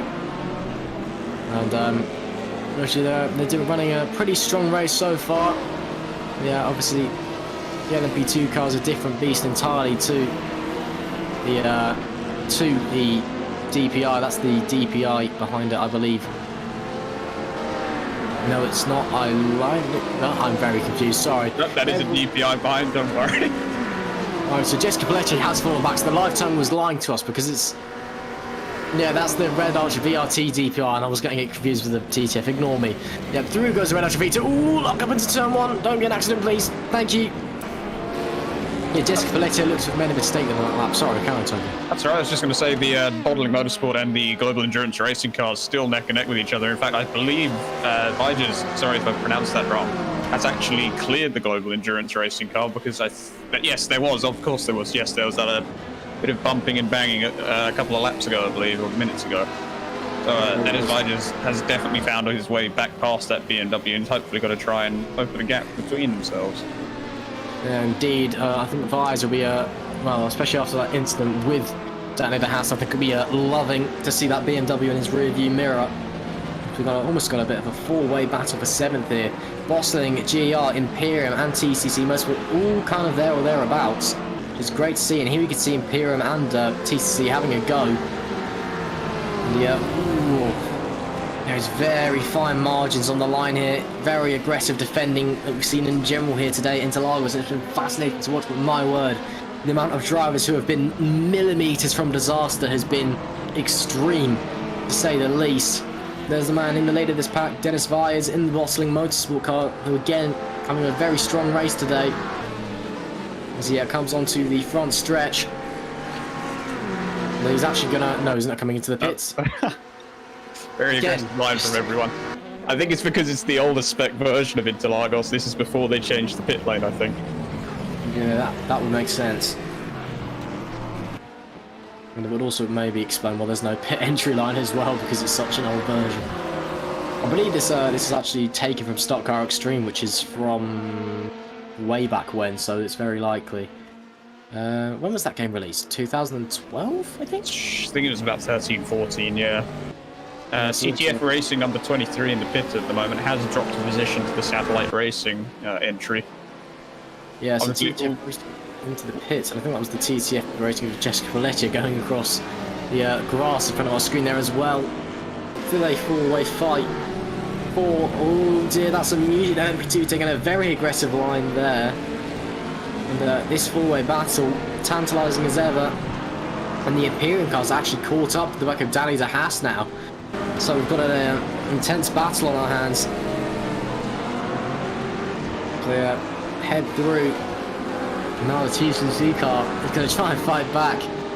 My oh my, I do love a good stage battle. I mean, last time out of Road America, had a four-way battle at one stage that was neck and neck for about 2 laps, the entire, I mean literally side by side, and that was the most crazy thing I think I've ever seen in a sim race. It was amazing, and I'm not saying anything, but you four, could you maybe do that again? That'd be really cool. Thanks. Yeah. There is an opportunity for that to arise, don't worry about it. There's still 2 hours and 40 minutes to go, isn't there? Oh yeah, 2 hours and 14 minutes of endurance racing still to go. Yeah, that being said, the TCC Motorsport very close to the back of the Imperium car now. Could be a move happening here. In fact, I think it's safe to say there will be a move happening here, I think, unless they mess up their braking. And they have. So maybe there was not a move happening. Every time we go on board with a car onto the inside of turn 4, they never get the moves up. Never. I don't know why that is, and I find it very annoying. As we see the that's not SATA, that's the Revolution racing car. Screaming up the inside. They're yet to box. but they're in the lead at the moment. James Schubert seemingly determined to win this race. Very, very close to the goal. That's a wobble as well. Oh, that could have been dangerous. There is Danny de Haas. Looks like the Boston car has seemingly escaped. This is now a three-way battle. Danny de Haas once again using his defensive abilities to hold everyone back. There's the Irish car in the LMP2 category. Gets off, just trying to find his way through as well. He's not in as much of a rush perhaps as Jubia is. So he's got a 70-second lead and is in on an alternate strategy. That Irish car really did not help the global endurance racing. BMW, as you can see, he's just being overtaken by the Team Imperium Corvette now, but he might have a switchover opportunity coming into turn 1. See what he does. He moves to the inside, trying maybe to get him onto the brakes. No, he won't. Nope, still behind him. Team Imperium win the position. Oh no, he runs wide. Might be able to hold it around the outside. Maybe the TCC car can hop in and try and make things a bit more interesting. Possibly going to see 3 wide coming into turn 4 here. Yeah, that would be very interesting indeed if we did get 3 wide. I don't think we will. It's just going to be 2 wide. Who's going to break the latest? Looks like it's going to be the Imperial car, but might overshoot it. No, it's actually Danny de Haas that overshoots it. The TCC car's going to squeeze on through. Unless he can hold it to the outside. They're still side by side here. Coming into the right-hander, Danny de Haas is going to retake the position. Possibly, no. Still neck and neck. My oh my, this is great stuff we're seeing here. Back down the inside. Takes the position again. The Imperium car's looking in his rearview mirror with glee, because he knows that he can just drive off into the distance once again. In this battle for 8th. And again, late braking from Danny de Haas. He's so late on the brakes. It's fantastic to see. And again, bit of a nudge maybe from the TCC car. No, I don't think there was, but Danny de Haas very wide in the GER car. And now here we go, the triple draft. Let's see who's going to get the best run out of the final corner. Down the main straight, bit of toe braking perhaps from Danny de Haas. The TCC car will have a pace advantage. We know the BMW is not particularly quick in a straight line. He's going to pull to the inside. Yes, he is. He's already going. That's a bit aggressive. I'd have waited a bit later. On the brakes, maybe. Oh, he's going to squeeze up alongside him, though. And the GER car is going to try and hold it around the outside. Manages to do so. The Imperium car is going to get away from this while they're battling. Great stuff from all 3 drivers involved. This has been very clean, very nice racing from this GTE field. And that's a lock-up for the Imperium car as well. Zanso just looking at the front left, I think. Hopefully it doesn't hurt him too much. On the run-up to the right-hander now. And that's the Team Irish Imperium and LMP2 getting involved as well. Oh, that's really shoved the TCC car out wide. He's got a lot of work to do to get that back up again. Oh no, contact between the Sanford car and the GER car. Looks like fairly minimal, so they'll both be okay, but that's then allowed the TCC car to get right onto the back of Danny de Haas once again. And he'll be looking to try and overtake him this time. Oh, look how close he is this time. My oh my. This is going to be very tight indeed.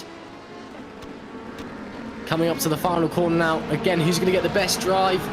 We know that the TCC car's good on the acceleration and straight line speed as well. Up the main straight now. When will he pull out? Well, that's the question. He's got the slipstream. Imperium possibly stopping?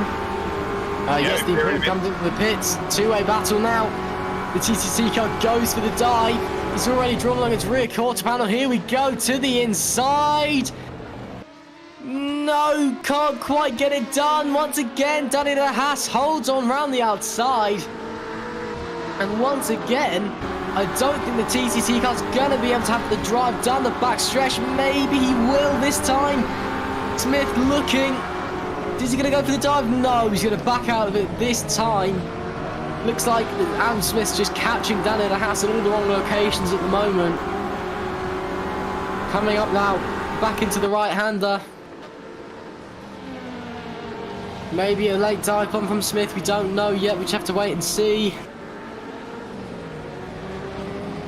No, it's going to be still very close between these guys. It's going to be all about sticking to the back of him in the middle sector. Middle sector is very wide. And that's Danny de Haas off the road. Rejoins very safely, which is not. Oh no! He's touched the Ernest Lappins in the FP car. Hopefully there's not a lot of damage. Oh no, and that's James Jubier as well trying to slide through. My, there's two leaders here who could end their races. That is very close indeed. James Jubier obviously wants to shift on. So he is really fighting for a win at the moment. I don't think Ernest Lappins needs to worry as much because he's got a lap to the Mugen car behind. Here's Ben Borman and Roland Sukes. Roland Sukes currently the quicker of the two. I believe Ben Borman's still yet to pit. As it come around this DPI battle, it's great to see DPI's fighting this late into the race. They're 4 hours in, fantastic stuff.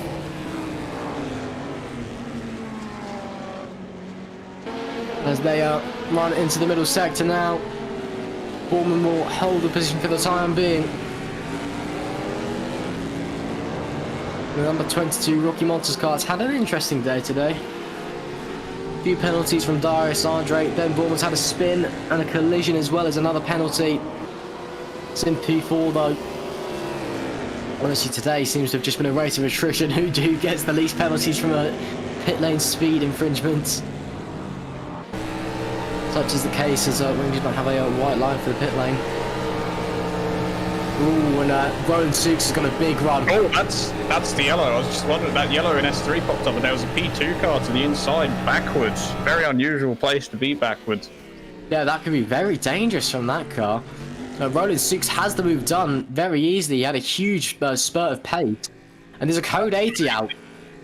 Code 80 out, so I'm not quite sure what's happened there. Hopefully there wasn't contact between that P2 and another car as he rejoined. That is the P2. Oh, it's Jessica Pelletier. Oh dear me. I wonder what's happened with her. Looks to get going with little damage again, but yeah, I do wonder if there was contact there. And I think she's coming into the pits. Yes, I think that is her coming into the pits there. No, I think that was a DPI entry, not... That's James Jubier. This is perfect for James Jubier. Oh my goodness me. This could be race changing. James Jubier has just been gifted a free pit stop against Nico Barkley. This could be... Oh my goodness, this is amazing. The question is when does the code 80 go away? This is incredibly tense. So Nico Barkley does get past, but he's going to lose, and we're going green now, but he's going to lose at least 30 seconds. Big one for Roland there in the Mugen Sim Racing car, just trying to take the opportunity that the code 80 ending gave him. Didn't quite manage to capitalize on it though, unfortunately, but of course we've still got another 2 hours left, so there is a very, very long time for him to be able to get. And that's deep from Dorman actually. Might open the door for him to make a move, possibly towards turn 1 if he sticks with him. You have to see. Let's have a look coming out of the final corner now. Who's going to get the better traction? And on the accelerator, throttle pedal down hard. There is Nico Barkley, who is in P2 according to the time screen. Ignore that, he is in P1. And Borman comes into the pits anyway, so Zooks gets the position anyway. So unfortunately we didn't really find out if Toby's prediction would come entirely true. And Borman very slowly into the pits. Ooh. That's very slow. I wonder if that... Is the Valet Esports car in his box, maybe? I was going to say, that's what I'm thinking, because you can't pit at that angle, I don't believe. Is he going to move forward? Yeah, oh dear. Yeah, he the will. Valet Esports car was in his box. Are there shared boxes? Or does every car have... We have had the problem before where at Vrolijk we did have a few shared boxes. And it would appear that we've got one here today. Just very unlucky there for Ben Borman, who's just coming at the wrong time. What a shame.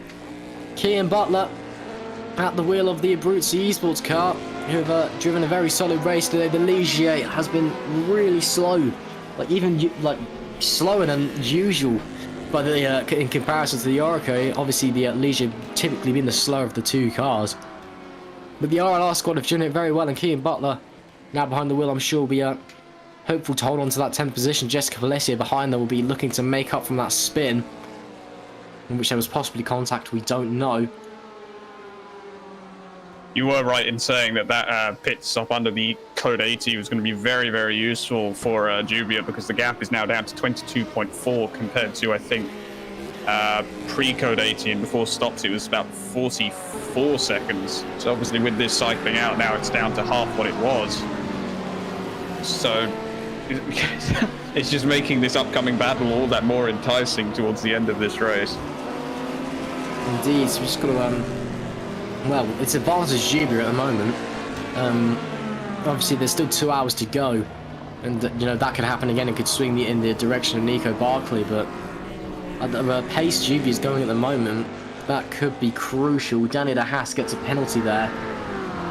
Let me see what that's for. That was for ignoring blue flags and then causing an avoidable collision resulting in large damage. So that could have possibly been that could have possibly been to do with the TTF. I believe it was the TTF Racing P2 that we saw backwards on the start-finish straight.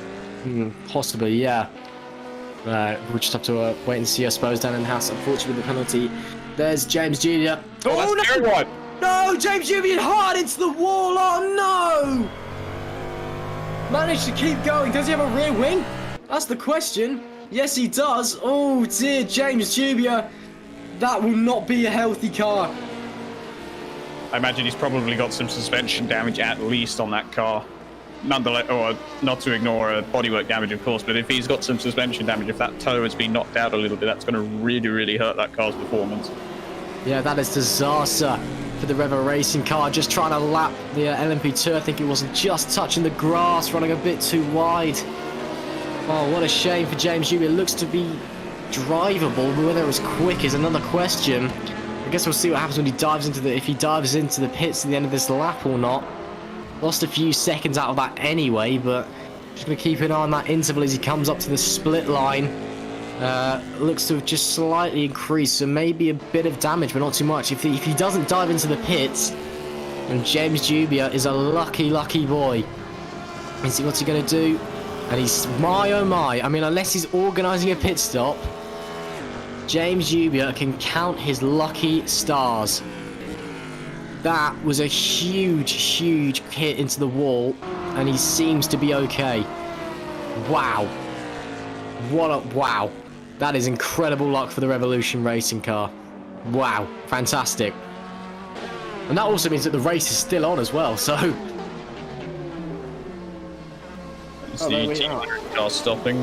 That is the leader in the P2 class, actually, my mistake. I thought they had a double entry. I don't know if they do, but that's what I thought anyway. I don't believe they do, no. That is the solo Team Iris entry, my mistake. Coming into the pits from the P2 lead does have a pretty healthy gap over P2, so I imagine they'll either come out just behind or still ahead of that Bally Esports car. Indeed, Ernest Lappin sets another fastest lap of the race at 129.178. Still flying along is Ernest. Still just putting in the lap time. Great stuff to see from him. Here's Wojciech de Bruyn in the Rookie Monsters number 7, which has slowly been making its way up the field. Ferdy Rimmen in the Team Iris Corvette, not far behind. And, as they carry on going around. Oh, and that's a Musion car there. That's the DPI, I believe. And Rimmen will be looking to try and make his way through. I think the RS cars had a driver swap. Because they were in the pits for a long time. They've either had some damage repaired, or they were in the pits for a long time. And yeah, Guy Sonneveld's gotten the no, hang on, wait. No, it is still Chris Gitzoff. That's very weird. They were in the pits for a long old time there. Very strange. 2 hours remaining here at Interlagos. I don't think Jubia got that much damage from the accident or that error earlier, because he is still lapping about 4 tenths quicker than Barclay, who's obviously leading the DPI class. So he must have had some incredible luck, or hit that wall just right to not get that much damage from that incident at all. Yeah, James, wow. Can you pass me some of your luck, mate? Because that is insane. I have no idea how he's gotten away with that. But that is phenomenal. Yeah, great stuff to see. I mean, obviously that means the battle for the lead is still on. But incredible, incredible luck for the Revolution Racing squad there. I'm sure be, well, elated. Because, you know, well, if he'd have even hit that at a slightly different angle, that could have been race over there and then. Great stuff to see. My mistake, sorry. Valley Esports car in LMP2 in third is in the pits at the moment. So I'm not entirely sure if he is behind that Mugen sim racing entry or ahead when pit stops cycle out.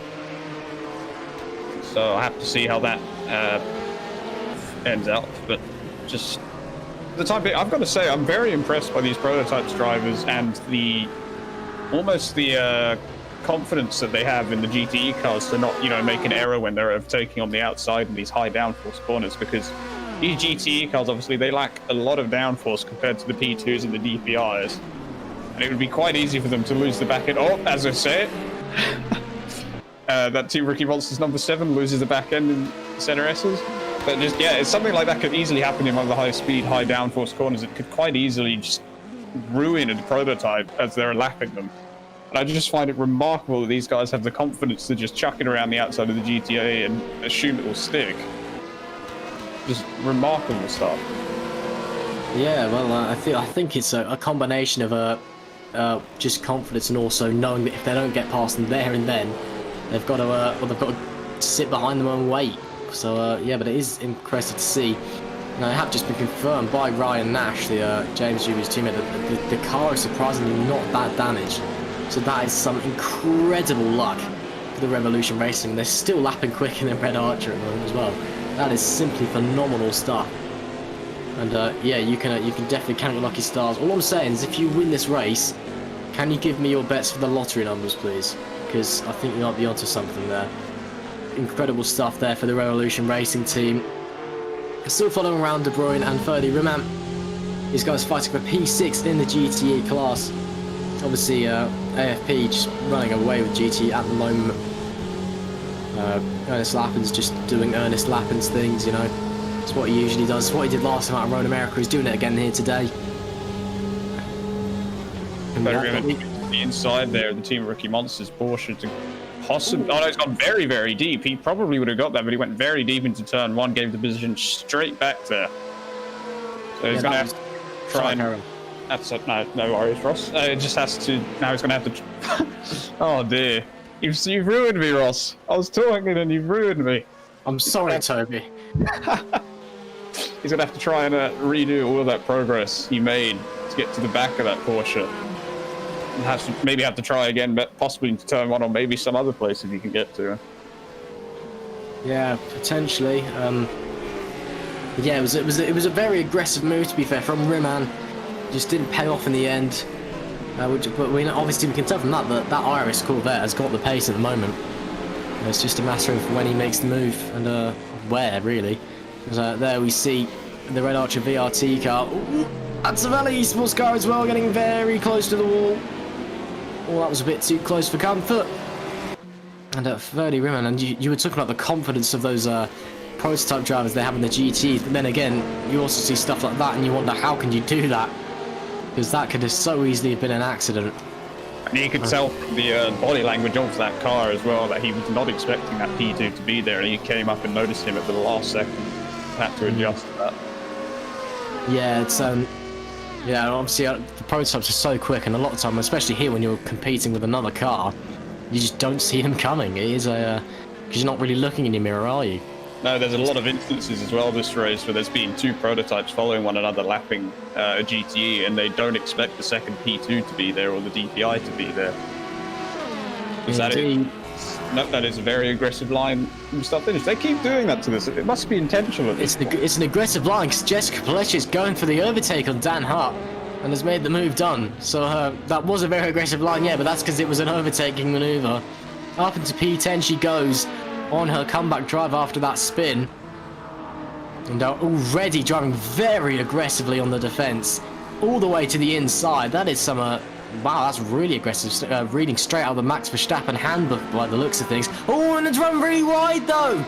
Paletti off the track and squeezes through. And now, well, she's read from the Max Verstappen book of defending. Let's see if she's reading from the Max Verstappen. Oh no, she spun! And the camera has cut away just as she spun round. And by the looks of things, she's managed to stay out the wall by the looks of things. And oh dear, poor luck there for Jessica Pelletier in the TTF car. And there is Lazo Zanto and Forrest McCormack in the Boston current team. Imperium Zanto squeezing around the outside as well. And here's Aretha on board with Pelletier. He's just misjudged her braking into the left-hander of 4. And back on the road, Hurt squeezes through.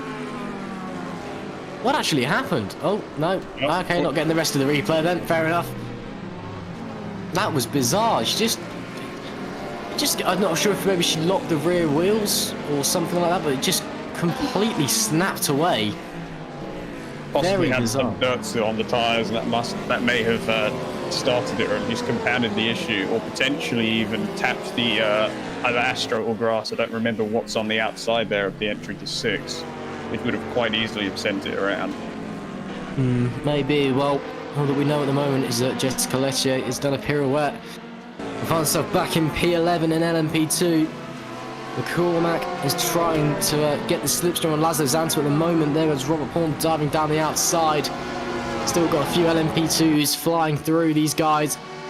The Boston Ferrari just doesn't seem to have the pace at the moment in comparison to the Team Imperium Corvette, who's just driving a very solid race at the moment in P10 after that those early woes with Tamea Benchik at the wheel. Coming down onto this middle stretch here. McCormack, let's see if he's any closer. He's not going to be able to have a look down the inside, I don't think, too far back. And I mean, you've got to remember, there's still an hour and 50 minutes to go. Obviously, we're very used to 4-hour races here in VMG, normally. So this 6 hour definitely makes for a change.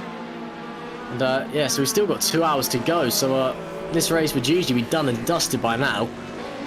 So still plenty of action in store. Just continue following Zanto around. Forrest McCormack behind, just unable to do anything at the moment.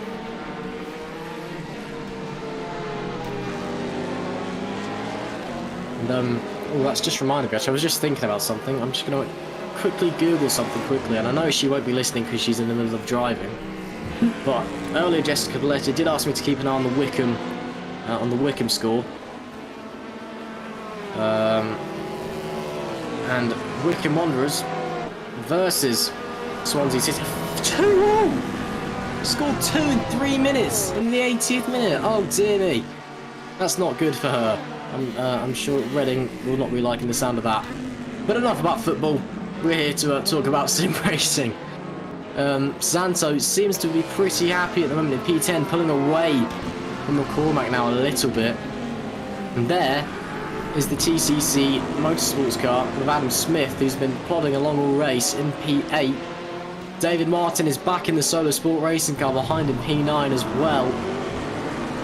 And just keeping an eye on the Revolution racing car. The times seem to be fluctuating a bit. They're kind of flicking between 22 to 23 seconds back. So obviously the damage isn't too bad. But it's Ryan Nash, who was a driver for that car, has said in the chat that the car isn't too damaged, surprisingly. So they must be counting their lucky stars over at Revolution Racing after that moment. Yeah, I can definitely imagine.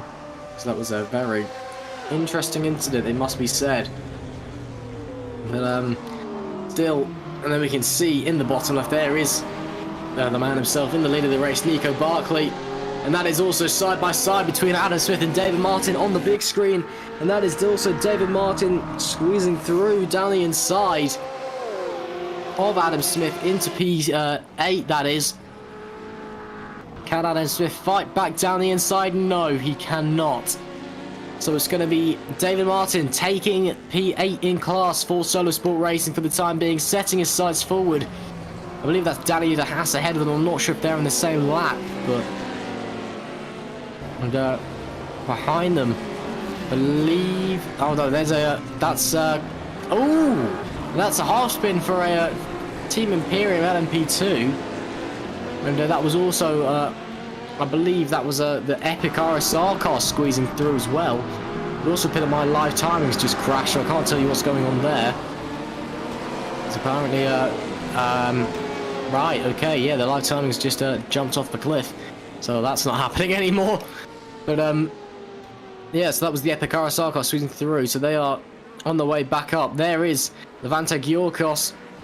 Was there contact? Nope, just lost the rear. Half spin, managed to catch it and get going again. Not too much time lost. And there is Vuta de Bruyne and Ferdy Rimant still locked in a battle. These guys have been basically inseparable for about an hour now. Oh, and that's off the road from both of them, I think. So both of them driving very aggressively as well. The Team Iris car desperate to get past, I'm sure. Oh no, who's that off in the background? That was a big spin in the background. Oh, and that is Jessica Pelletier, I think. Yes, it is again Jessica Pelletier in the TTF car. Big spin off the road. Lucky not to touch the wall, just trying to find a safe moment to rejoin. What happened there?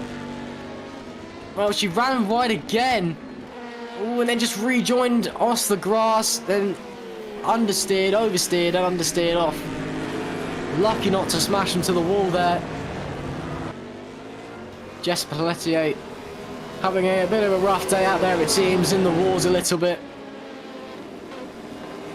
But then again, you know, it is hard jumping into a car. It is one of the many facts of endurance. So you can get in the car, and you may have done hours upon hours of practice during the week, but you get in the car on race day, and it's just nothing like what you remember because it's changed. You may have damage, the track may be slightly different, there could be different tyre pressure, different temperatures, something may be slightly different, and it just drives nothing like what you're used to. Or as we discussed earlier, you know, it is possible she's just having a bad day in the office. That is every possibility, but unlucky for Jessica Pelletier there, another spin, which is a shame. Also, while that's happened, Rimman has got past De Bruyne, so while that overtake has happened,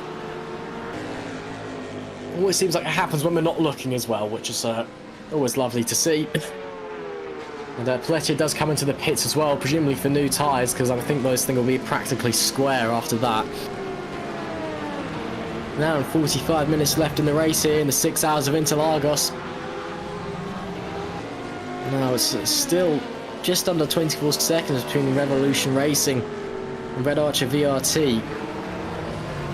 And well now, Toby, who's your money on? Because at this point I think it's just down to strategy. Strategy is definitely going to be the key factor, and obviously the driver is going to play a big part of that because he is the one that's going to be feeding back to his team and so on, how the car's feeling, how the tyres are doing, how much fuel he's got left and so on. So it's ultimately, it's probably going to be the driver's call as to whether or not he wants to stop. Obviously taking into account the recommendations the team may give him. Yeah, indeed. Just going to see what happens, I suppose, over the rest of the race. Anything can happen in an hour 46. And Kennedy will make that an hour 45 and 57. But usually can. 30 Rimman is up to P5 in class now. Good to see Iris finally getting back up there after a rough early few stints. Taking them time, but they're climbing their way back through. There is the Epic RSR car as well. I believe it's Ryan Elliott at the wheel. I can't tell you because the live timing has officially died. I can confirm it is no longer with us unless it gets rebooted or something. Just as you say that, it has came back. But actually, ask and you shall receive. I am literally magic. There you are. The live timing's back, everybody. Go mental. Yeah, it is Ryan Elliott at the wheel of the Epic RSR car. He's just slicing his way through. He's P12 overall at the moment. He's still an hour 45. I think a podium might be a bit of an ask, but you know, it is Epic RSR. They kind of do things like that. They just kind of look at what seems a bit impossible and kind of do really well and ignore it. There is your leaders, Nico Barkley, Chris Gitsov and Ernest Lappins. Who else? Lappins still just dominating GTE, as he has been for the entire stint now. That is the rear view of, well, it's no longer the rear view of whoever that was. I think it was one of the Team Iris cars. Goncalo Costa coming under attack now from Levante Giorgos. And Team Imperium car looking for its way round. This is for 14th overall. Well, there is the rear wing of Goncalo Costa in the Omicron car. And the Omicron apparently have a website. Didn't know that. I might check that out because I didn't even know they had a website. Not a lot of sim racing teams do have a website, to be fair. Most of them just have a Facebook page or something. But yeah, there you are. The more you learn, I suppose. Ooh, that's very tight. Be careful, please. Be careful, please. That's Nico Barkley, the race leader. There's about a gaggle of 5 cars here. It's going to end very badly. Somehow, they're all away cleanly. Wow, that could have been a big accident there. Nico Barkley, the race leader as well, getting involved. Yeah, I mean, lapping cars is always a bit of an event, but it seemed there Nico Barkley just caught a load of people in the wrong place at the wrong time. That, to be fair, that's part of the beauty of endurance racing, is it is a lot of luck is involved in it. You can just encounter people at the wrong time and it can just cost you your race. Seen at Le Mans, for example, Le Mans 24 Hours is a classic of this. Is you just, you can encounter the wrong person at the wrong time and then suddenly you're in a wall. It's very, very easy to happen. Still following around Goncalo Costa. Looks like a pretty safe gap to the car behind at the moment. I'm gonna search up their website because I'm interested, actually. I genuinely am. OmicronSimRacing.com. This is slick. This is a nice website. Welcome to Just as you were saying that, I think he may have just ran into the back of one of those C8Rs there. Not sure if he would have got any damage from that or if he even made contact at all, but it did look very, very close between the two. Just at the top of the hill there after 6. Oh, as I was doing VMG TV website review, yeah, apparently we had a bit of action going on. Luckily it's still going though. If anyone else has a website, sim racing website they want me to check out, please do go ahead, because to be fair to the Omicron guys, this is a very, very lovely website. Got some nice pictures as well and everything. Would recommend. Nice visit if you've got the time. But there, again, back to the action. I do keep getting on distracted, I am sorry. Now there is Goncalo Costa. Again running some very aggressive lines. But as Toby said earlier, this is the older version of Interlagos, so this is before the pit entry was changed, so you can't really run that anymore. Getting caught behind the rookie monster's Porsche there. So yeah, tries to fight his way through. And Julie does so around the outside. Just under a second between Costa and Giorgos at the moment. But nobody really appears to have the pace advantage as it stands. Hold on a second, I think we've missed something. Barkley may have possibly stopped because the live timing is now reading him as being behind Jubia. He may done have do. Well, we can't see anything on the left-hand side of the screen at the moment. It's got the graphic along the top. I'm not entirely sure if that was an on-track or off-track overtake.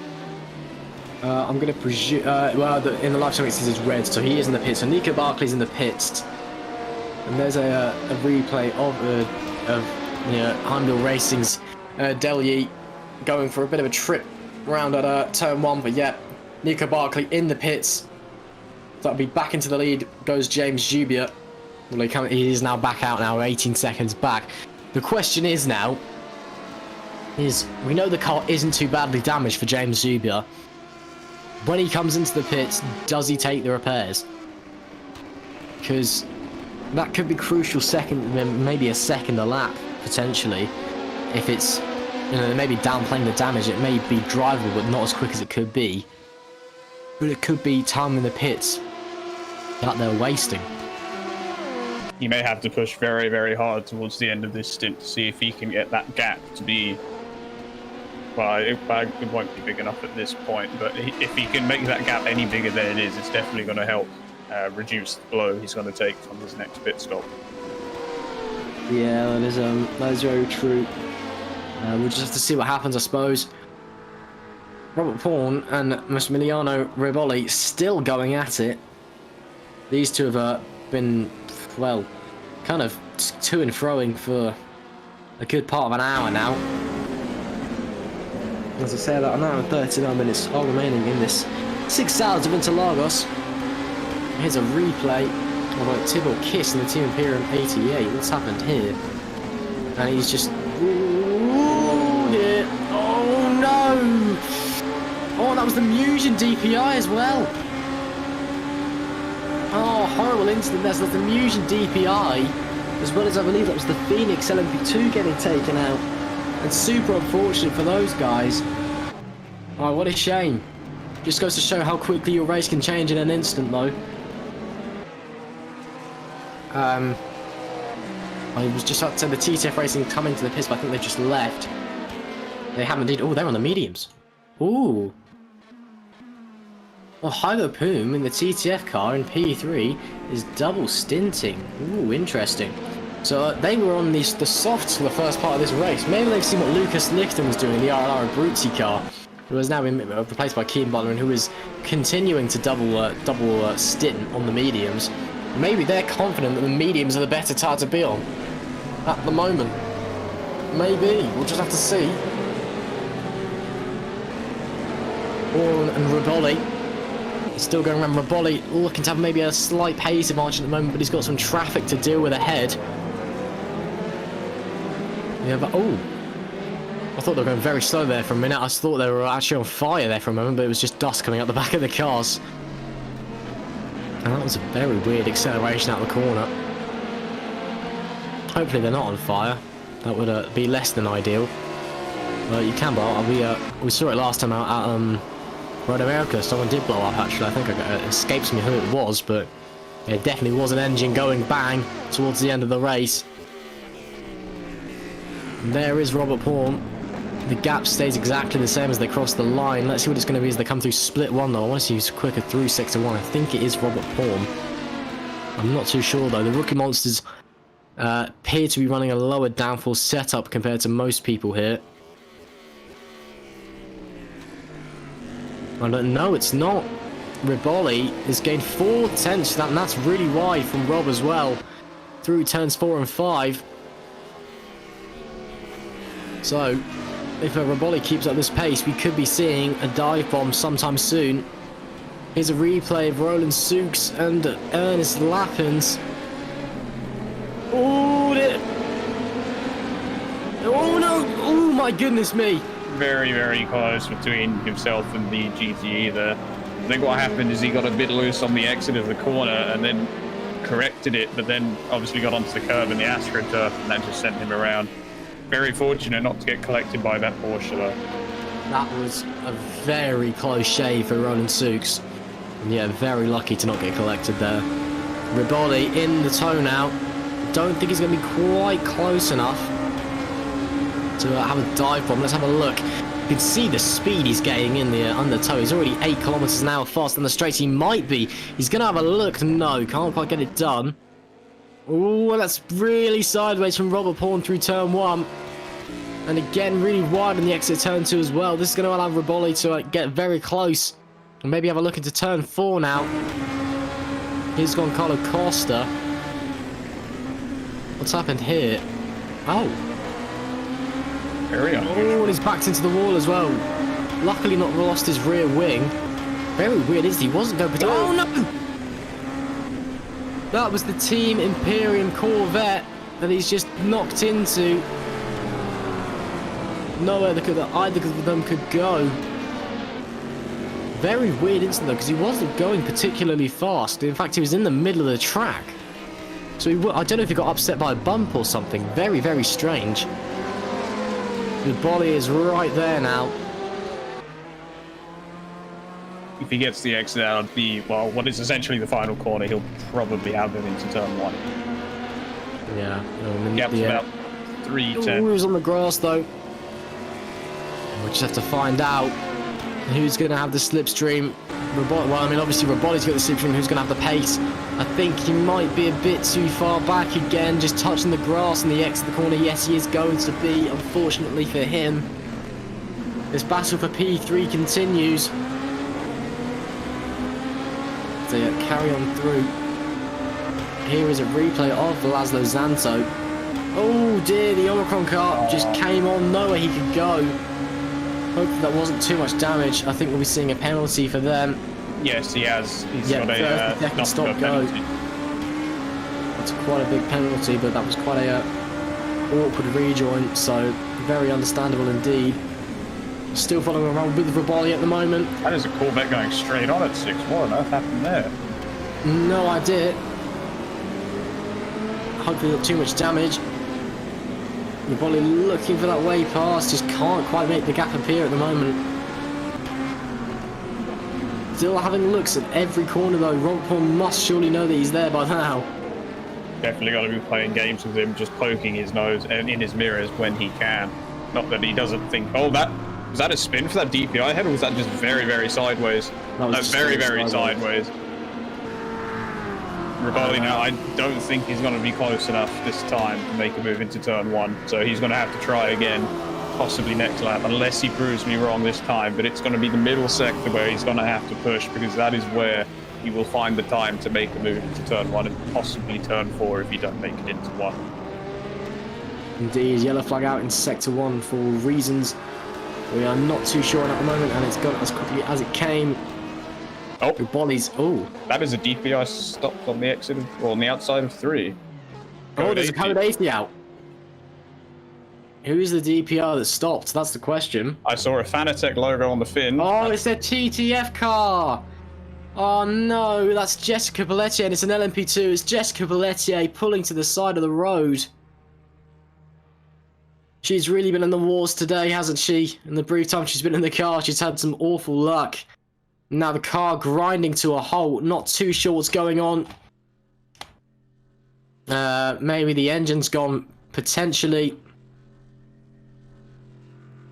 Drive-through penalty for car 50 as well for avoidable contact, so possibly related to this incident. Maybe. Given the time that it was given out, because it's just been given. Yeah, the Omicron sim racing car has just been given 2 penalties in very quick succession. Giancarlo Costa. So that is a possibility that they've been involved in an incident with Pelletier. Here is a replay, this might reveal all. No, just on her own. Oh, No, it just stopped. that just stopped. That is very unusual. That thing just went. How bizarre. I'm trying to think what that would be. That's a very, very unusual place to come to a stop. Maybe the monitor switched off or something along those lines? Because it looked like a fairly controlled stop. It wasn't... I'm not entirely sure. There's a hardware issue or a PC issue. She's still sat there. Is it... I am correct in thinking if it's a disconnect, they would just shoot off into the sky and leave. Disconnect. They fly into the grandstands with majestic beauty and then appear in the pits. Yeah, so it's not a disconnect then. Ooh, that was a fake going into the pits by the Rookie Monsters car there. Sorry to interrupt you, Toby. That was very, very cheeky. Yeah, I just have to think that that's a monitor switching off or something, because it's a controlled stop. She's still sat there. She hasn't quit yet. It's either that, or it's it's either that or a hardware issue of some sort. Because if the engine had conked out, then I assume she would have, retired at this point. That is so bizarre. Oh, and then she pops away. No, so she's just returned to the pits, I assume. Yeah, that will be her out of the race.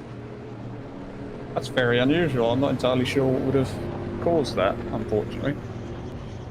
Yeah, very, very bizarre indeed. Hopefully she'll let us know. But shame from her. And back under green we go. And there is the 56. James Jubia is in the pits as well. So again, he's using another code 80 to his advantage on the pit stops. He won't get the full advantage from it, but he will gain some time. Maybe he's elected to have repairs. Oh, this is going to be very close on the way out the pits. Alright, maybe not as close as I thought it was going to be, but it's going to be very tight. James Jubia, once again.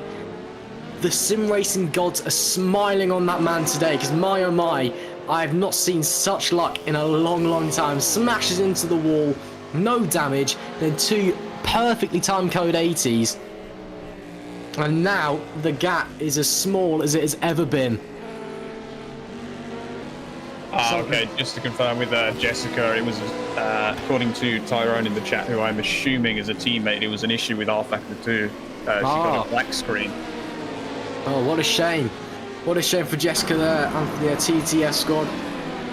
And as well, that means I believe that they will not be qualifying for the 24 either. What a shame. But, no, sim racing, it's sometimes, you know, that stuff happens. And you've just got to kind of roll with the punches. And it's a shame we won't be seeing them at the 24, but... well, they might have the points.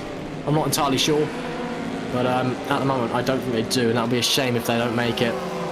There is Nico Barkley. The gap between himself and James Jubia, 4.2 seconds. It is close. You can see them on the same straight. This is all it's coming down to now. We've got an hour and a half left to go here, and the two leaders are within sight of each other. This is amazing stuff. James Jubia dominated early on, then his teammate Ryan Nash just struggled in the car, fell back. Jubia got back in on the pace, then smashed into the wall. No damage, and two beautifully timed code 80s for him. And now, well, luck is definitely on his side today. Well, I'm sure he was determined to come in and win this race after the whole scenario with the last race as well. Obviously with the disconnect early on when he was dominating. And, well, perhaps he would have maybe have loved to have do it with Drillers had they still been a team. Unfortunately, they are no longer a thing anymore. Drillers season is well and truly over. I'm sure he still wants revenge for that. And at the moment, that's what he's setting out to do. 4 seconds now, or 4.6 seconds separating them as he comes across the split. It's Red Archer versus Revolution. And it's Nico Barkley versus James Jubia. Hold on tight, folks, because this is sure to be one hell of a battle towards the end of the race. Let's see what the gap's going to be as they come to the line. Jubia was slower on that lap, but I believe he had some traffic in the middle sector. Oh, this is going to be fantastic. Toby, just looking at it at the moment, who's your money on? Jubia's got fresh tyres, so he's definitely going to come back to him. But again, it's going to depend. Does he have the fuel? Does he have the tyres to complete the remaining hour 26, give or take, left in this race? And just to correct myself very quickly, I'll apologise to Tyrone in chat for he has made... he's informed me he's the team boss of TTF, so my apologies. Yeah, that's, you know, again, unfortunate for Jessica Pelletier there. Just, you know, sometimes those things happen in rFactor. You just gotta kind of deal with it, I suppose. And to be fair, you know, she stopped in a very nice position. If she was off the racing line, it was her own control stop. She did the right thing in where she stopped. And, you know, she was obviously sat there. There was communication with the team. They were trying to get it going again, and unfortunately, she couldn't get it going, had to retire the car. But James Jubia, let's see what the gaps can be as he comes to the line again. Nico Barkley is not far in front, indeed. They are on the same straight. Oh, this is exciting. It was a little bit slower that time. Just under a tenth of a second. As they carry on heading around. Now, the question is for Nico, how does he handle those tyres? How does he... Well, the fuel, we assume they've got all sorted out. The question is, how does they handle the tyres? And how do they handle the traffic? Because Nico has been in that car a lot longer than James has. So he's going to be more fatigued, but he's also going to have more knowledge of how the car is behaving at this time in the race. That's a very late dive on that car. That's the Phoenix car, I believe that is. Barkley is absolutely leaving nothing on the table. He knows Jubia is right there. And while Lady Luck is definitely smiling in Revo Racing's direction, they've still got to catch and overtake Red Archer, and, well, that's another thing entirely.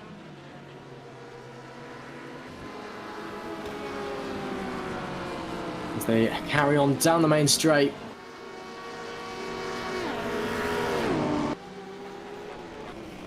As he heads down now, it's so great to see both the lead cars on the same lap. Well, on the lead lap?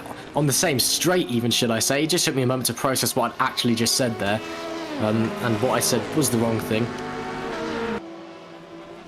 Junior marginally faster that last lap by 2/10, I believe. Yeah, 2/10 faster for James Jubia that last lap. Gap is definitely fluctuating a little bit. Well, I mean, it could be that Jubia's tyres are finally starting to come to him. It could just be traffic for Barkley, we don't know. I mean, this is going to be a very intense hour and 20 minutes, I feel. It's very, very close between these two at the moment. And Jubia, well, you'd expect him to start slowly reeling in the Red Archer car now, but anything can happen, really. We just simply don't know. He heads into the final corner now. And up onto the main stretch.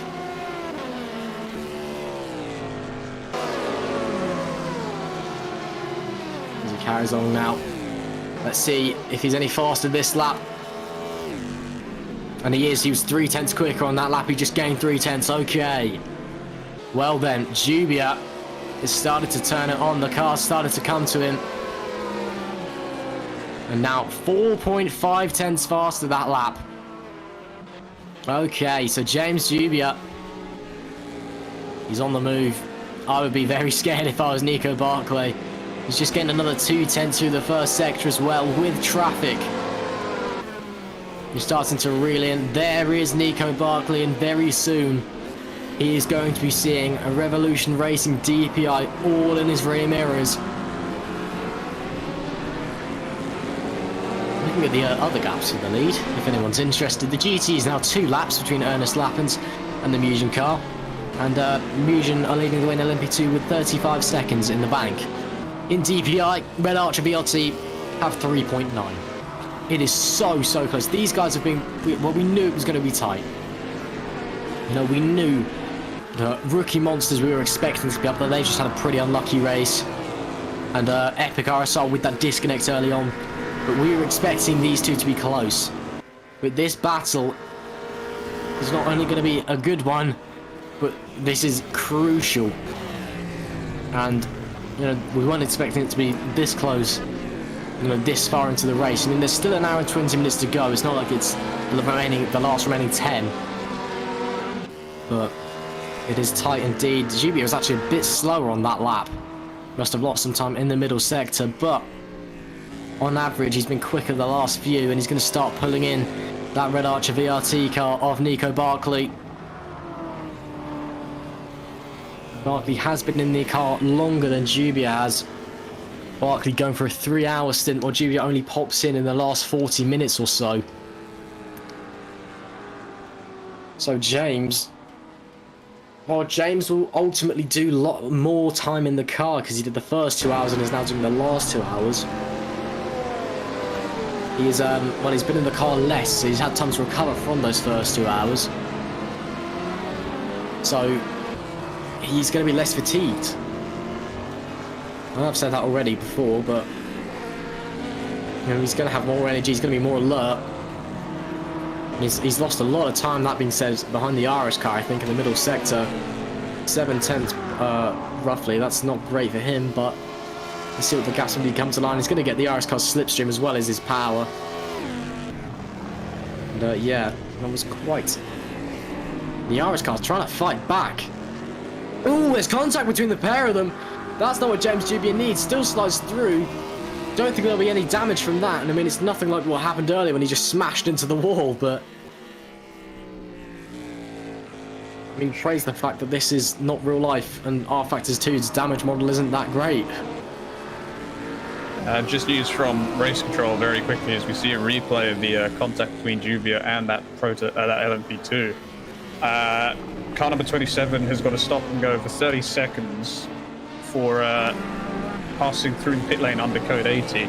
However, he attempted to stop at his box. However, it was not the 10 seconds as required per the rules. So unfortunately, he still gets a penalty regardless.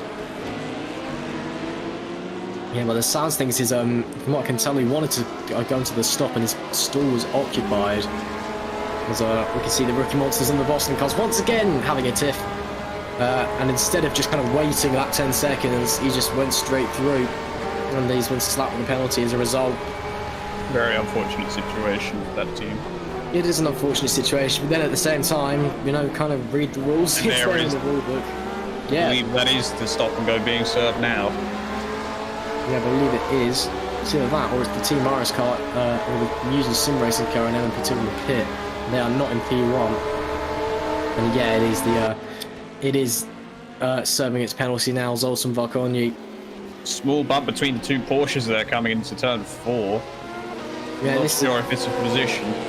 no, these two Porsches are not for position. And Nico Oh, that's the Red Archer Barclay. VRT. Oh, that was very keen around the outside. He really wants to get a move on. Oh dear me, that could have been disastrous. I mean, the confidence to hold your foot as you bounce over the grass. I know you're saying the confidence about lapping cars around the outside, but it's another thing just to go rally crossing in like a 700 horsepower DPI. And here is an onboard of it. Look at this! Ridiculous. Wow. A number of things could have gone wrong, and that could have been left into the wall. Just Yeah, that could have been off the track, in the wall, upside down, in the hospital, not winning the race. Phenomenal stuff from Nico Barclay. He is driving like there is no tomorrow. And James Juby is feeling at the moment he's dropping further back, 5.3 seconds separating them at the moment. Barclay is the man with the pace. And the pendulum swings in the direction of Red Archer over Revolution. Here is Martin and Smith once again, Solo Sport and TCC. I swear, these cars, excuse me as I just smashed my desk with my elbow, these cars have just been together the entire event. I'm not even joking, these guys have been just back and forth the entire thing. It's incredible to be fair, but my oh my, it's just phenomenal how close they've stuck together. Also had a nice chat with one another at this point. Yeah, probably have. I'm also just seeing that the TTIF LMP2 has actually re-entered the race. With just trying to figure out what's going on with it. I think they are back in. Yeah, Hugo Tempest. Yes. Yep, my mistake. Sorry, I forgot to report on that. I did read it and then didn't pass it on. They are back up and running, and they've swapped drivers to Hugo, so they are still in this race, albeit a couple of laps lost, unfortunately, due to that software problem earlier. Yeah, hopefully they've not lost an awful amount of time from that. And that's hang on, I've just opened the wrong window. Sorry, I've got another stream on in the background of a different race, which I've been just occasionally checking in on.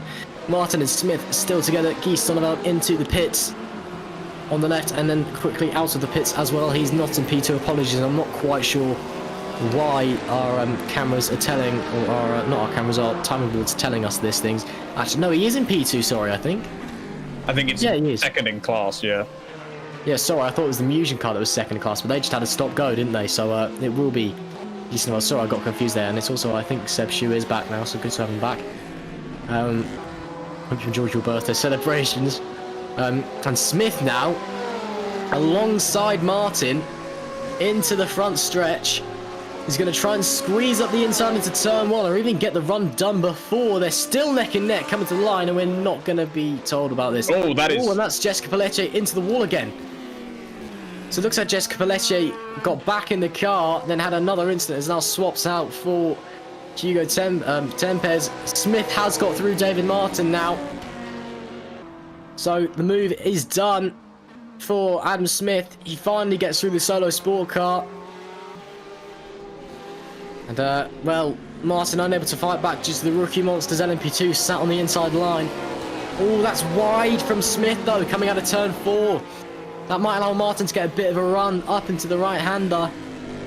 Here's a replay of the overtake, which we missed because of the replay. Thank you, Seb, for doing this again. And again, welcome back. I did wish you a happy birthday on your actual birthday, so I won't keep saying that, but... And just get nice and easy down the inside. As we've always said, your classic Interlagos overtake. Ooh! Smith did actually fight back. well, Martin even, not Smith. But Smith just held it around the outside of turn 2. And that was done. Still holds a position now as well. There is the Sassite racing car. In a battle with the rookie Monsters car, Juan Amaya and Darius Andre back in the car now. And Darius was 2.3 seconds faster that last lap. Wow, that is some pace. Darius is seriously moving. Oh, we can see the battle ahead as well. That's Chris Gitsov and Massimilio Rabilli. No, it's not. It's Rabilli and another car, but it's just giving us the wrong timings. It's Rabilli and a Musion, I think that is. Yeah, it is Rabilli and a Musion. I'm not sure if that's for a position or not. Just going to keep looking at Andre and Amaya, because Andre is clearly the man with the pace at the moment. Amaya not doing too amazing at the moment, it would appear. Just lacking a bit of pace. Andre will have the slipstream out of there. Looks like Amaya got slightly better traction out of the corner. But let's see what happens. Down the main straight, I'm sure Andre's going to have plenty of slipstream. Ferrari on the right hand side as well is going to try and pull to the inside. It's Amaya really early onto the brakes. That could have been a huge accident. That was great stuff from Andre to avoid that, and he gets the position as well. But Amaya, that was almost ridiculously early onto the brakes. My, that could have been a massive, massive accident. They're 3 wide ahead as well. Andre squeezes through. There's this battle for, oh no, this is for P3 in class. In LMP2 that we're seeing Marconi and Riboli. At the moment, it's Riboli back ahead. Marconi trying to poke a nose out. That could have been a huge accident between Amaya and Andre there. And Riboli is just holding position. We've got 2 battles of position, like side by side in different classes here. This is great stuff to see. As they head through into the latter stages of the track. Toby's just had to dash off for his dinner. I'm sure he'll be back very shortly. Try to keep an eye on 2 battles here. This is incredible. I think Marconi's going to have a big run on Rabilli here. Keep your eye on the bottom left of the screen. And Rabilli potentially coming into the pits. No, he's not. Just a very aggressive line holding the inside.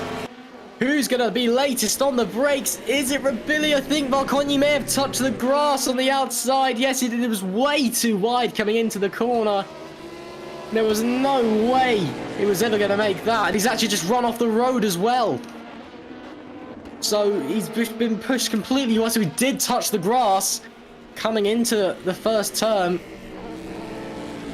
Shame there then for Marconi. He falls further back. And that is Tyrone Frith in. Hello Tyrone, can you hear me? Yeah, I can hear you loud and clear.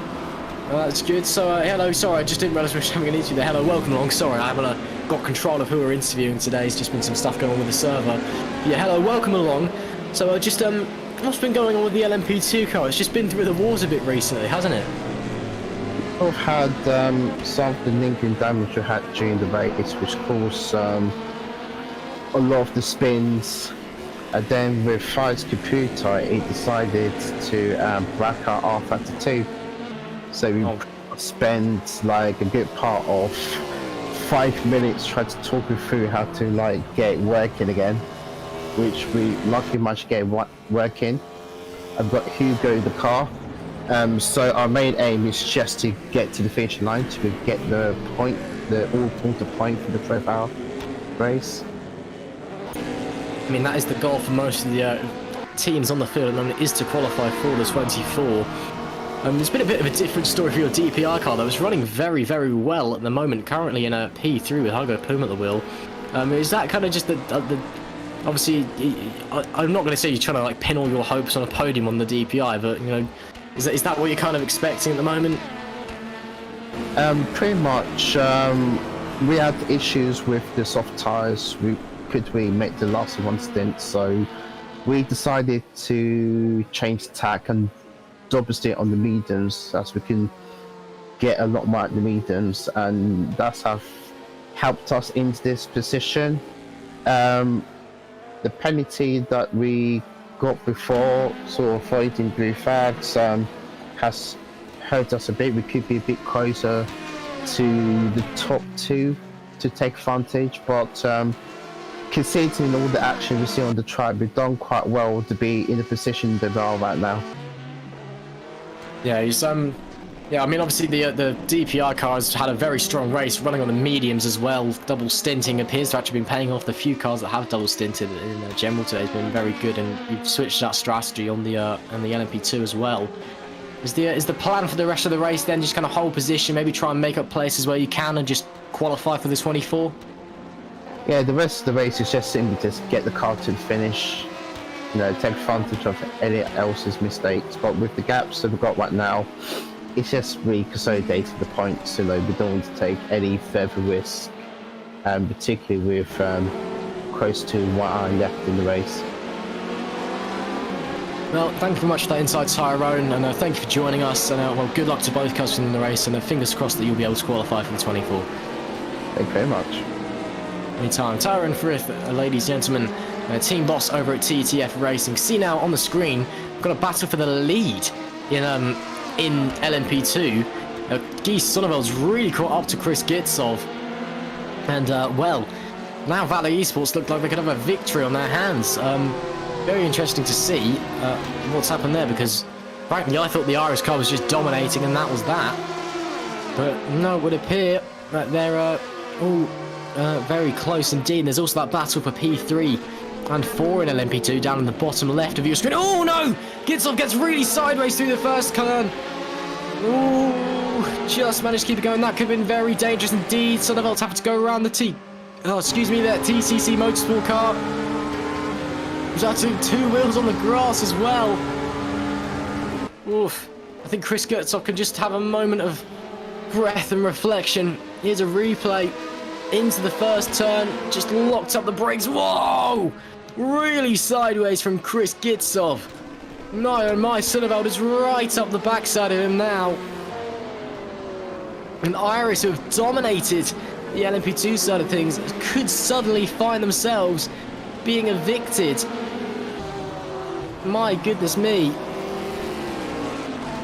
I'm not sure if there's some pit stops going on in here or not. I'm not sure if Gitsov has stopped and Sonneveld has not. But we'll just have to see what happened. And yeah, just had a that update from Jessica Pelletier that her RF2 black screened and then would not load. That's why she was sat there for so long. Again, unfortunate, but you know, at least the car is still in the race. And I'm sure that the team, as I just spoke to Tyrone, you know, just looking to bring the car home. Geese all over the back of Chris. That Valley Esports car, we know it's been quick. It's now looking to take its first win of the series. And Gitsov going super defensive to the inside, pulling back to the outside. They're going to encounter Ernest Lappins on the way. I think it's still Ernest Lappins in the car. Is it Ernest Lappins in the car? No, it's not. It's Jeff Kleiser in the car now. Jeff Kleiser is in the AFP car. So I take it back. Ernest Lappins has got out now. But they cleared him anyway. Sonneveld actually looks like he's just been held up a little bit by that. As they come around now into the awkward right-hander. Got really bad cramp on my foot. Out. Sorry, I'm not talking about sim racing. That really hurt. Yeah, Sonneveld really fell behind in that middle sector. Just got traffic in the wrong place by the looks of things. Now, as they head up now, down onto the main stretch.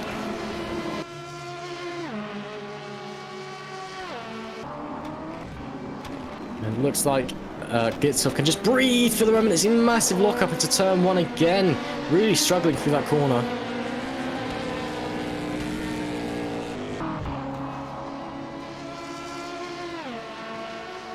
This battle still continuing.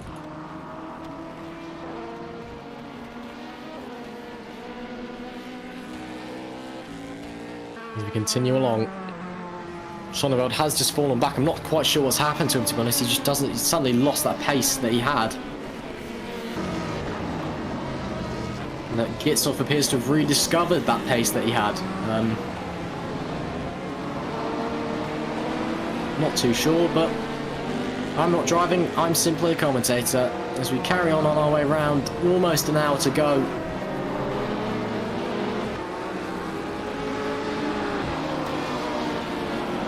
Gitsoff, I'm sure, just nervously checking his rear. What is the Omicron car doing?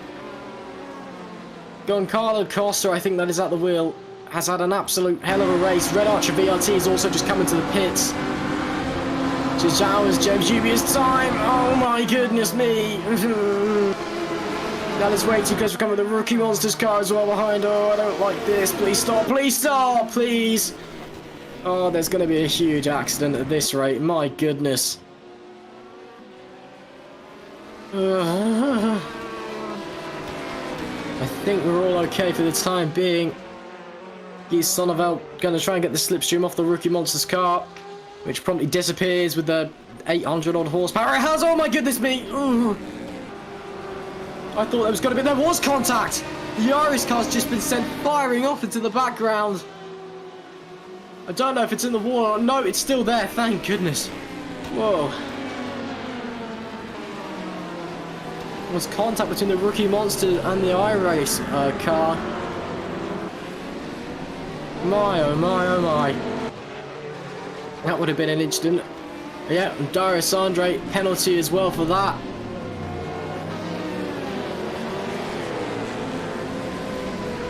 That is a... Ooh.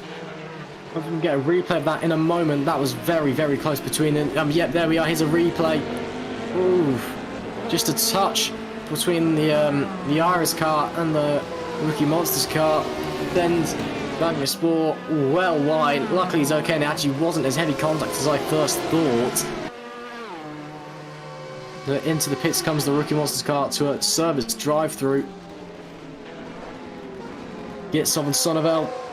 The gap now back under a second. They head round turn 3 now on the exit of the center. It says yellow flags out in sector 2. Wonder what that's for. Gone as quickly as they came. Never mind. As they carry on. Gitsoff running a little bit aggressively onto the grass. And on his way up the field.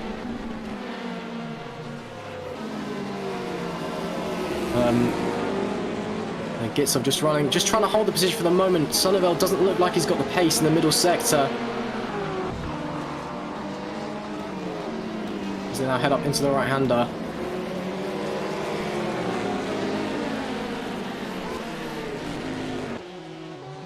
Now down to the bottom end of the track.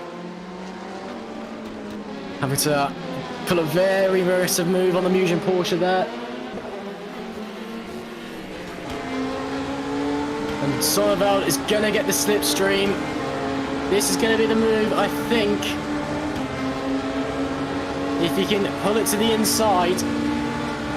This is for first place in LMP2. And he's going to... Gitsoff goes super defensive on the inside. Sonneveld to the outside. Can't quite get the move done. Gitsoff runs very wide. There's a yellow flag out in sector 3. Hopefully not too much of an issue. Sonneveld still on the back of Gitsoff though, still with that slipstream. Can't quite make the dive into turn 4 though. And in just a few seconds, we'll have an hour to go here at Interlagos.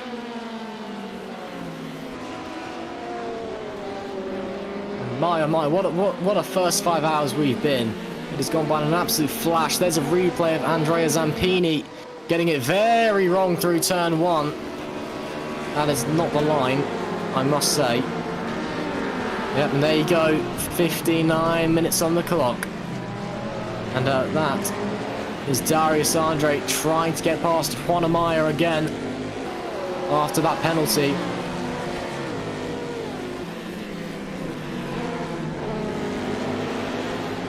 Sonneveld and Gitsoff still locked together.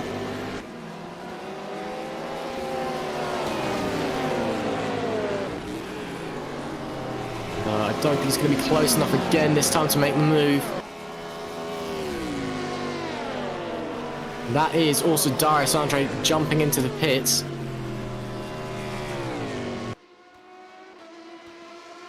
As they head away. And Sanford just not quite having the pace. He seems like he's building up to like 1 lap pace. It's really weird what he's doing. Just trying to wrap my head around it. It's like he's building up, and having 1 lap of absolute rapid pace.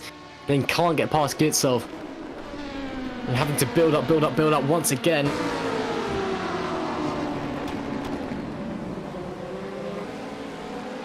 Sanford though is really closed up in this middle sector. Gitsov is right behind this, getting held up by the slap car. That's the TTF car, I think. It is indeed. That's going to allow Sanford to get right on the back of him.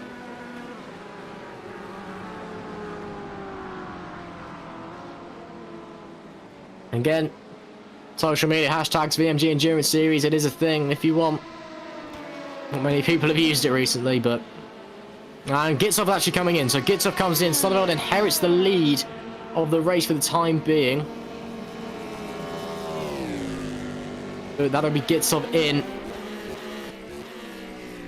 Sanford into the lead for the first time. Also Red Archer VRT. Ignore the timing screen having a glitch. But Jubia is in the lead of the race now. Still needs to box though. And it's Thomas Vack's back in the car. Okay. Oh, it is Thomas Vack back in the Red Archer car. Ignore the timing screen glitch. Wow, the top 2 teams in LMP2 are a lot closer than I realised. Because Irish have pitted once and have dropped down to 5th. My word. Very, very close indeed.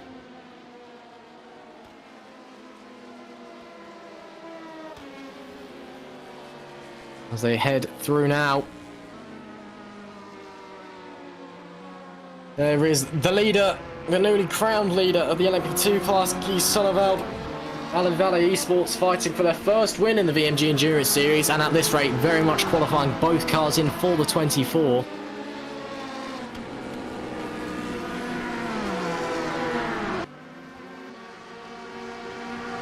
As he crosses the line now, that is his first lap led.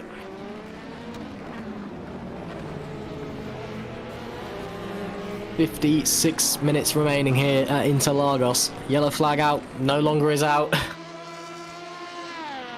And that is Roland Sukes from P4 in DPI into the pits. Now you can see him on the bottom of the screen.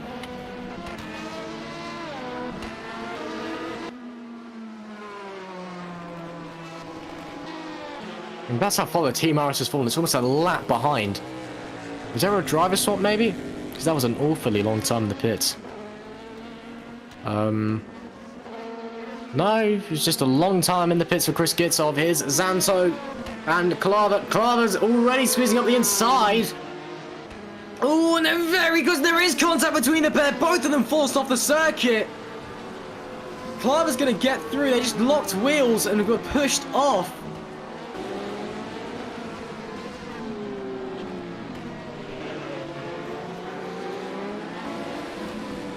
As they come around now, I wonder if there will be a report from Zanto about that, because that was super aggressive from Dylan Carver, but Zanto ran wide in the first place.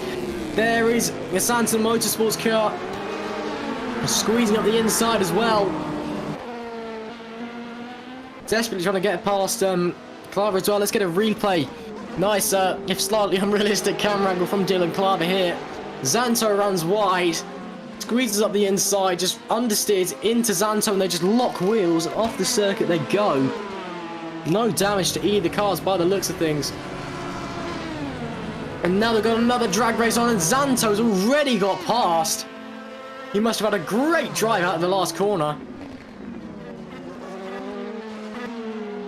Back into the lead, well, not the lead, but the lead of this battle he goes. Now the real question that I'm thinking about at the moment is, when does James Jubia pit? On lap 216, 54 minutes remaining. We know the DPRs can go about half an hour on fuel. So he's going to have a short stint somewhere. If he has it in the last stint, that could be beneficial to him. Alternatively, he could be trying to save fuel and go an extra pit stopless. That was the worst English phrase I've ever said. I'm so sorry. Go without an extra pit stop. That's how you say it. And I think Alex might actually back you there, Alex. I am. I'm just watching about 5 different things at once because absolutely everything is kicking off. We've also just had a change for third in GTE with Twin Zampini as he makes some slight contact with the Omicron Sim Racing car who dives down the inside of the Bottling Motorsports car. Is going to get that done. But yeah, between him and Suresh goes through up into third, so that makes it a mutant 2-3 currently. James Juba, I believe, is in the pit lane. Yes, he is. So the overall race leader into the pit lane with 53 minutes remaining. He is going to have to do one more stop at the end of this race. So we'll see what he can do. Where's he going to come out in regards to Thomas Vok? Well, Vok has locked up through turn 1, so it's going to be in favour of Juba, which means that James Juba will come out in the race lead, and it will mean that Vok is now on the back foot. There you go, James Juba, an hour and a bit of chasing. And he has finally truly taken the lead of this race. Thomas Vok is now the hunter. And the thing is, Juba, yes, he has to have another stop. But you know that these cars can go half an hour on fuel. So that second stop will only have to go 20 minutes. He can run a lighter load. He'll be faster in the last stint of the race. Unless he's run the lighter fuel load now to jump Thomas Vok. Yeah. And then we'll come in for that longer stop later on, thinking that maybe he can get that gap and maybe offset on fuel. We know that he's got the pace there in that Revolution Racing number 11 Cadillac DPI. So we'll see what he can do versus the number 19 Red Archer VRT Cadillac DPI of Thomas Vok. And of course, those guys are the only 2 cars on the lead lap overall and in class. They've got that lap over third place TTF Racing. Hygo, whom, obviously, got to say, great race by those guys. Kept it clean and, well, kept it in, out of the wall and out of everyone else. And it seems to have gone well for those guys at the moment. Meanwhile, big crash between Phoenix and it's between the Phoenix GT and the RLR Abruzzi car once again. Those two, deja vu. I've been in this space before, and well, it's a barrier once again for both of them. That's a shame. Hopefully we'll be able to get a replay of that in a minute. But yeah, as you were saying, the TTF car just doing a great job. They've avoided the pit lane penalties. They've avoided the wall. They've avoided the trouble. We've barely focused on them today because they've been very quiet. But it's benefited them. They're in P3. They're doing a great job. This is going to be a fantastic podium for them lot. Here we can see Amaya and Sukes once again battling it out. I swear Amaya's just been fighting with everybody on the track. That man is Mr. Worldwide at the moment in terms of who he's fighting with. And here we can see a replay of what happened, I think. The Abruzzi car tries to send it down the inside. I think it's a big wobble. Oh, that's a bizarre accident. That is a bizarre accident. I don't know if the Musion car just didn't see the Abruzzi car, but he just kind of turned into him, and then, well, they both found the barrier. Wow, very strange incident indeed. They're both going to be able to continue for the time being. Santa Motorsports cars in the pits as well from LMP2. And at the moment, it also looks like Thomas Vok has a slightly better pace out of himself and James Juby. He's gained a little bit over the last few laps. The gap's now down to 2.1 seconds. 50 minutes left to go here at Interlagos, and it is all to play for. Still watching Amaya and Sukes at the moment. Looks like Amaya and Sukes have really set off that corner. Satellite Racing squad have actually been pretty solid today, to be fair to them. They've just been kind of running their own race.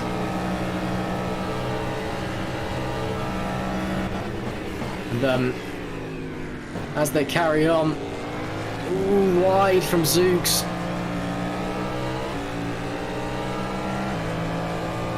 And he's not going to be close enough this time on Amaya.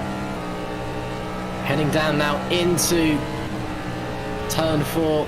Now just a quick question, if you've got the time to answer it, Alex.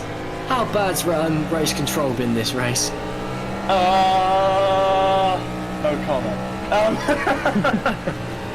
I've literally just had to try and decide on that very instant we just witnessed on the replay, and yeah, I'm literally sat here going, I don't know how to call this, because it's one of those incidents, and I'll give you literally my mind and my thought process. You look at that incident, both cars are doing, what is right in their minds. The GT car's turning in where he's normally turned in, but has the prototype there, but had the prototype turned, it wouldn't come together, but had the GT noticed it. It's a very 50-50 instance, so I'm just racing instantly. I'm NFAing it, because both cars literally were both about as equal in that incident, in my opinion. Well, there you are. First-hand experience from the man himself, Alex Skinner, over race control here at VMG.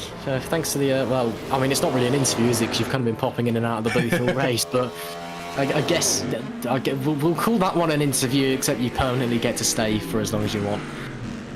Still following around Juan Mayer and Roland Sukes. These two have just been, back and forwards for quite some time, and I know I've been saying it over and over and again, but Juan Mayer has literally just been, I think there is not a single person in this racetrack he's not been in a battle with this race. He's seen so much action. It's been amazing to watch. Just looking through the order as well, I'm still not entirely sure what's going on in LMP2, because the Team Irish guy's really struggling. I'm not sure if they had damage or something, because they're just not quite on the pace that they once had. Chris Gitsov just really... Oh, I see. Chris Gitsov's gone on to the mediums. Okay, that is a shake-up. So Chris Gitsov has gone on to the medium tyres and is now trying to double stint a set of mediums to the end of the race. Okay, so that would explain why Iris is struggling on pace at the moment in LMP2.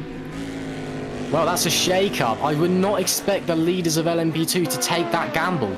So that tells me that they believe that there really is a pace advantage in that medium tyre. So I wonder if we see anybody else taking that gamble. Very interesting indeed. That, or they know that it's going to be a very short stop, so they don't want to risk it on tyres. They don't want to have to try and do a tyre stop. That's true. Because we know that the LMP2s can do about, 35 to 40 minutes on a tank of fuel. 40 minutes on fuel. They've come in earlier than that. They know that it's going to be a literal splash and dash. Why are they going to go very long on that fuel, and take basically a full stop for tyres when they know that they can maybe lose a bit now, maybe lose a tiny bit now, but they are going to have a lot of time to get, as long as he doesn't keep locking up, as they are going to have a fair amount of time, about 30 seconds of a gain in the pits for tyres. So, it could really work out. This is basically a make or break, win or lose strategy now from the Irish guys. Indeed it is. And the second Valley Esports car comes into the pits from P3 just as we say that. LMP2 is super close at the moment. There's the top 5 cars all within shouting distance of each other. This is still too early on fuel. I think they're going to have to make a splash as well. I don't think that's going to be able to make 46 minutes. I think, the rookie monsters guys have been kind of dropping back from where they were, so I think they're trying to conserve the fuel now and try and make it a one stop. Because if they can make an extra 6 minutes now, they can make it a one stop of fuel. Oh, so we were talking earlier about how important strategy is in the race. Well, here we go. This is absolutely crucial for the LMP2 guys. Right, Ribbley's off the Jackson, leaving his box. Obviously, it's 100 kilometers an hour pit lane. Gitsov is just about to come past pit entry. Ribbley is ahead on track.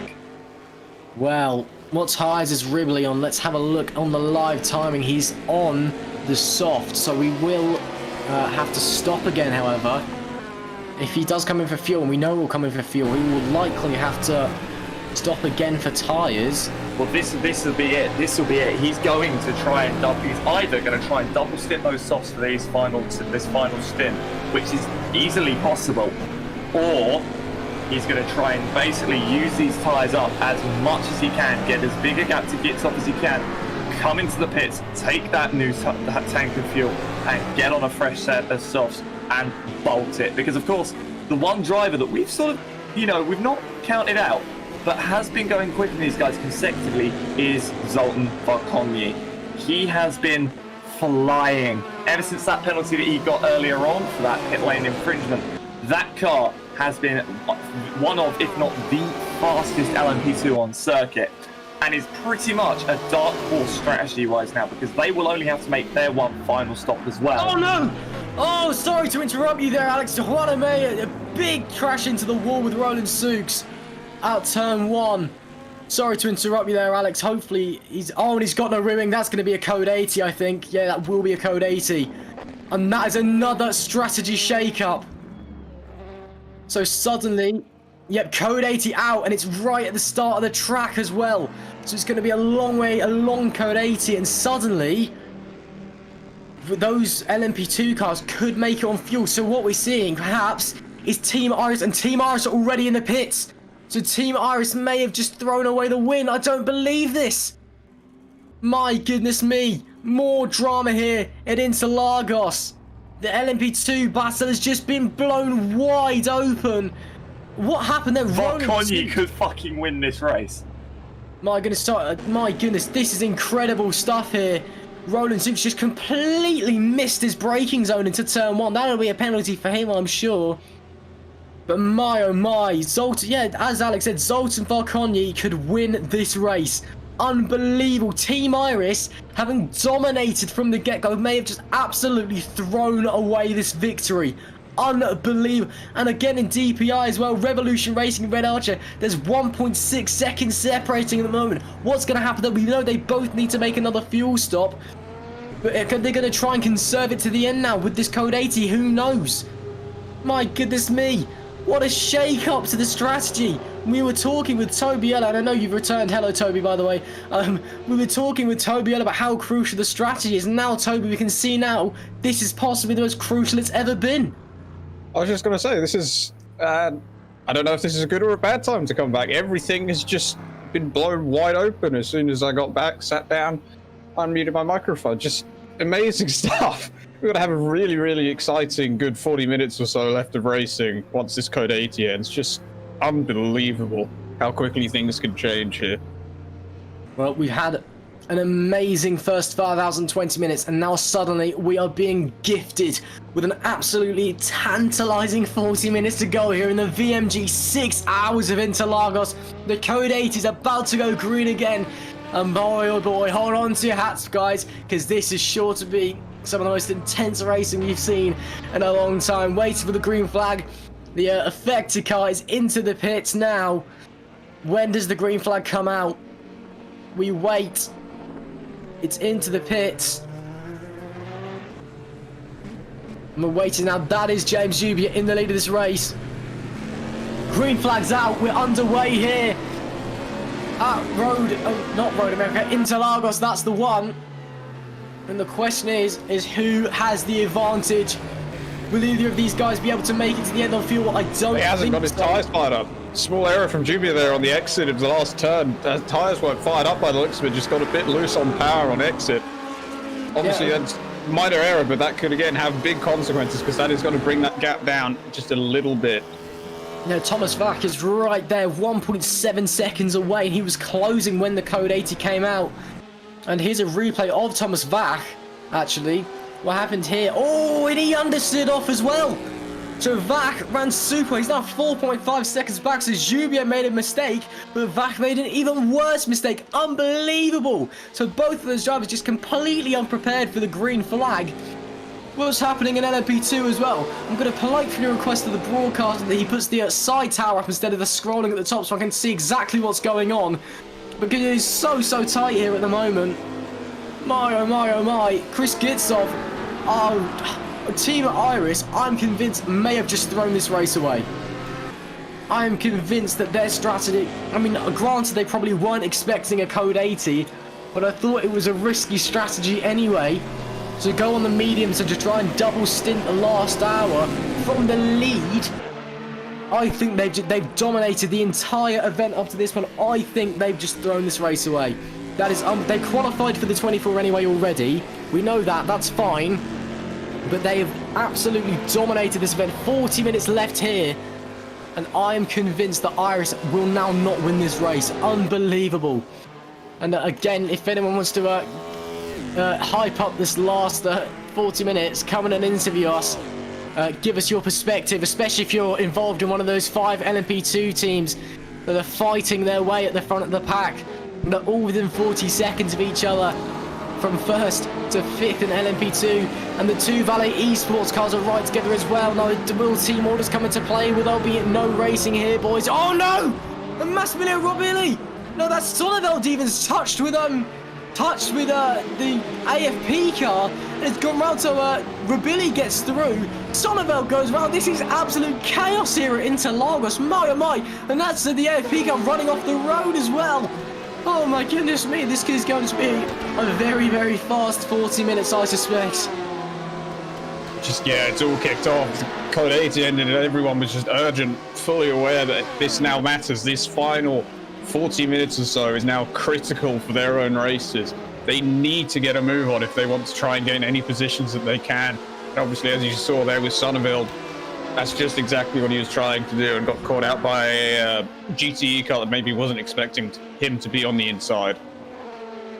Indeed. If you'll excuse me, I'm just trying to plug my headset in because they are dying. Oh, that's all very nearly into the back there of the TCC 911 there. Was, I believe that's the Sonneveld. That was the car that did just make an error. So we've got a replay here of the contact with Sonneveld and the BMW. Oh. Yeah. I don't think the BMW was expecting him to be there. Just, again, common tale with this lap traffic here today, unfortunately. I mean, suddenly as well, in the LMP2 class, there's just this sudden air of desperation, because suddenly all these 5 drivers know they can win. And, well, it's anybody's game as well. Look at the gap coming down in DPI. Vak was 5/10 faster on that last lap. We know they both need to box again. Who stops when? I mean, they'll both be going on to the softs, obviously. But who stops when? We know Jubia has 1 tank of fuel, which is going to be lighter because he stopped with 50 minutes to go, and these cars go half an hour. The question is, was it this stop, or will it be the next one? Is he going to stop with 30 minutes to go or 20 minutes? We simply do not know. This is going to go down to the absolute wire here at Interlagos. My oh my, we are in for a treat, ladies and gents. Keep tuned in, because this is going to be fantastic. We can see in the bottom left as well, the Rookie Monsters and TCC car still going at it. Oh my word, this is going to be absolutely amazing. We're still following Juba around. Let's see what the time is across the line. It's going to be faster again, I think. Yep, 2.7 seconds. He's closing that gap. Juba can only sit and wait at the moment. Oh, that was a DPI way off there, actually just completely destroying one of the side sponsorship banners. I think it had rFactor 2 on it, so hopefully Studio 397 aren't too upset about that. But just, yeah, I'm not sure why, but is this an onboard? This is an onboard. Oh, it's Hargo Puma, the TTF car. Ooh, yeah, just wow. Really odd position there. Just obviously like fair game trying to overtake the GTE there, but very, very strange how he went that far off the circuit while lapping that GTE. Yeah, those boards as well are they can actually cause a lot of damage if you hit them at the wrong angle. So hopefully no damage done to Hargo Puma there, and TTF can carry on. Oh my god, look how close these guys are. James Jubian and Thomas Vak are within shouting distance. This is wow. I mean, when you cast your mind back to Sebring, the 1,000 mile Sebring, the first ever VMG event last December, and we had on the last lap an LMP2 battle for second, and that was amazing. Well, now we've got a 40-minute battle for P1 and P2 in DPI, for P1 to P5 in LMP2. This is going to be fantastic. See there, I mean, GT's already decided, so don't worry about that guy. The AFP car's 2 laps up the road. And the Valet Esports car is in the pits. Oh, and the Iris car's got through the Valet Esports car, okay. So is that the... Oh, that's interesting. If that is the number 32, that is a drive-through penalty for avoidable That is a drive-through penalty. Oh dear, disaster for the drive-through penalty, forcing the car off the circuit after large jump is the reason. That'll put that car out of contention, I think. And Guy Sonneveld, after all that work, slips out of reach of a possible victory. I'm just going to try and do some quick maths here. And Varkonyi's leading the race at the moment. He's got a 31-second lead to the car in P2. But he might need to box again. And we know that Varkonyi has been quick. He's been quick all race long.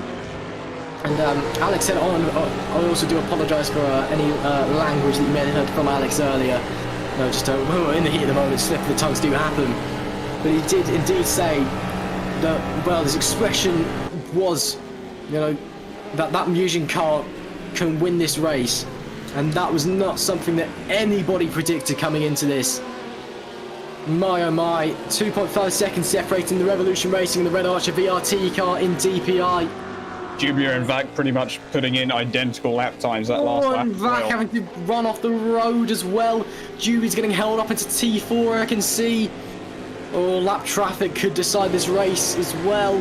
That's the Team Imperium car running off the road in front of Vac. Having to go off the road again. Oh, they're really putting out all the stops at the moment, and yet, so Vac's lost about half a second through that first sector. But I think that Jubia will lose some time through this middle sector as well. Just have to see what happens. There's still just over 30 minutes to go here. The 6 hours of Interlagos here, round 4 of the VMG Endurance Series here on VMG TV. Oof, well, Toby, I know I keep asking you for your predictions, but we can't really do that anymore because with half an hour to go, we literally have no idea who's going to win what. Yeah, it's anyone's game, honestly. There's going to be some very aggressive traffic moves here. And obviously those are going to be very, very critical because if you mess up and hit the back end of a GT or a P2, for example, that is potentially class victory gone. Is that Vakin? That is Vakin. Vakin, so Vac pits first. We know that Revolution Racing car has one box which will only be a 20-minute stint. Typically the DPIs are a 30-minute stint. Jubia on his last box stopped at 50 minutes. The question is, did he take the 20-minute stint then, or is he going to be out for another 10 minutes? Because if he's on in the next stint for 20 minutes, he will be faster in the latter stages of the race, and that could be crucial. We know that Jubia wants to win this race so desperately after he was cruelly robbed of a demanding lead last time out of Road America with a disconnect. And while he couldn't unfortunately do it with drillers, the team folding since that last time out, I'm sure he still wants revenge, he still wants that comeback, he still wants that glory. And he wants to book Revolution Racing in to the VMG 24 Hours at Spa in 2 months' time. Now all now rests on James' shoulders. Let's see if he boxes. Honestly, I think he's going for the 20-minute stint after this. I think he's on the 30-minute stint at the moment. We'll just have to see. And that is interesting. I've just looked at the GP LMP2 time, should I say.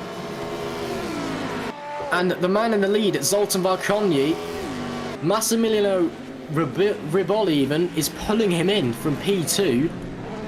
Also something to note is Ryan Elliott, Epic RSR are in 6th overall now, so great job to them for clawing their way back up to 6th. Fantastic stuff. But yeah, that gap between first and second in LMP2 is falling, but so is the gap between second and third. Team Iris, I'm not quite sure what their pace is like, but they could be putting in third as well, even though I don't think they're going to be able to win anymore. Where's the other Valle Esports car? Where's Guy Sonneveld? Oh wow, he's fallen behind Team Imperium as well. They are well out of contention now. This is phenomenal stuff here at Interlagos. Two Porsche 911s here battling for 6th position in class. As you can see, there is virtually nothing separating these two with 30 minutes to go of this race. So was that contact? That was contact, I think, between a C8 and a P2, possibly at turn 6. Have to see if the camera pans and we see a C8 stricken somewhere. Oh, it's the Sanford Motorsports car. Yeah, the C8 is off. That was a Sanford Motorsports car. That's in P5. Where is the C8? Oh, it's the Team Irish C8 just behind, I think. Luckily. No, I think it was a white C8. I'm not sure. I think it was a white C8. I'm just caught it out of the corner of my eye while I was commenting on how close these two 911s are. But I'm not sure, really. That was a white C8. That was a Team Imperium C8, and I have no idea what that is. There's no red flag, yellow flag out even. 30 minutes left. And looks like Sagunas is going to get a run on Nick Mura. Mura trying to close the door to the inside wall, really squeezing him against the inside wall.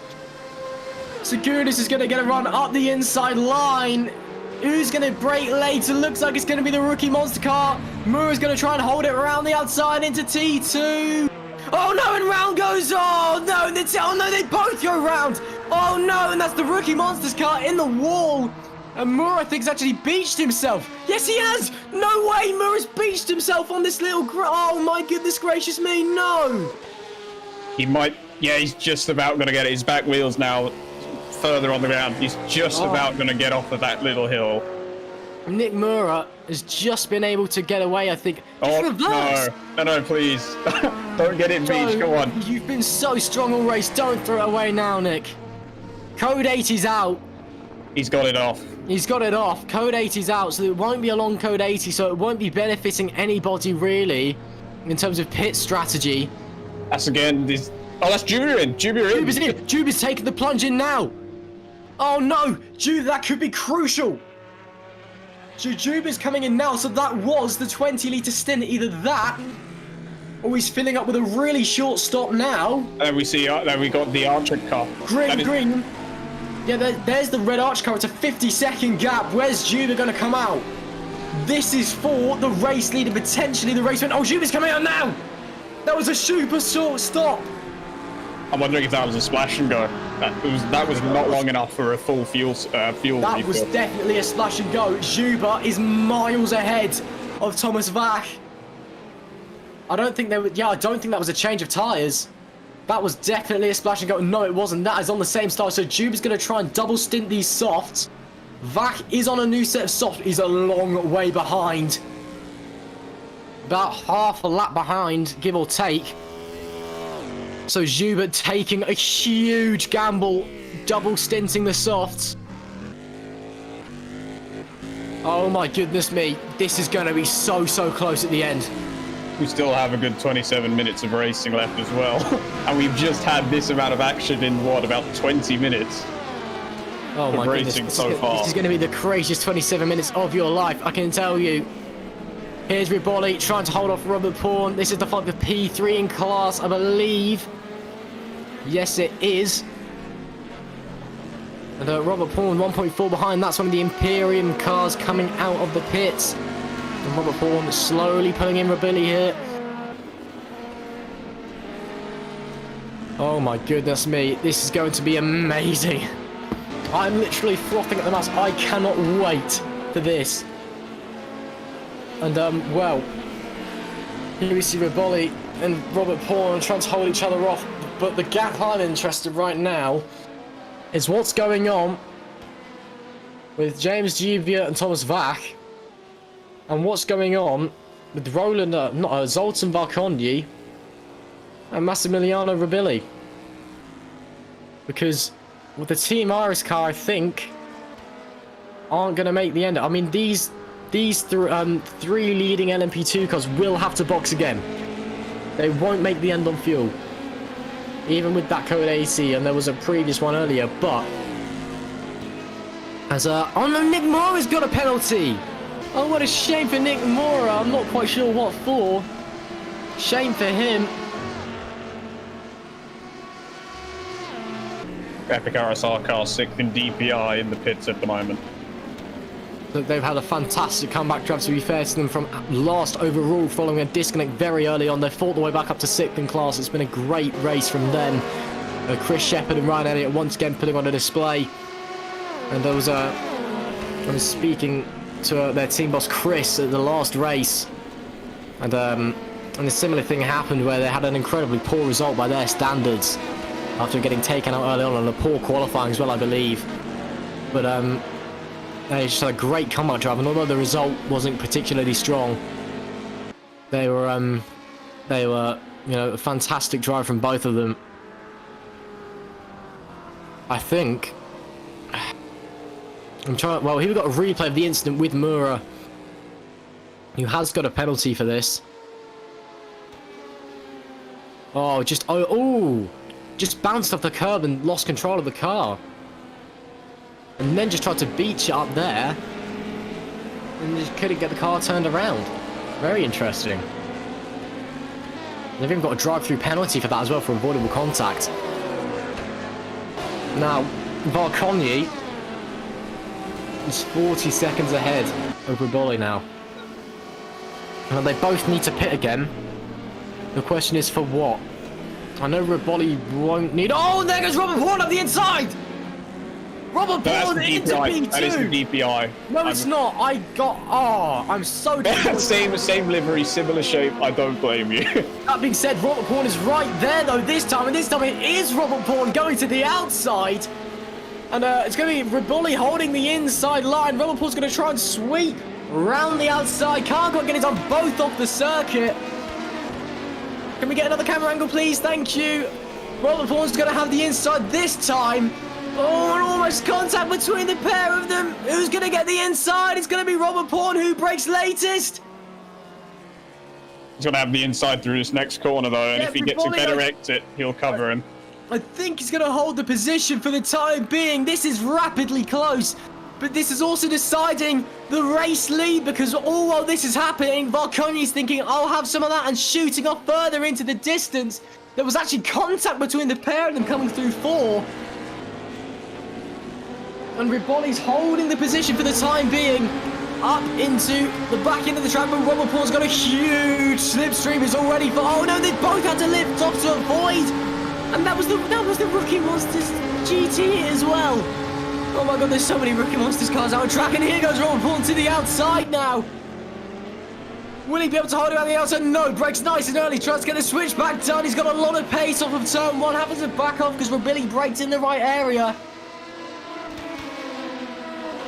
And will Robert Vaughan have the advantage now? And I honestly think this is handing the race to Varconi, who's now got a 44-second advantage. Vaughan to the outside now. Riboli's going to have to take an awkward line. Oh, and he's a really awkward line. He's having to compromise the inside now. Vaughan to the outside, sweeping round. Contact between the pair again. Then he's going to hold the inside line. Robert Vaughan sweeps through to take P2. What a move. They were side by side for the entire lap, and finally he gets through. But I fear that has just handed the lead and the win to Zoltan Varconi, who nobody would have pinned the victory on just an hour ago. My goodness me. Here's a replay of the overtake once again. Riboli made a mistake on the exit of the corner. Robert Vaughan drew up alongside him, around the outside, then held it into line. Apparently we're getting the starting order now, which we're not. Just to prove sorry from Joey in our ears. But I do really fear that has just handed the win to Zoltan Varconi. But what I'm also seeing right now is that James Ubia, who is double stinting these tyres, is not losing time to Thomas Vach. So it looks like a huge gamble from the Revolution Racing guys when that Code 80 came out, and double stinting those soft tyres, maybe possibly paying off. But there is still 20 minutes to go. Vach is about a second lap faster at the moment. There's still 20 minutes to go. This is an on board with Giancarlo Costa. What's happened here?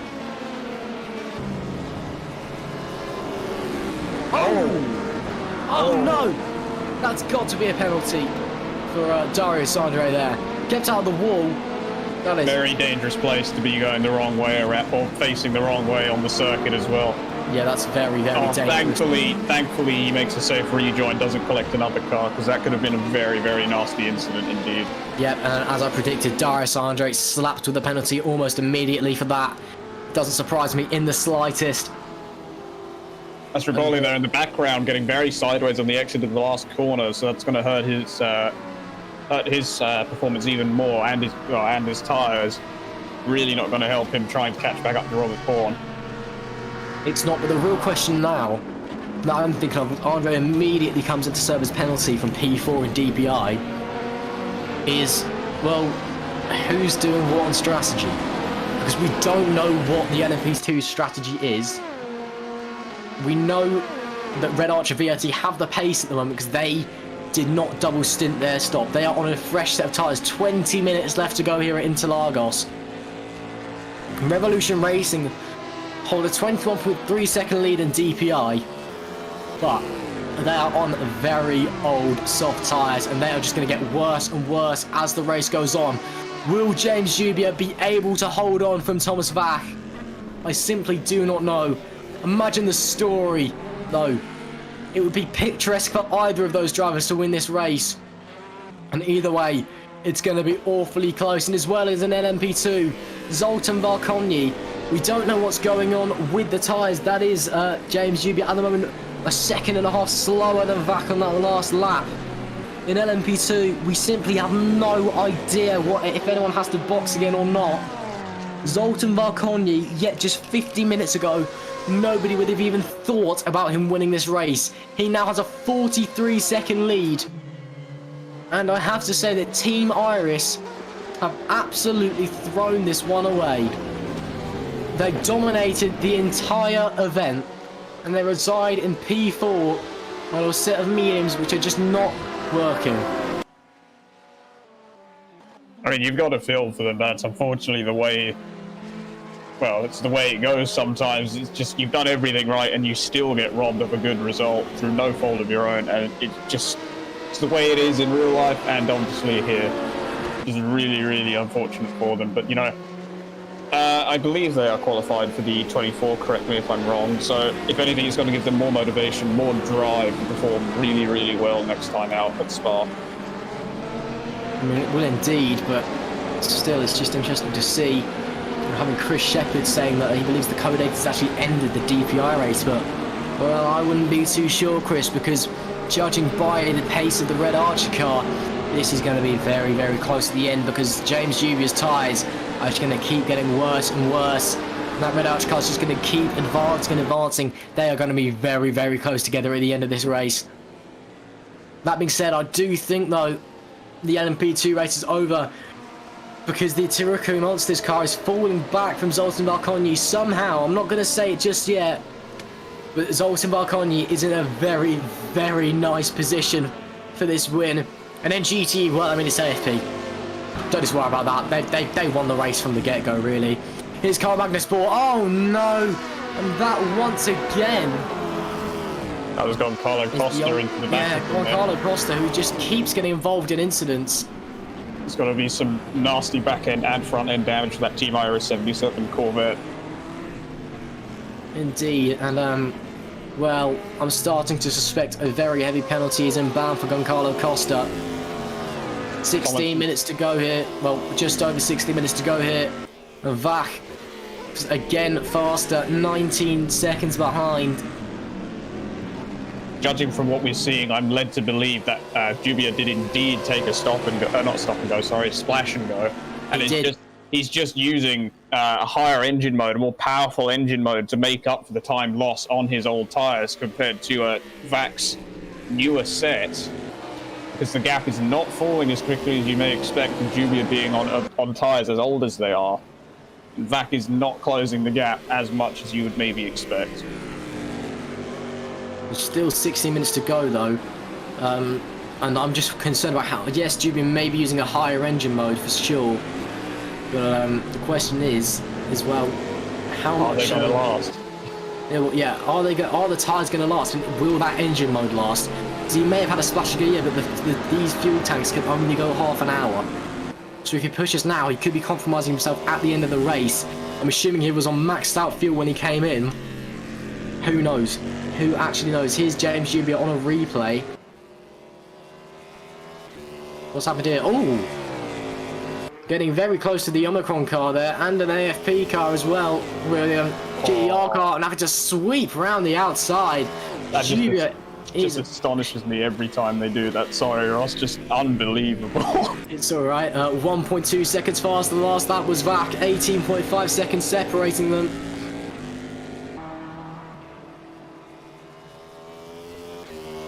This is going to be close. It's going to be very, very close. Jubia's been forced into a position pretty much where he either has to push to the end or at least pushes for most of it and then saves at the end. So it's all going to depend on when he decides now is the time to stop pushing or now is the time to keep pushing. And again, a single slip up from either decision is going to hurt him badly in terms of winning this race overall and, well, in his class and overall.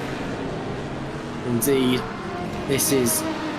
Well, I mean, it's, as you said, it's a question of what he does, because at the moment he appears to be pushing. Will his tyres still be there, you know, with 6 minutes to go on the clock? And suddenly he's losing 3 seconds a lap. We simply do not know. Will his fuel hold on if he's on a higher fuel mode? We simply do not know. Vach, 1.6 seconds faster again on that lap. This is tight. This is very, very, very tight. There is Vach. Let's see what 14 left. He's going to need to make up about, I don't know, about 3 seconds a lap, I think. It's yellow in sector 1. No longer out.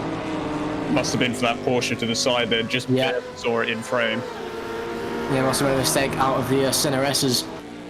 Honestly, looking at it, it's going to be close. At this current pace, I don't think Vach will do it, but Zubia, I also don't think his tyres are going to hold on. I think he's going to slow massively before the end. He's going to be hitting a cliff before the end of this race for definite. Yeah, it's going to be tight. Just astonishing that it is this close for the overall win. And there are so many unknowns after almost 6 hours of racing here at Interlagos today. I mean, whoever wins this race, both squads. I know here's a replay actually of what's happened. Gabriel Husti, what happened here? Was there contact or did he just go off on his own? A big lock up. And then I assume just a mistake. Or was that? Oh no, that was contact with the Epic RSR car. Ooh!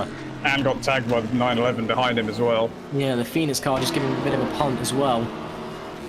I mean, whoever wins this race, both squads have driven fantastically. Oh no, and that's wide from Vach!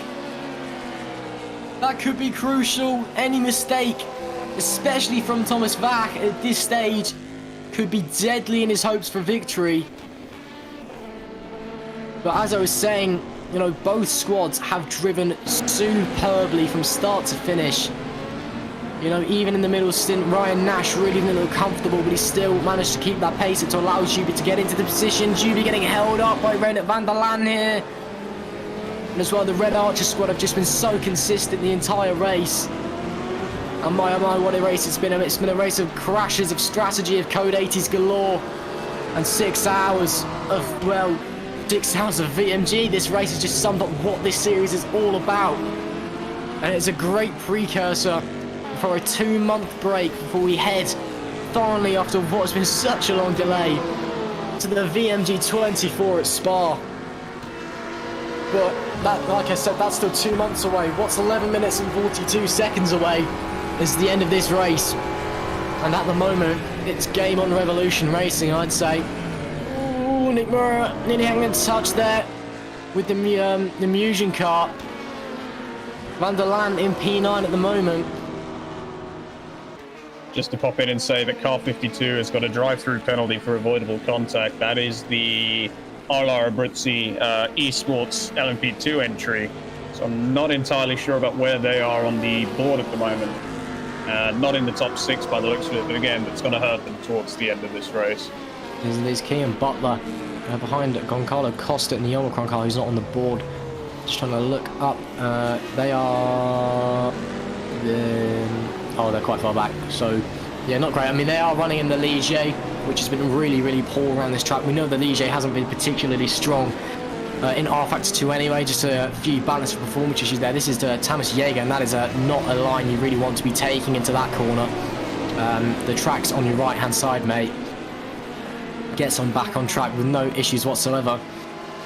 But as I was saying, we know the Ligiers, just the balance of performance between the Ligiers and the Orcas still needs to be sorted out by Studio 397.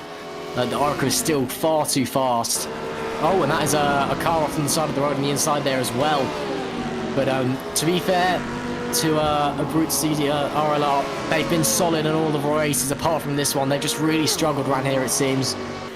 It's a bit Orca City today, but they've usually put a good fight for themselves, and I believe they are going to be heading to the 24. And they were pretty quick at Spa, to be fair, last time out.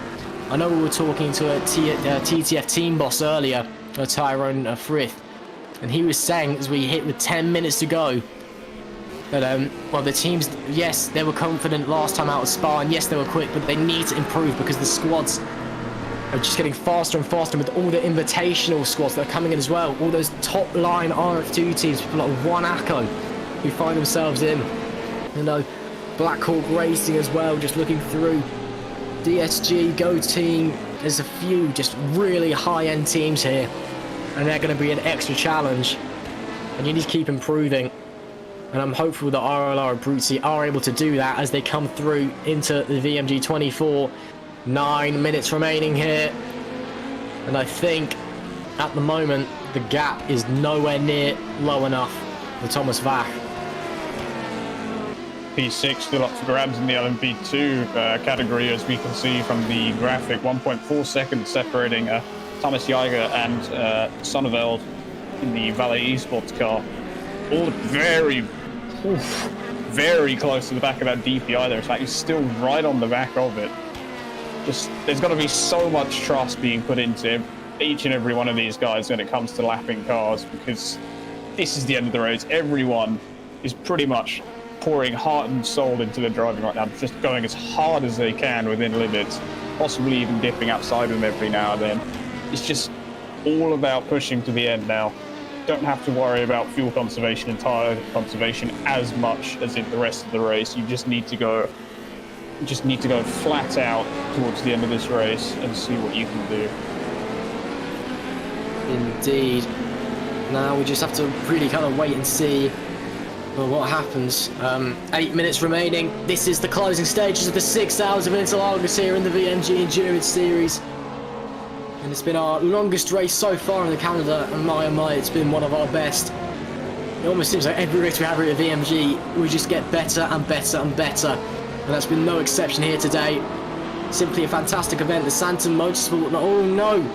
The Sanford Motorsport cars actually had to come into the pits, the number 48, to come into the pits, I assume for some splash of fuel, and that could put their position well, jeopardise their position. And the satellite racing cars already got past them. Oh dear, that's not great for them. There may still be a few cars that might have to dive into the pits for fuel right at the end. There we can see the few retirements we've had as well at the bottom of the screen. The OT7 Racing BMW, the Racers Esports LMP2, as well as the DDoS car, and the other car that retired does escape me. The Race for Camp Motorsport, that is the one who made their debut here today. Yeah, against Sonneveld, very, very close indeed. Sonneveld seems to have the pace at the moment. They continue ploughing around. Sonneveld has been so solid all weekend. Well, today anyway. It's not really a weekend in sim racing most events. And I'm sure he'd love to at least get one last position for the road after that late penalty. The penalties really have decided a lot of what's happened here today. But they also haven't. I mean, the rookie Monsters car in second place in LMP2. Steinprins in the first segment of the race must have got, what, 5, 6 penalties? All drive-through, stop-goes. They're in second. Phenomenal stuff. Robert Paul's driven a phenomenal race. And the second half of this race has just flown by. 6 minutes left here at Interlagos. And looking through the field, honestly, I think James Juby's got this one in the bag. Because that gap still at 12.5 seconds. And he's still holding station for timing, unless those tyres just completely lose all grip immediately, or he makes a mistake. And I don't think he will, because he's a very experienced driver. I think he's got a fairy tale victory on his hands. Making that comeback win, making that debut win, making that revenge win for what happened at Road America. Possibly in memory of Julius Esports as well. I'm still making Drillers jokes, Joey, you can't stop me. On board with Sonneveld. Only 2 tenths separating him and Jaeger at the moment in the middle sector. As they come up and round. Now Toby, while this is going on, I usually ask whoever's commentating with me, usually George, what his driver of the day is, and I'm going to ask you the same thing. Who's your driver of the day, Bim? Honestly, I don't think I can tell you. Just so many standout performances from just fantastic amount of racing I've seen. Like everyone, given the circuit and just how packed the traffic is here, has done a really good job for the most part. just dicing their way through the field, not making too many mistakes. We almost see Sonneveld there very nearly run into the back of Jaeger in the Imperium car. But just if Jubia can keep this up to the end and win on this set of tyres, which just must be shot at this point, I personally put him towards the top, if not the top, as my driver today. I mean, I think the kind of, I know I just said the story, but I think that the fairy tale victory obviously was held a commanding lead in the opening stages of Road America last time out, then had a disconnect, and spawned back in another car in the pits, like his car was inside it and then exploded, and that was the race over. And then that was enough of rFactor 2 for him at the time. At the time he swore he'd never drive an rFactor 2 again. But it's here now. The team drillers unfortunately folding, bringing an end a very popular 3-year legacy, competing near the very, very top of rFactor 2 esports, and putting a real challenge in. James being pivotal to that team, and here today with his new team at Revolution Racing, he's looking to try and finally get that win he thinks he so deserves, and maybe perhaps finally get redemption finally in, you know, the memory of his old team. There's 3 minutes to go, about 3 laps to remain. Sorry to butt in very, very sideways from Jaeger there. Obviously the pressure looks like it's starting to get to him, with Sonneveld being right there behind him, of course, battling for what I believe is 6th in class. Correct me if I'm wrong. No, this is 6th in class, Jeff. But just, yeah, the Valley Esports car maybe could be cheeky and give his teammate a hand here. Yeah, could be. The Valley Esports car is a lap back on these cars. Very, very interesting situation. No, that car is a lap up on both of these guys. Decides to let them through very kindly. Or not, he's still trying to shove a nose into Thomas Jaeger. And he lets his teammate through very, very quickly indeed. That would have been a team radio, I think, going, get out of the way, please. I believe Thomas back is amongst this gaggle as well. I believe there's a red DPI in this mix. Indeed, this is super close at the end here. And where there may have not been the grandstand finish that we'd have wished for between Jubia and Wach, it's still been one amazing race. 2 minutes to go. We'll have 2 more laps here. Oh, big locker from Jaeger. That could have been crucial. Sonneveld appears to have the pace, but Jaeger just sitting pretty. Going to have to go 3 wide. Sonneveld's going to squeeze to the inside for some reason on Jeff Klöser in the FP car. Jaeger running a lot of curve as well. Oh, he's really slow for 4. This is Sonneveld's chance. Just gets squeezed the inside on the grass. There has to live, because grass is not very grippy stuff. I have to tell you. Jaeger getting loose on the inside there, goes straight around the outside of Sonneveld off the track. I have no idea if that's allowed, if he makes a position. He doesn't quite make a position, but there's also a squabble of cars going on ahead. There's the APR Scuderia blue car. And these 2 cars, oh my goodness gracious me, what is going on? Those 2 are fighting for position as well, I think. Under a minute to go here. Where is James Jubia on track? I don't know is the answer. If he's halfway around a lap now, we may get another lap in. If he's just starting a lap now, this is the final lap of the race. Sonneveld falling back behind Jaeger. This is super tight between these 2. What a finish we're going to have for P6 and LMP2. It may not be the 4-way fight for P1 we wanted, but it's still a battle nonetheless. This should be the final lap of the race. 6 hours of Interlagos have just flown by me, and may I just say, it's been an absolute privilege to commentate on this race, and I just want to extend my thanks to Toby and Alex for coming along and helping along in the commentary booth as well. It has been an absolute pleasure having you guys here with me. It's no problem. Thank you for inviting me along. It's all right. Last lap of the race. There is James Jubia. The clock hits 0. Just a few corners to go, and he will take home an absolute fairy tale victory. Sonneveld gets position for 6th. Sorry for interrupting. It's fine. And there goes Sonneveld up the inside. I'm sorry, the move's already done. I'm sorry, I'm trying to watch two things at once. Juvia's got one corner to go to take the win. And my oh my, what a performance it's been from James Juvia. The Revolution Racing debutant has driven perfectly. He took up the shortcomings of Ryan Nash's teammate and is going to come home to cross the line and win the 6 hours of Interlagos. James Juvia with a fairy tale victory. And you can tell he is absolutely delighted with that one. My oh my, what a race we've had here today. James Juvia crosses the line. Jeff Closer comes home to win in the GTE field, or will do any second now.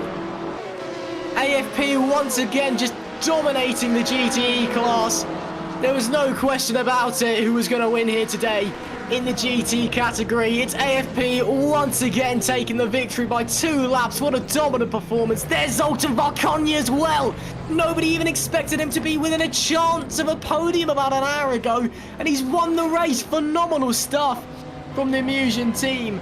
And my oh my, there's a few people I would absolutely love to interview after this one. What a race we've seen here today, Toby.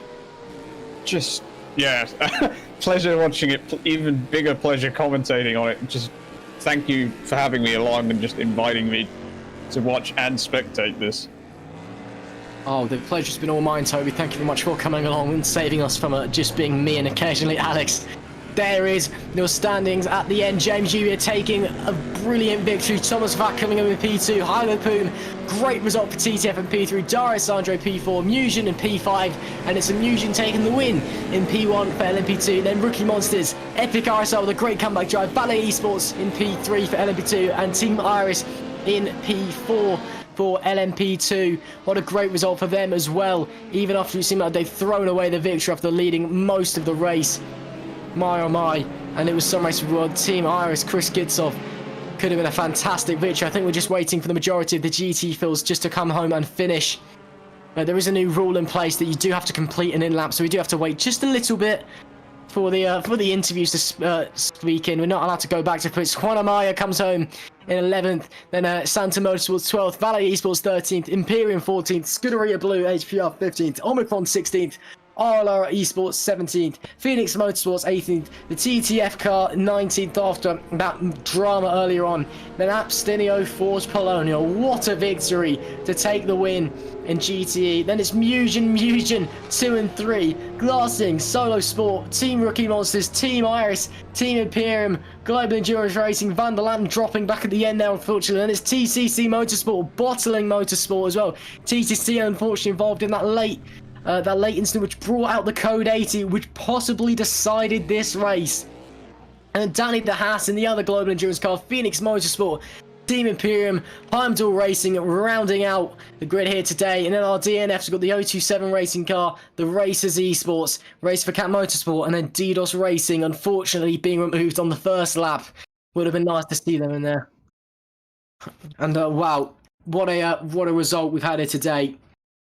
And wonder if there's any post-race interviews that we could get, maybe. Doesn't look like we're going to get any post-race interviews, so I think we will call the broadcast there. Thank you very much for tuning in to the 6 hours of Interlagos here at VMG TV. Make sure you hop in on the Discord server right now if you're not already there to find out who's in and who's qualified for the VMG 24. Taking place in 2 months' time. It's the crown jewel of the calendar, 24 hours at Spa. It's sure to be a fantastic event. Make sure you tune in. See you then.